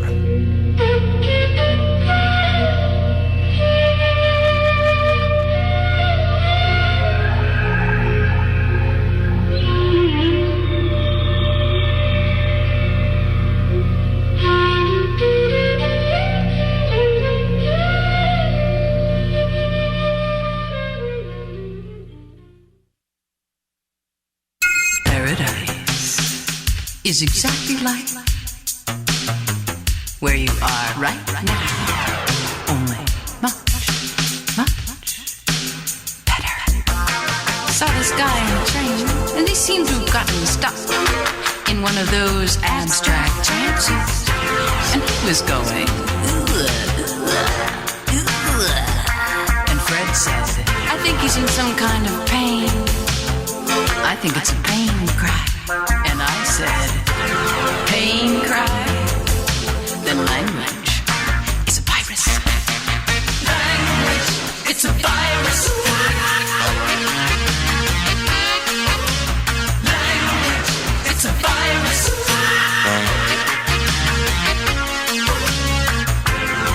Well, I was talking to a friend, and I was saying, I wanted you. And I was looking for you, but I couldn't find you. I couldn't find you. And he said, hey, you talking to me? Or are you just practicing for one of those performances? Hot language, it's a virus. Language, it's a virus. He said, I had to write that letter to your mother, and I had to tell the judge that it was you, and I had to sell the car and go to Florida because that's just my way of saying that I love you. Had to call you at the crack of dawn and list the times that I've been wrong. That's just my way of saying that I'm sorry. It's a job. Sorry. Language, it's a virus.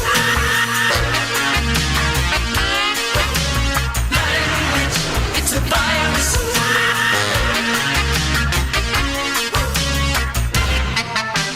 Paradise is exactly like where you are right now, only much better. It's a shipwreck. It's a job. You know, I don't believe there's such a thing as TV. I mean, they just keep showing you the same pictures over and over. And when they talk, they just make sounds that more or less sync up with their lips. That's what I think. Language, it's a virus. Language, it's a virus. Language, it's a virus. Well, I dreamed there was an island that rose up from the sea, and everybody on the island was somebody from TV. And there was a beautiful view, but nobody could see, 'cause everybody on the island say, look at me, look at me, look at me, look at me, why? Because they all got an island, the roars of the sea. And everybody on the island was somebody from TV. And there was a beautiful view, but nobody could see. 'Cause everybody on the island is screaming, look at me, look at me, look at me, look at me, look at me. Paradise is exactly like where you are right now. Only much, much better. They say that heaven is like TV, a perfect little world that doesn't really need you, and everything there is made of light, and the days keep going by. Here they come. Here they come. Here they come.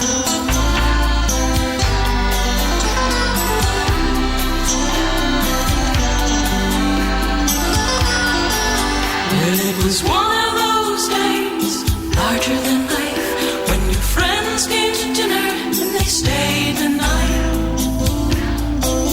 And then they cleaned out the refrigerator, they ate everything in sight. And then they stayed out in the living room and they cried all night. Strange angels singing just for me, old story haunting me. This is nothing like I thought it would be.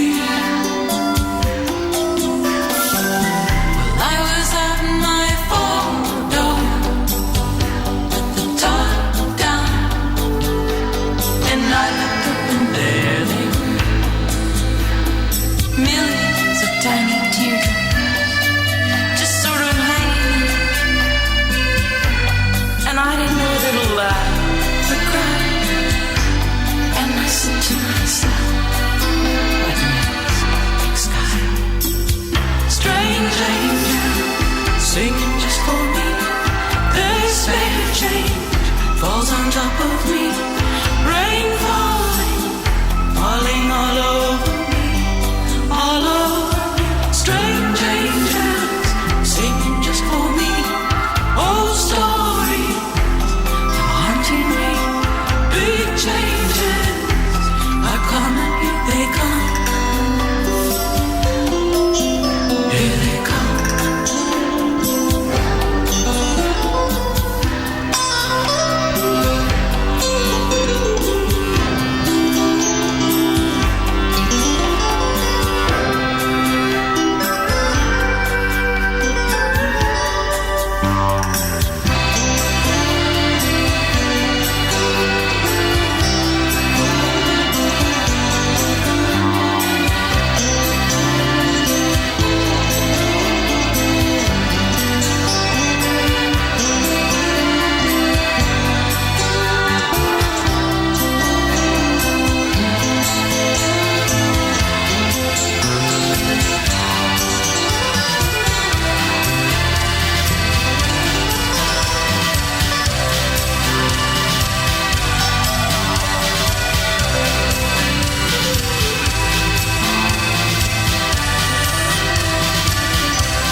Just as soon as I'm all straightened out. Yeah. Just as soon as I'm perfect.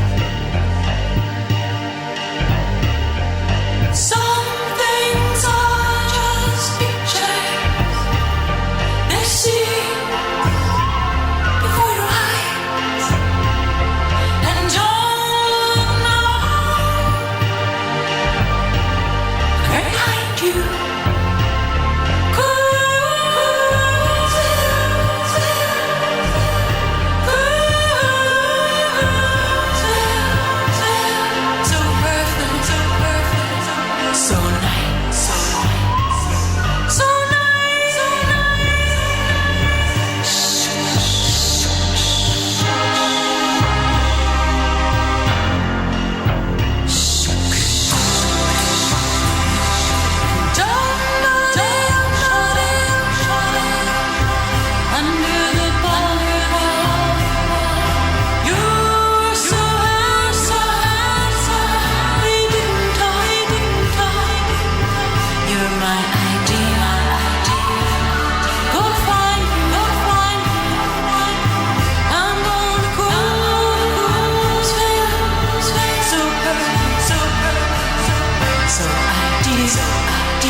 Is a cocktail waitress. He had a part in a Fassbinderville, and they sit around at night now, drinking schnapps and gin, and she said, Hansel, you're really bringing me down. And he says, Gretel, you can really be a bitch. He says, I've wasted my life on our stupid legend, when my one and only love was the wicked witch.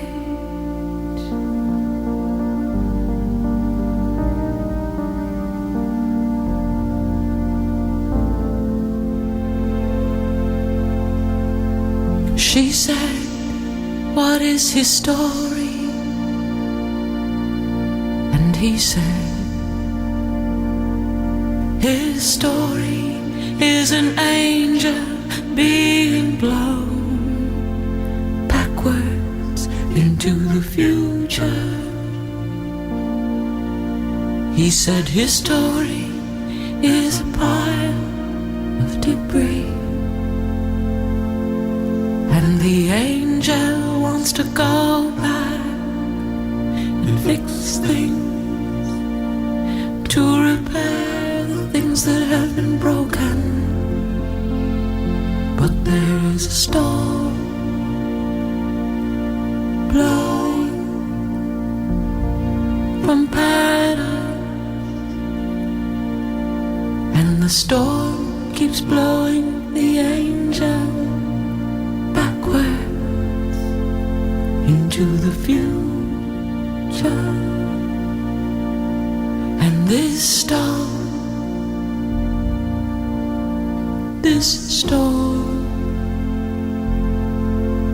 is called progress.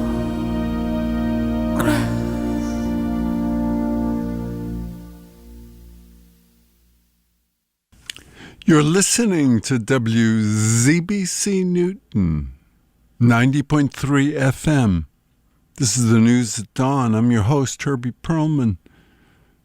One of the last summer editions. If you want to check in, if you're one of the 36, or if you just wonder what's going on, you can check in here live when I'm not on the mic at 617-552-4686.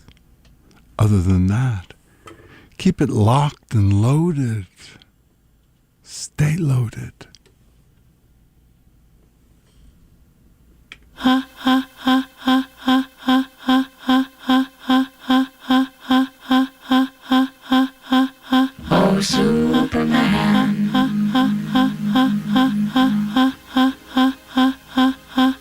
Oh, John.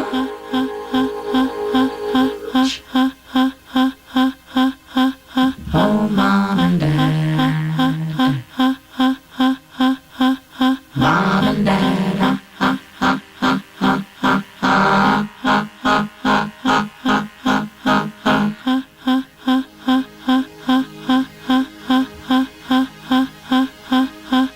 Oh, Superman.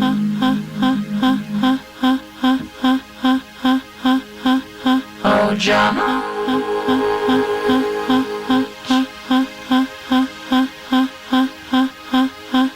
Oh, Mom and Dad. Mom and Dad.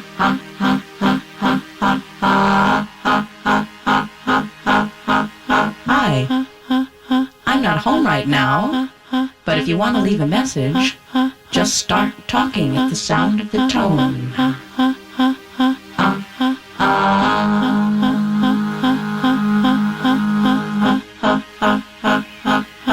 Hello? This is your mother. Are you there? Are you coming home?